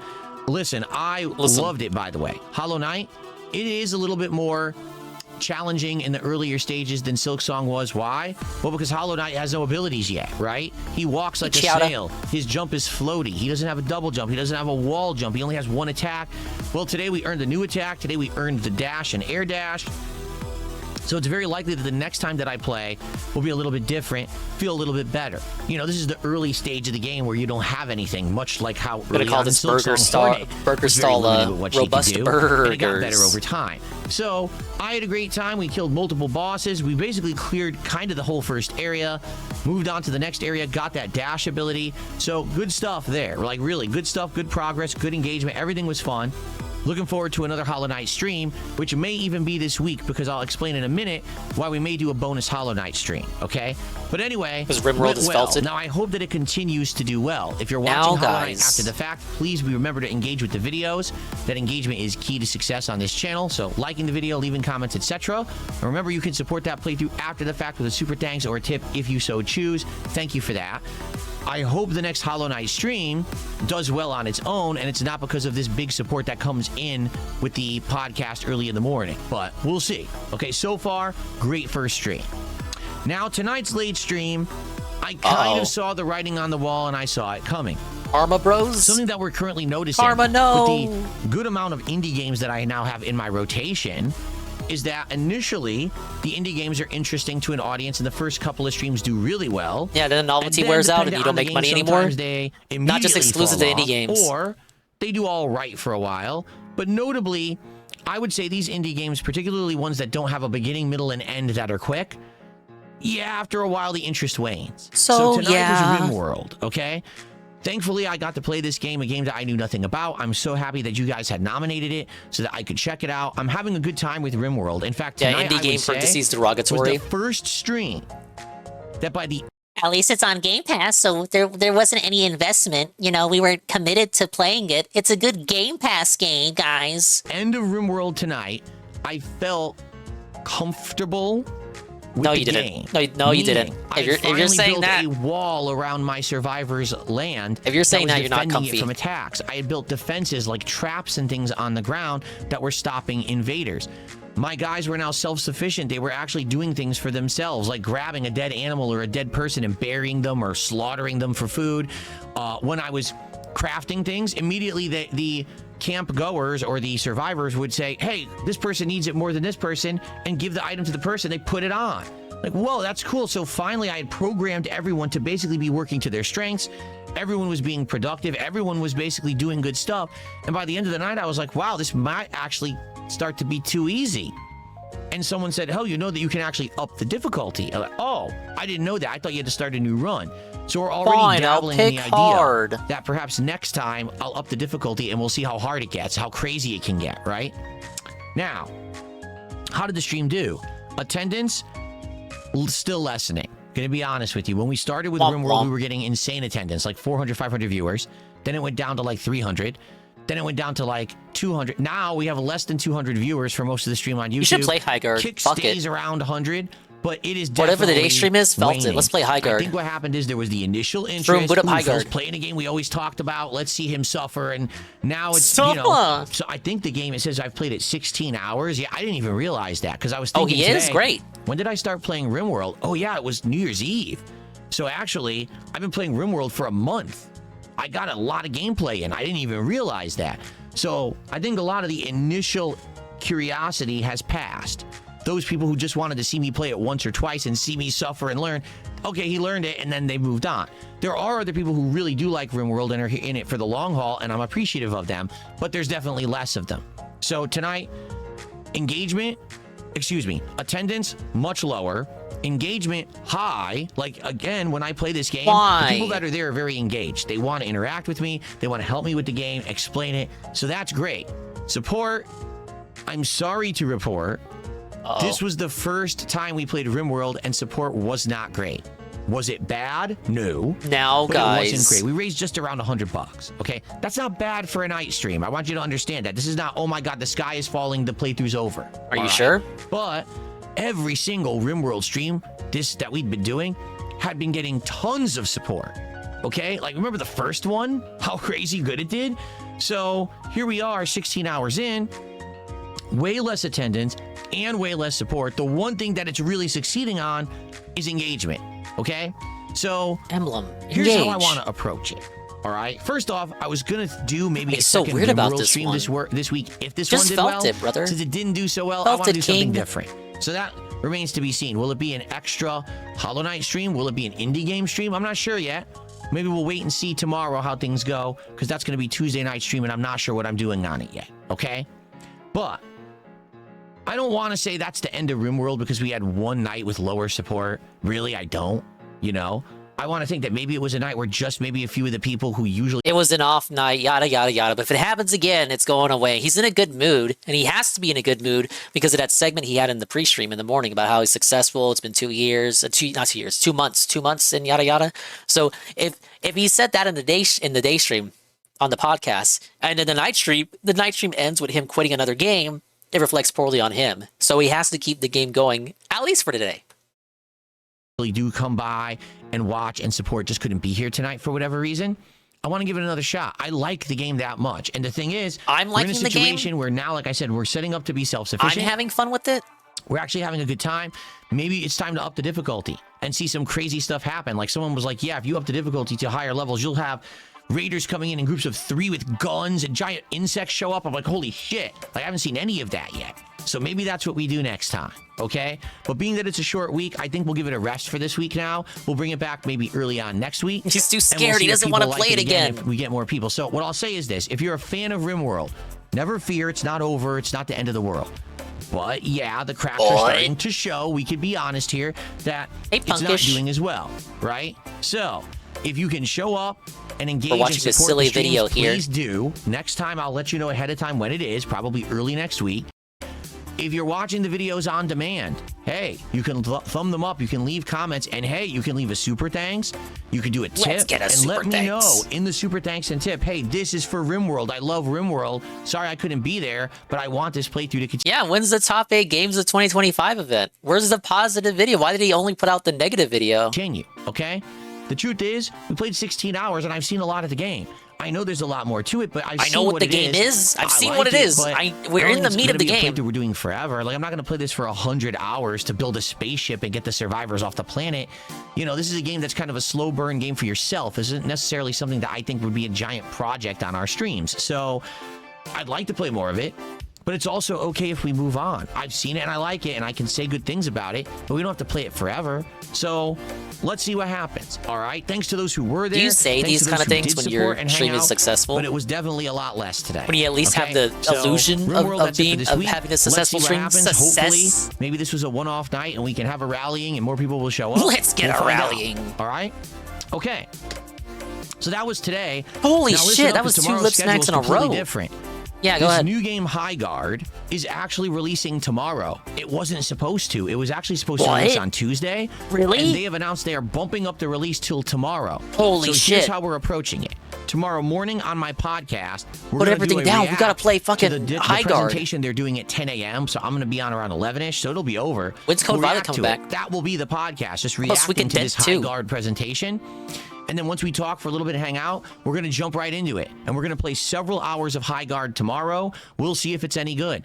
I hope it's good. Like, I hope that it plays like a fun hero shooter like the original Overwatch or something. I don't know. I guess we're going to find out as we play together tomorrow and see. So it's an exploratory stream, a level 1 podcast to react to that and then play in the game. It should be a good time, and I hope that you'll come and join me for it on tomorrow's first stream, okay? Now, tomorrow night, the late stream is another tryout stream. Here's what we're going to do. Way too late for him to come back to Code Violet. We're going to play another half an hour of Dredge. Why? Because we played it last week, and it seemed all right, but we didn't really get to the horror, and a lot of people are telling me, man, you really didn't see the real Dredge yet, because you didn't get to the horror. The real Dredge. Further, you'll see it, then maybe it'll hook you. So let's do another half an hour of it tomorrow night and see if it hooks us. If not, that's fine. We don't have to play it again. But I feel like for a game that's been hyped so much and I've heard so much about, I at least want to see the real game. You know what I'm saying? Goki. So we're going to do that tomorrow night, and then we're going to do 2 more indie games. There's already some great... Hold up, Goki. It cuts off his music to spit an awkward silence. I got too much shit open. Shy Lady can't handle it. The MSI is blowing up. It's smoking. Thank you, Goki. This is what happens when you play games on PC. This is why no one plays games on PC. Xander. All right, let's get a Goki shout out. Look at this pause frame I got him on. Avoided though. That's that good. Oh shit! That was a short one. If that clip made you aroused, follow Almighty_Goki. Get it? Let's do another half an hour of it tomorrow night and see if it hooks us. If not, that's fine. We don't have to play it again. But I feel like for a game that's been hyped so much and I've heard so much about, I at least want to see the real game. You know what I'm saying? So we're going to do that tomorrow night, and then we're going to do 2 more indie games. There's already some great nominations, like Terminator 2D will definitely be in the polls, and we'll grab a couple others, again, out of the games that we wish listed together. And we'll play a couple more, and we'll see if anything's good enough to stick and end up being a real playthrough on the channel. So a nice tryouts night tomorrow. This now means that Street Fighter 6 will be bumped until Tuesday, but that's good news. Why?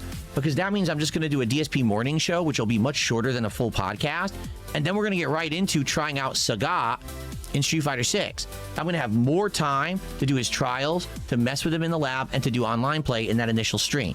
If my autism schedule is under attack. Less time because I was doing a podcast. So this will actually mean extra time for Street Fighter, but please be noting that swapping of streams. Okay, so High Guard tomorrow, Street Fighter 6 on Tuesday. Tuesday night's late stream is just a big question mark. Is it going to be... Oh my god, he's still going. Why is he still talking? Stream? Is it going to be another stream of High Guard because it was really good and we liked it? Oh my god! I'm leaving Tuesday night open completely to figure that out, and that means Wednesday will be the Lego stream where we're going to build more of Mario and Yoshi, and Wednesday night will be Wednesday night fight. Wait, that's what I care about. I hear Mario Yoshi, I pog out. I'm leaving Tuesday night open completely to figure that out, and that means Wednesday will be the Lego stream where we're going to build more of Mario and Yoshi. And I want him to watch the fucking movie trailer. Fuck you. Wednesday night will be Wednesday night fights, a session of Street Fighter 6. Whether or not it's like, you know, Sagat or another character, we'll figure out, okay? So that's the schedule right now. I know that's a change. Hope that makes sense. Again, fans of RimWorld, please let your voices be heard. Engage the content. Support it if you can. Heed the call. Want it to stay. If not, that's fine. Heed we can move the on. call. But I need to know what's going on. All right? Everyone, please have a good evening. Thank you so very much for a great day. I'll see you for High Guard and the Indies tryouts tomorrow. Oh, one more thing. DSP tries it. Panda Express trailer tomorrow. Yeah, after you forgot. the High Guard gameplay. So don't miss Panda Express. If you wanted to see it all these years, be there. Have a good night, everyone. See you tomorrow. Peace out. Damn, he's a clown. All right, September 16th, year 3. What's the financials looking like? Oh, I am not I am not doing good. I'm in the red. In the month of August, I spent $5,000. I had $5,000 worth of business expenses in the month of August. That's an interesting number. I'm making a profit so far in September, at least. Look, this Antarctic theme park it's a business expense, and I still own it. No, we're still doing the $20 umbrellas. They just won't go for the $20 umbrellas unless it's raining, which means I have to put one more information kiosk. We gotta dot them around the park. I don't know. My creative brain juices weren't really flowing tonight. That's my only sweet. Look at this schizophrenic layout. Maybe if I build another coaster.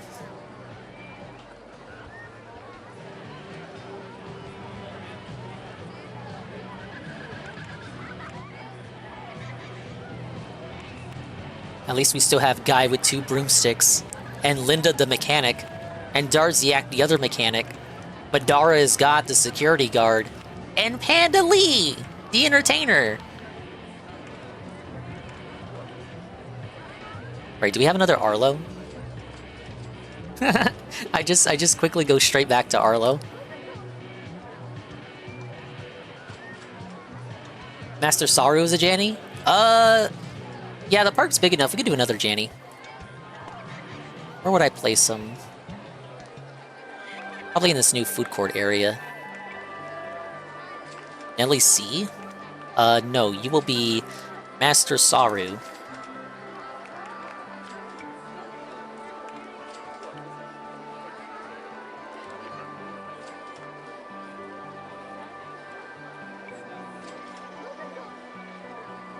Oh man, this video.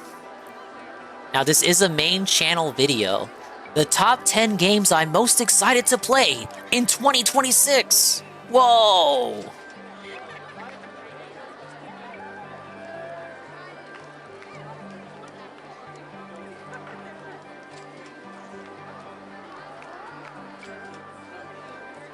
This video is brought to you by Raycon. I did see Arlo's Metroid sweep. I didn't see his review of it, because he still hasn't reviewed it. You know, the year 2000. There he is! It's a video with the Muppet! Whoa! We fucking won! Okay, let me, I'm gonna put the stream on my phone, and then quickly run and get a refill. But I need to hear Arlo's opinions. So, yeah, I'll put the stream on my phone. 1 second. 26 is upon us, and a new year usually means new games. I know, it's crazy how that works. Doing these next year hype videos is always interesting because every year my video game habits and preferences change a little bit. I don't necessarily know what kinds of games I'll want to play in 2026. I don't know what games I'll actually get around to playing, and a lot of 2026 games likely have not even been revealed yet. So my hype list might change dramatically after a February Nintendo Direct. But at least for now, looking ahead, these are the 10 games I'm looking forward to playing most in the coming year. I do need to be honest with you though, there will be no Smash Mouth references in this video. I know, I'm sorry. It was the kind of bit you can only do so many times before the joke kind of just reaches its natural conclusion. So I can only hope that the, video game stuff is enough for you. And if not, if that's a deal breaker, I completely understand. Let's go. Starting with number 10. This series has not gotten a new game in so many years, and I am certainly not alone in saying that I cannot wait to finally play the latest entry. It is Rhythm Heaven Groove. Many moons ago, I was on eBay and found a good deal on Rhythm Heaven for DS, and it turned out to be a bootleg that occasionally deleted my data, but I still fell in love with the game. Everything about it, the whole package was just so quirky, so unique, so charming. And I liked rhythm games, but there was something about this one that was really simple and yet so intuitive. Something about just working with taps and holds and flicks. It was just so tactile. It felt so good to pull off. And it has you build your own knowledge of the game and work with natural sound and rhythm cues rather than, following the usual visual prompts. So naturally, I am very excited for the new one. Just look at it. It looks like everything that you would want in a new Rhythm Heaven game. The characters are super cute. It all looks really funny. Visuals are really nice and sharp. And obviously, I just want to hear the new music. They're bringing back the original composer. Awesome. I will fully admit, though, I did try the Wii one, and I wasn't a huge fan. I don't know if it's just because the switch to buttons didn't feel as fun and intuitive to me, or it could have just been the place I was in my life at the time, so I'm technically not completely sure I will click in the same way with this game, but come on, I'm really excited to find out. At the bottom of this list, we've got a few games that are wow, that he's saying that all about Rhythm Heaven based off of a single trailer of the game clearly in an early state. I'm not 100% sure yet if I'll probably play that too. I didn't play the original Control, but I watched Goon play the first Control. There's so much about the game, just the overall vibes. It didn't really look that bad. Trippy reality stuff. Serviceable really triple A appealed to me. slop. but I don't know if the gameplay appealed to me that much. Most of the game taking place in this one environment. I don't know, just like I came really close to biting a number of times, and yet just something didn't win me over. But the reveal trailer for Resident is calling me back all over again. Just wow, that trailer just absolutely dripping with so much style and atmosphere, tripling down on the trippy reality bending elements. And now I know that apparently it takes the fight out on the streets. Arlo was a outdoor coward. environments, which are really He won't put out the review. A lot of visual possibilities. Apparently they're leaning a little bit more into RPG elements, calling it like an action RPG, so that's exciting too. So I think I might just have to give this one a try, and I was a little bit worried starting with this one. I didn't want to miss out if I didn't play Control first, but apparently they're saying that these are kind of parallel stories, so you can start with either one. So if I end up liking this one, maybe then I can go back to the original. I don't know, we'll see. Looks really incredibly cool. Then we've got the final, slightly potentially iffy item on the list. Number 8 is the Duskbloods. Before we continue being excited about future video game releases, I must remind you that this video was brought to you by Raycon. Raycon is having their New Year's sale right now, which means it's a pretty darn good time to pick up a pair of their Everyday Earbuds Classic. These have the look and feel and buttons of the original Everyday Earbuds, but with modern features added. So multi-point connectivity, multiple sound profiles, the ability to easily take calls, lots of silicone gel tips to fit any ear, along with up to 32 hours of battery life using the charging case and active noise cancellation. These are easily my favorite Raycons ever. They're super comfortable, they never fall out. I can basically wear them all day. After months of constant rain, we're finally starting to get some little peaks of sunlight, so I'm trying to get out a lot more, and of course, I never leave my Raycons behind. They come in lots of fun colors. Does anyone really think that, though? A whole bunch of cases to choose from. They look real nice. And they even come with a 30-day happiness guarantee. To take advantage of Raycon's New Year's sale, head to buyraycon.com/Arlo or hit the link in the description of this video or scan this handy-dandy QR code and you can get 20% off your purchase. Thanks again to Raycon. You may now continue feeling excitement.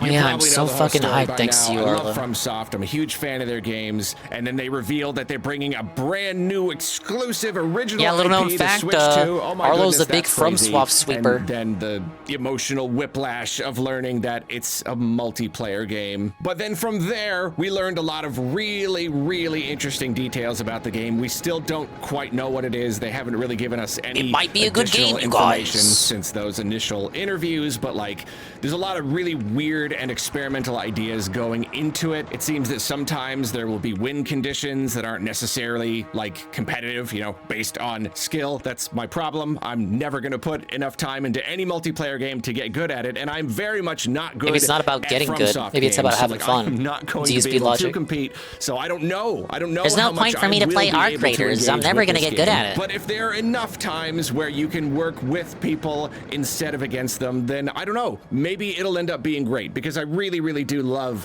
the overall idea, all the stuff that Miyazaki has said about the game so far. And more than anything, it's those vibes. Man, have you seen the trailer? It's so gritty and dark and nasty in this way that I absolutely love. It feels a lot like Dark Souls 1, and like, there you go, man. Just visually and thematically, everything we've seen so far, I find it very, very captivating. I'm very, very much interested to try it out. Hopefully it's not too much longer before we get more information, and hopefully it releases earlier in 2026, because I wish to try it, please. All right, things are really heating up now, getting real fierce. Number 7. Pokopia. You're just gonna list every Nintendo game that has been revealed for 2026? Little pocket monster characters, and the whole thing is a great idea. Yeah, I'm sure he's and the really games hyped to can play be fun. Pokemon Animal But Crossing. boy, He's not just all filling out a that list mainline with Nintendo stuff, games because it he's a does get Nintendo tiresome. YouTuber. It's a whole lot of controversy to wade through. Just So say Resident sometimes Evil you just Requiem. want Be a nice normal person. spin-off that takes the idea of Pokemon and the Pokemon themselves and presents No it way all DSP playing in this. a new way. And a Nah, he cozy will. island He game will play in this. the vein of Dragon Quest Builders, even made by the same people. All right, come on, sign me up. The game looks real laid back, real nice.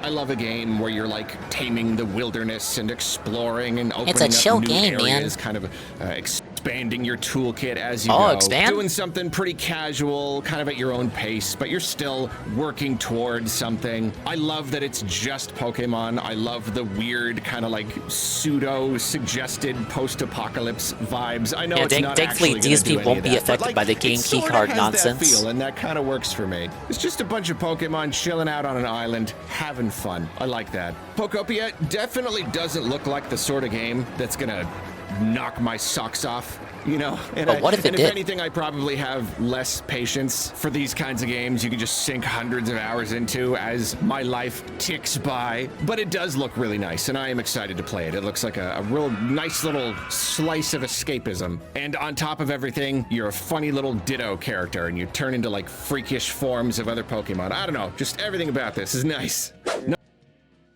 Number 6 is Yoshi and the Mysterious Book. There have been This is many definitely Yoshi one that's just games there over because the it's a years, Nintendo but game. From where I'm sitting, none of them have hit the same as the original. I don't know what was going on at Nintendo when they made the original, but like they still have not topped it. It just had this absolutely unique vibe, this really original and just wonderful art style. Such a great mix between cute and weird, you know? And the other games, they're usually still fun, you know? I'll play this. I'll like and enjoy this. I'm not saying I won't. Most people did, but it didn't have any. I'm just saying I don't really believe this is a game that he's hyped for. Colorful and nice in its own way, but like I need the. He admits he doesn't understand why he's making this prior to the February Nintendo Direct that announces even more new games. This list will already be outdated by the time of the next Nintendo Direct.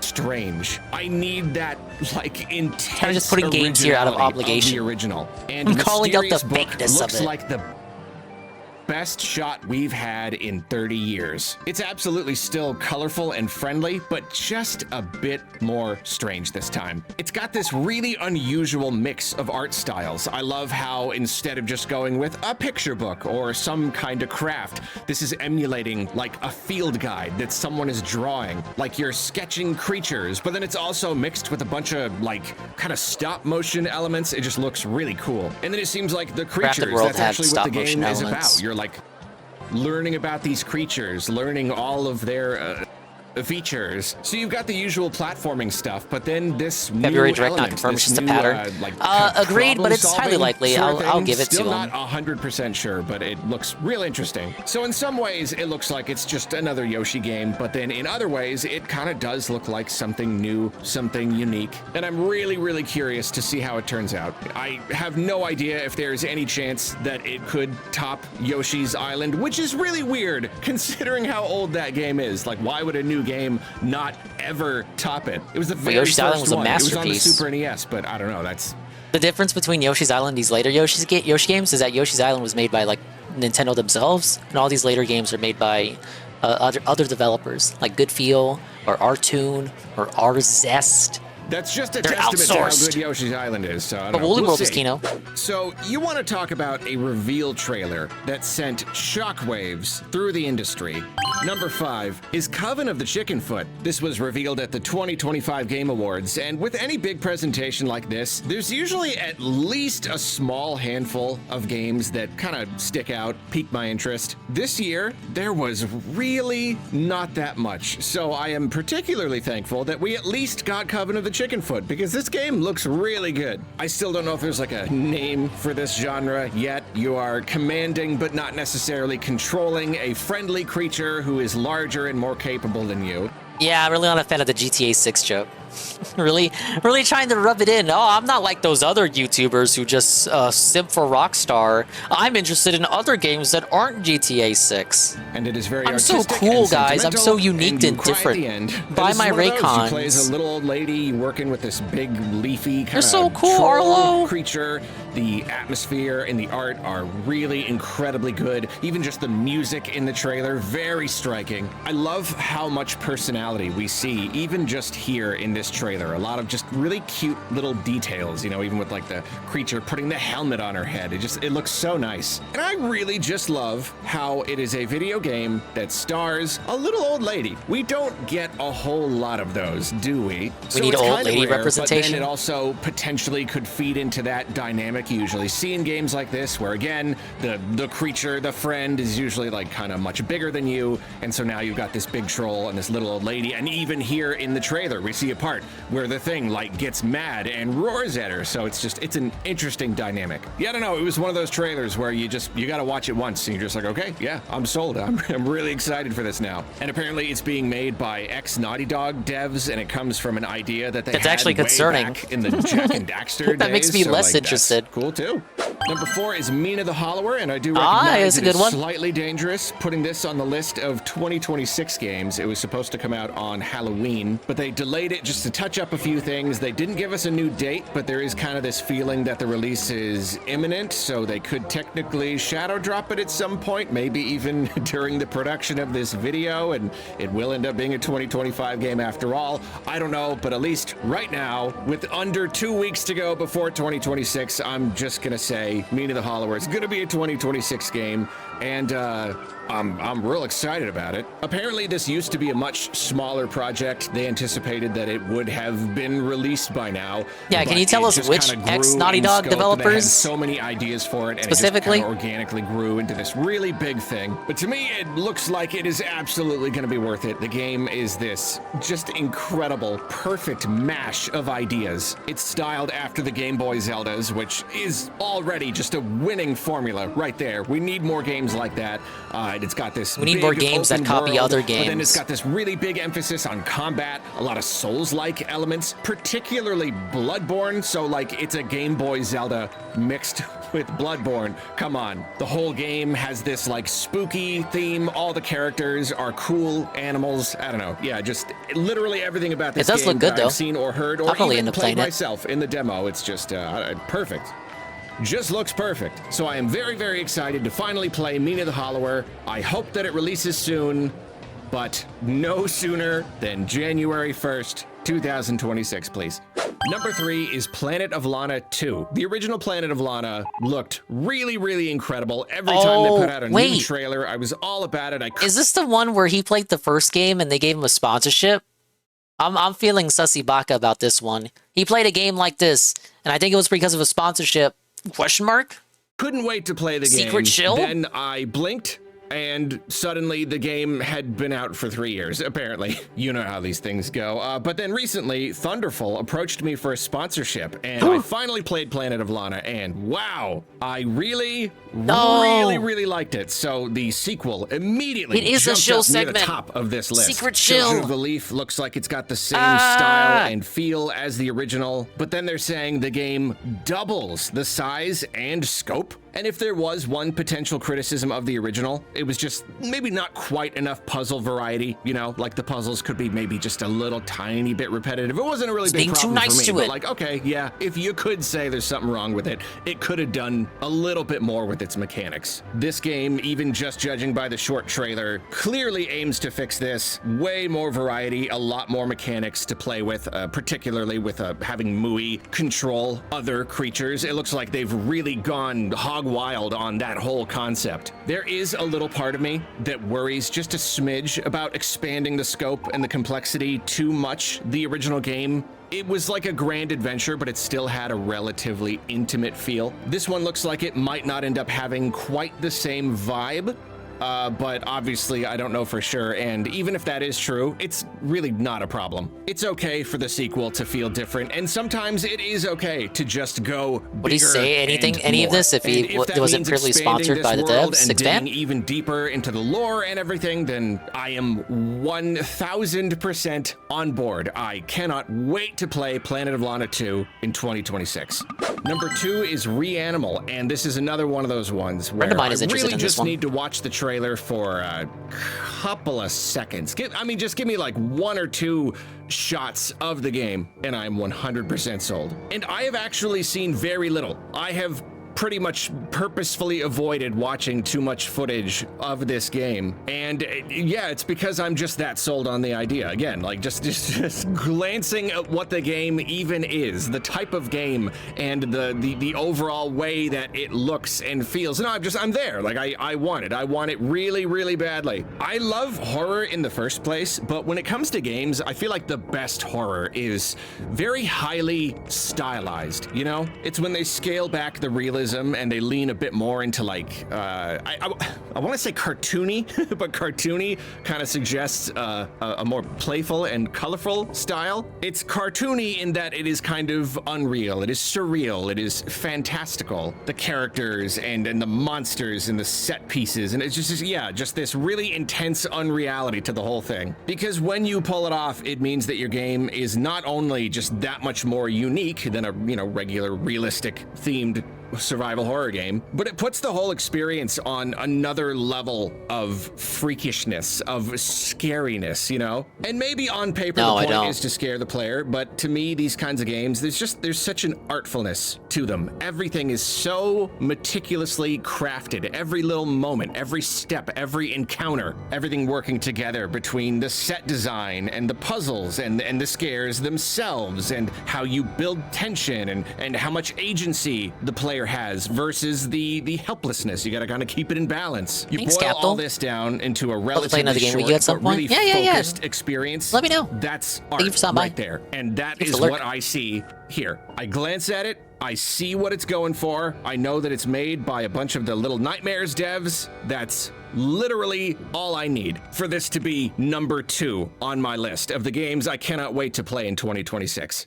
All right, no more screwing around. I'm looking forward to all of these games, but there is one game that easily takes the cake, without question. This is a legendary series, and I cannot believe we're finally getting a new installment. It is, of course, Resident Evil Requiem. I honestly don't know one, like, what kind of magic people Capcom also puts into are these looking forward to games. that one. You know, I like horror, but I'm really not even that much of a shooter fan. I don't play other like zombie games, but there is just something about the Resident Evil formula. There is just something about the way I agree with that. Make these games. I love Resident Evil. The really crunchy, satisfying, reactive gameplay, the incredible I'm getting rid of all the visuals, Eskimos. Oh no! Ridiculous story and characters. Sofa, and it's everything. my I don't land know. now. It's just, I love it. And the What do you series think has about had its that? ups and downs, obviously, something of an identity crisis here and there, but they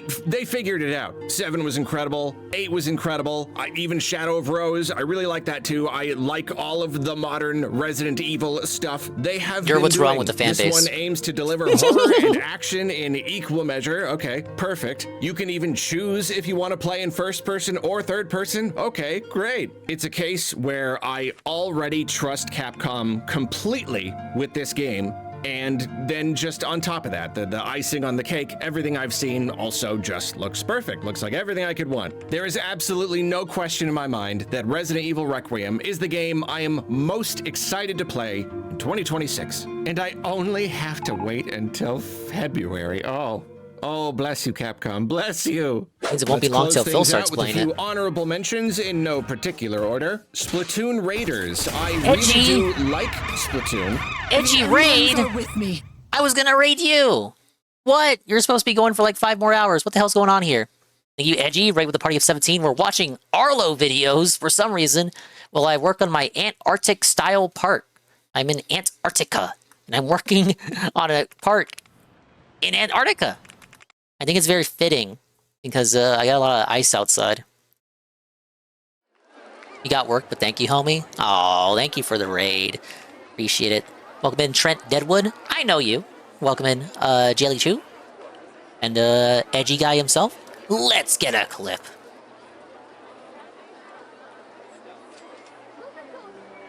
But will it be a recent clip? That's the question. It is. But not having food is crazy. I mean, he's just a little bit sloppy, you know, like. All right, well, thank you for the follow, Lazy Potato.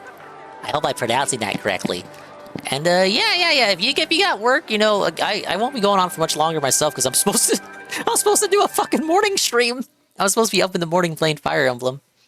I was just vegging out, addressing some drama while playing Roller Coaster Tycoon. I was called out by Review Tech USA. I was being a naughty boy. And then ultimately, in the end, Review Tech said I was super cool and super awesome, and actually, I was the only one who had a good conscience. But no, thank you so much. Yeah, go get yourself something to eat. Go get something to drink. Go walk around. Go to sleep. Set the alarm. Do the things that keep you being you. And thank you once again. I think this might be the last video, though. Let's see. Oh, yeah, he's almost done with it. Oh, bless you, Capcom. Bless you. Let's close things out with a few honorable mentions in no particular order. Splatoon We're gonna find out about Splatoon Raiders. I really do like Splatoon. I am excited to play he doesn't Splatoon love Raiders. Splatoon, I have though. no doubt that it will be a good game, but we still technically don't really know what it is, like basically at all. So I didn't want to put it on the main list since right now it's basically just a name. No idea why Nintendo revealed it so early, but whatever it ends up being, I'm looking forward to playing it. Then we've got Super one Mario day Brothers Edgy will Wonder clean out the Switch clips, 2 true. Edition. Did not put it on the main list because this is not a whole game, naturally. We know that the game is getting some multiplayer content, which we saw If you didn't already, address this, the and some Nintendo fans would single-player get mad in the content, which we have comments. absolutely no idea about whatsoever. I don't know how much single player content I can reasonably expect, but again, at the very least, I can say I'm looking forward to whatever it is. Then we've got Pokemon Gen 10. As I mentioned earlier, I do like Pokemon, but I'm not as much of a fan of everything that comes with Pokemon. Picking up a game that we don't even know anything about yet. The controversy. I'm not looking forward to seeing in what ways this game will end up disappointing us, but there is still that part of me that's pretty darn excited to at least see what it's gonna be. I mean, it's really the leaks. The leaks are really what did it. I just really, really like everything that I have heard about Gen 10 so far. So the potential is there. All the That ideas doesn't are taken from necessarily Power World, you that mean? The execution will be there, but at least right now, here in 2025, the potential is there. And then finally, we all make jokes about this game. It's easy to make jokes about this game, but that doesn't mean I am not intensely, overwhelmingly excited to finally play Catly in 2026. Now, we haven't really heard anything about this game for quite a while. It was revealed at the 2024 Game Awards. This is and also then, a joke. The developers went pretty much silent after that. There was like one little update that showed some gameplay, but nothing since then. But you know what? I gotta hold on to hope. I gotta hold that hope real tight, keep it close to my heart. I simply have to believe that we will play Catly in 2026. If there is any hope for this world, we will all be playing Catly this time next year. So there you go. Those are the 2026 games I can't wait to play. Please give us your 2026 hype list Fire down Emblem? in the comments, and I'll catch you later.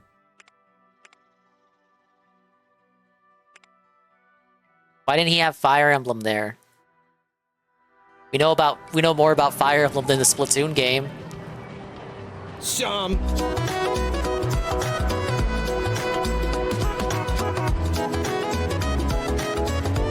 Why is he like this, chat?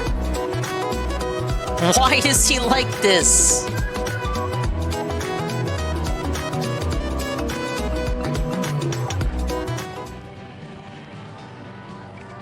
Alright, get out of here. Close that.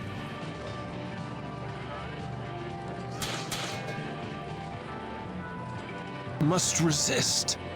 Thank you, Kazuma, for the follow. Hope I'm saying that correctly. Whoa, all the edgy positivity.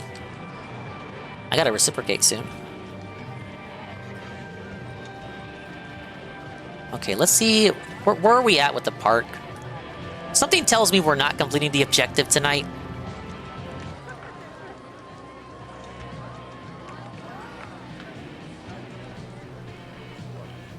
The Compendium dude? Oh, yeah, he did. Okay, that can be the real last video. That's a quick one.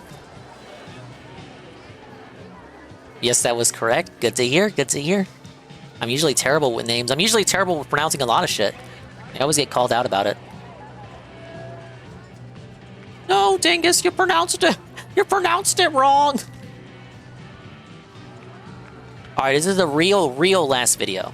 Because you want the morning stream, right?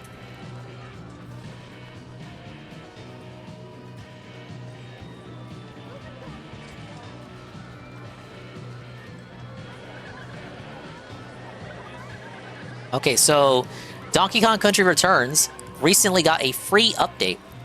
And the free update adds Switch 2 compatibility, support, all that good stuff. In addition to other cool stuff like Dixie Kong and a new time attack mode.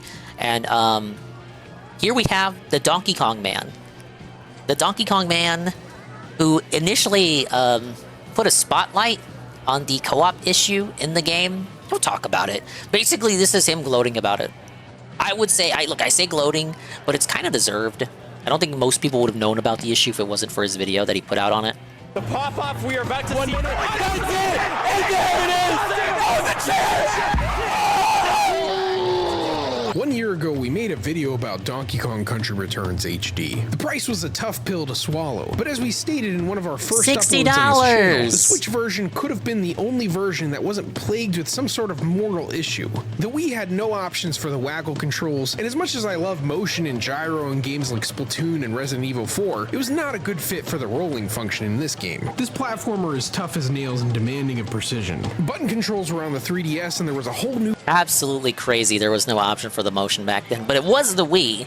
Anytime you wanted to roll, had to waggle that fucking Wiimote. World added to the end of the game, but that version had a lot of visual compromise, a slowed frame rate, and most important to my interests, broken co-op play. There were a bunch of jumps in the game that require the Kongs to use an enemy as a platform, so Retro designed this brilliant solution to a major oversight present in a lot of these co-op platformers. Both players could land on the same enemy so long as the timing was right. Back in 2013, I was just playing this game in the apartment with my brother, so I just shrugged it off the best I could, paid the balloon tax, and enjoyed the game for what it was. It was sort of understandable considering the 3DS's limitations in power and the whole thing running wirelessly. The thing with the Switch version is that it's not the Wii version, it's the 3DS version ported to Switch. So you have the Wii version, you have the 3DS version, which is ported from the Wii, and then you have the Switch version, which you think would be ported from the Wii version, but it's just ported from the 3DS. So it's missing a lot of the cool visual flares of the Wii version. There was this other... I did like the game on 3DS, but it's undoubtedly a downgrade from the Wii version. Fabled version of the game that came out in 2019. It was the version made for the Chinese Nvidia Shield. I've yet to get my own hands on it, but it runs the Wii version. It's like you're playing a ROM hack. Button controls. Very nice prospect. If you live in China and have a time machine. Nintendo shut down the servers for that whole service now that the Switch is being distributed there, so you can't play this version of Returns. While all these versions are great and worth playing in their own right, we had this wide lane open for a Donkey Kong Country Returns new funky mode sort of deal. So while I have mostly abandoned playing remakes and remasters, the prospect of a button-controlled HD version of Returns that packs in the excellent Monster Games levels was an attractive one. I was all over this announcement like Donkey Kong is all over this banana. When the game finally came out, I jumped in with my brother only to find out that the 3DS co-op issue was in the new version as well. We gotta try. Oh no! It's the 3DS version! I was already choosing to overlook the price, dunces. missing effects, and loading issues, but this just sucked the joy out of the experience for me. Instead of enjoying Nintendo, the game, I made why? a video about the problem because after over 10 years of the 3DS version existing, I'd never seen it widely discussed. I know a lot of you played the game single player, many others are new to the franchise, so you didn't understand how it was originally supposed to work. Thanks for hearing me out. My goal in making the video was to create an explanation for the co-op problem in hopes that we could catch Nintendo or Forever Entertainment's attention, and maybe they would issue a patch. And boy, did I get some attention on that video. I had like 15 subscribers when I posted that video, so I was not... The Nintendo haters were quick to hop on that video, but it was all for a good cause. Prepared for the amount of chatter that was going on in the comment box. I saw articles, other YouTube channels, and most of all, the general audience supportive of the fix. I reached out to some larger creators and tweeted at the companies involved with a gif of the issue. I don't know how to code or make games, but I don't imagine this would be a super complex issue to fix, especially considering that's how the original game in Tropical Freeze worked. I even made contact with Forever to try and explain the bug to their support team. After that, it was radio silent, with everyone's attention, including my own, shifting to the new system. system. The moment I got the Switch 2, before I started Mario Kart World, I popped Returns in to see if that game got some magic update, but no dice. I did end up playing through the game with my brother, but it felt a little hollow. I didn't want to engage with the extra content or 100% the game as I normally would. It was mostly fine, but paying a premium and getting a minimum really kind of stung. 1 year and 5 days later, Nintendo comes out of nowhere to bring Dixie. That's what you get on Phil's stream. You get taxed and you get the minimum amount of content. You pay him and then he leaves early, giving you less content. Or 100% the game as I normally would. It was mostly fine, but paying a premium and getting a minimum really kind of stung. 1 year He gives you the minimum every day. Nintendo comes out of nowhere to bring Dixie Kong to Returns. I mean, this is some Knuckles the Echidna and Sonic 2 type of stuff. This is what we used to dream about on the playground. The Dixie Kong comeback is... Yeah, dude, Dixie is not supposed to be in this game. I thought it took place before she was introduced. How is Dixie Kong in Donkey Kong Country Returns? It doesn't make any sense. Sonic 2 type of stuff. This is what we used to dream about on the playground. The Dixie Kong comeback is upon us. They also added a bunch of quality of life stuff like Game Share, but I had to boot it up to check one thing. We fucking won! They fixed it! Yes! They actually fixed it. I'm gobsmacked, flabbergasted, stupefied. They really did it. I wasn't Complaining feeling works. myself, but I promise you it looked eerily similar to the pop-off the video opened with. Now to be clear, I'm not sure what exactly inspired them to do this. I won't say that all our hootin' and hollerin' was the reasoning behind this patchwork, but I will say that this conversation was a worthy one. Channels like Game Explain, Digital Foundry, truly Good bananas. Vibes Gaming did an excellent job highlighting some of the technical and visual mishaps. John even caught the co-op problem in his review as well, because of course he did. He's thorough. Maybe a little too thorough. Maybe it was our video, or Nintendo Life's article, or a random social media post, but somehow they heard the concerns and got to work. I think it was him. Launched like this, but better late than never. I really do. All these other fuckers, Scott included. I'm sorry, Scott. None of these fuckers would have talked about it. Maybe John Cartwright. John's the only one I'm convinced would have like known about that, like separate from this guy pointing it out. I think this guy he's the one. There's no way Nintendo didn't know about his video. I do appreciate the extra work put in by the folks at Nintendo and Forever Entertainment to make this happen, especially after they already made most of their money. The new features and Dixie Kong inclusion make it all the more sweet. I'm definitely going to run a new file on this game sometime soon. I'm so glad that after all this time, this game can truly shine. Not that it was bad on the other systems or even all that bad on this one. It just had peculiar limitations on each one. There's a lot of dismissal of this game because of Tropical Freeze's existence, but I assure you this title is worth playing. Returns is good. The level design is crisp and challenging. There are some jagged edges that make this one more difficult, but the incredible difficulty was always part of the charm, right? The way it mixes old and new is so well executed, and the profile of this game has really been elevated lately. In late 2024 for Japan and mid 2025 for the US, Donkey Kong Country opened to the world with a presentation ripped right out of this particular game. While there are some elements from other parts of DK's history if you look hard enough, this park is very focused on returns. All of the fans, old or young, lapsed or engaged, will see Leaning Towers, the Tiki Tack Tribe, and Retro's overall art design. While Bonanza is having its moment, this particular entry in the series will have tremendous significance as a point of interaction with newcomers. You can see the footage from my Donkey World video to behold the chaotic number of park goers literally living through some of the parts of this game. You can already see the success of the game launching alongside the park. It sold over 1 million copies in 2.5 months, and this could prove to be one of Nintendo's strong evergreen titles after this update. I will do a comparison and deeper dive into this game in the future, but we might just be looking at the de facto definitive version of the game. Retro's original vision is now way more faithfully translated thanks to Forever Entertainment's continued work on this. Monster Games Bonus World now gets to be enjoyed by a new audience, and us crazy Donkey Kong people get to experience the game with a whole new Kong added to the bunch. What a thrilling and very random Tuesday W. It's crazy. Yeah, there was over a decade without a new original game. That's the thing. This wasn't announced in a direct. It wasn't any fucking hoop or holler about it. It was a random Tuesday, and they just dropped this bam, big reveal. Game's fixed, idiot. Unassuming Tuesday completely free. In January, we have to choose which DLC we're jumping into first, because they also started the Snowmad mission in Bonanza today. This is unreal. The Donkey Kong brand revival needs to be studied. 2025 was the year of Kong, but there's still more on the way, and I can't thank you enough for joining us on this journey. Feedback matters. Games would not be the same without people like us advocating for what we'd like to see. From this co-op fix, to Splatoon 3's changes, to K. Rool's inclusion in Super Smash Bros. A healthy dialogue between between developers and players can go pretty far. Now that we're finally here, we gotta complain even more, let's look at chat. what co-op looks like when you and your buddy lock in and the game works as Retro intended.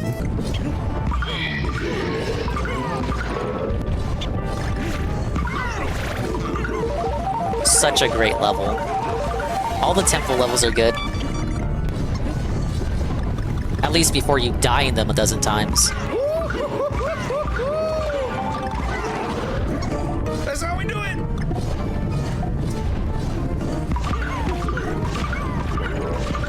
Look at that. Second behind. I wish you could play as Diddy Kong, or, well, Dixie Kong now. I wish you could play as them separately. You can in Tropical Freeze, but only on hard mode. It's not like that the levels are designed around Donkey Kong.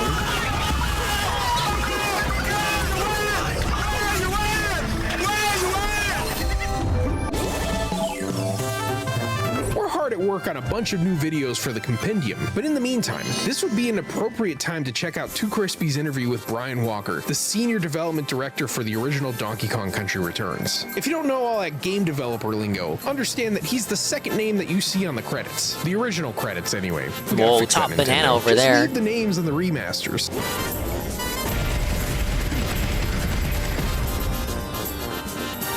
DK got that roll jump. Ain't nobody gonna speak ill on the roll jump. The roll jump is Kino. Okay, did I lose? My rides keep breaking down. The park is entirely schizophrenic. Nobody knows where anything is. The lines are too long, and I'm not making any money.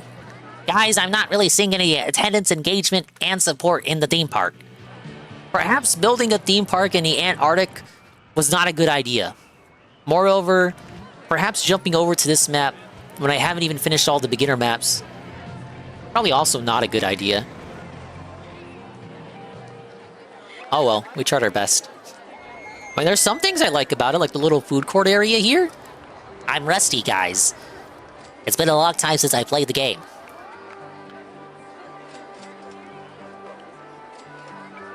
That's fair enough.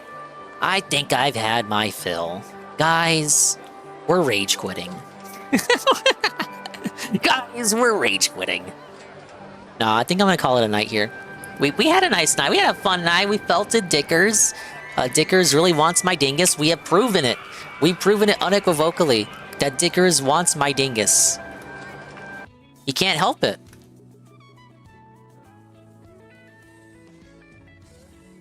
He just really wants it, guys. He's gay. He's obsessed. True.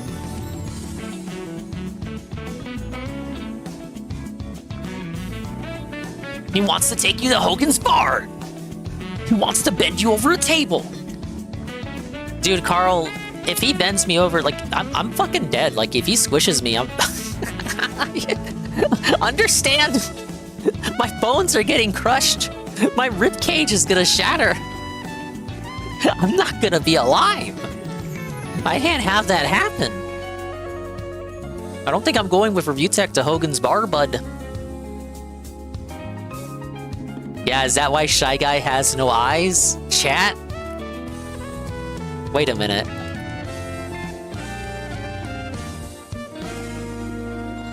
Is this why? Chat, everyone has always asked, what's behind Shy Guy's mask? What's his face look like? Why do his eyes look like that? Guys, now you know. I started the stream by saying Review Tech USA was coming after me, but in reality, the entire time, he already got to me. My eyes were felted on fight! My eyes were felted on frame 1! No! No! Oh well. Alright, I'll come back to this. Or maybe just rage quit and do an easier part.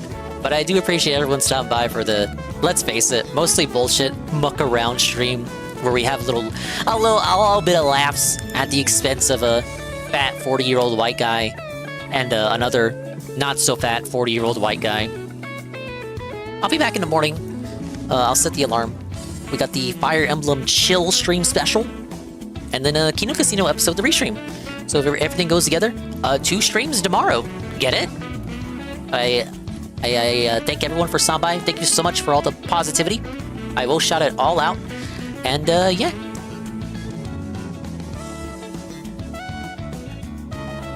Yeah, I need to hire security to protect me from RTU.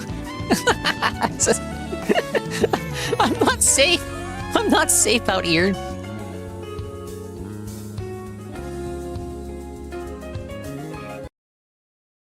It's nice to rest your eyes. Thanks for stopping by. I should probably save my park. Let me do that right now.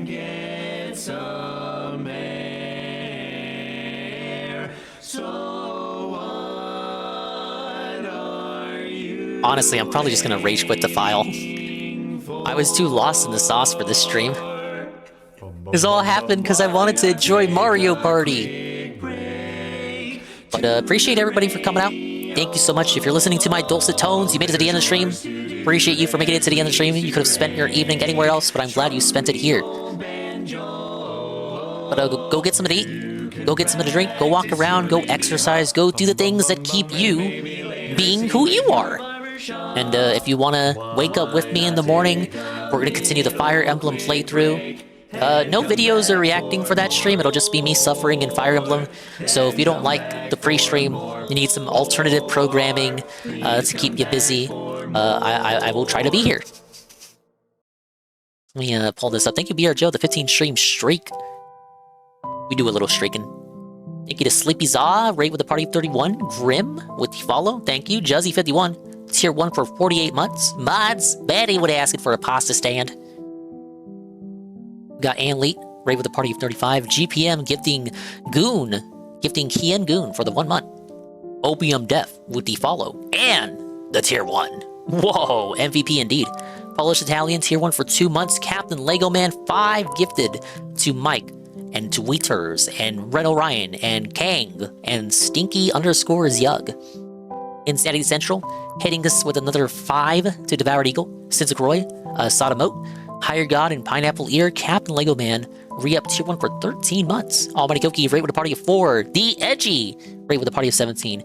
Everyone go give Edgy a follow. He is Dingus approved.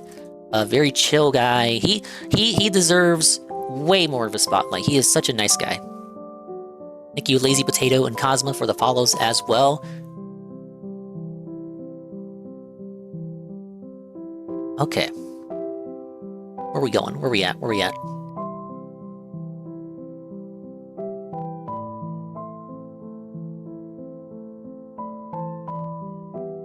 Yeah, tomorrow Fire Emblem. And probably Animal Crossing for the evening. Or no. Kirby. I gotta finish those achievements. No, we're not playing Marvel Rivals. Come on, Goki. You really think I'm gonna squat up in Mobble Wobbles with you, Goki? This will be a little bit more realistic here.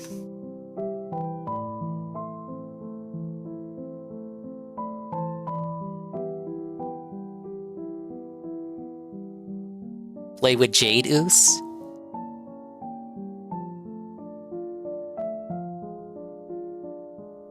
Me see you play Invisible Woman? Okay, see you ton.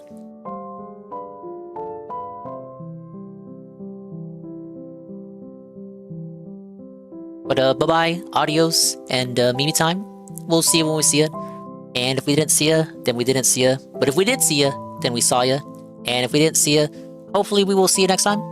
If I can see myself in the mirror each and every single day, hopefully I could inspire viewers like you, Brew, to see themselves in their mirrors each and every single day. Da-da-da. Alright, I gotta set the alarm. The alarm should always be set up, Dingus. That's true. But sometimes it magically disables the alarm volume. It's like when Dickers was saying, oh, OBS just magically changes my settings. Look, I can't relate for that for OBS, but I can relate for that with my phone's alarm.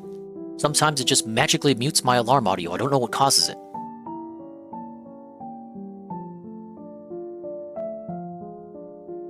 Alright, Noah's playing cool random indie style games.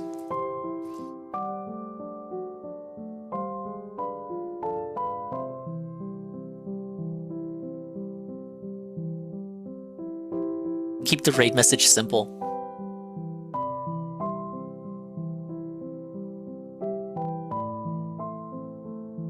Alright guys, appreciate the love. Take it easy. Yeah, you go to bed, Rebsy, you villain. You started all of this. Ah!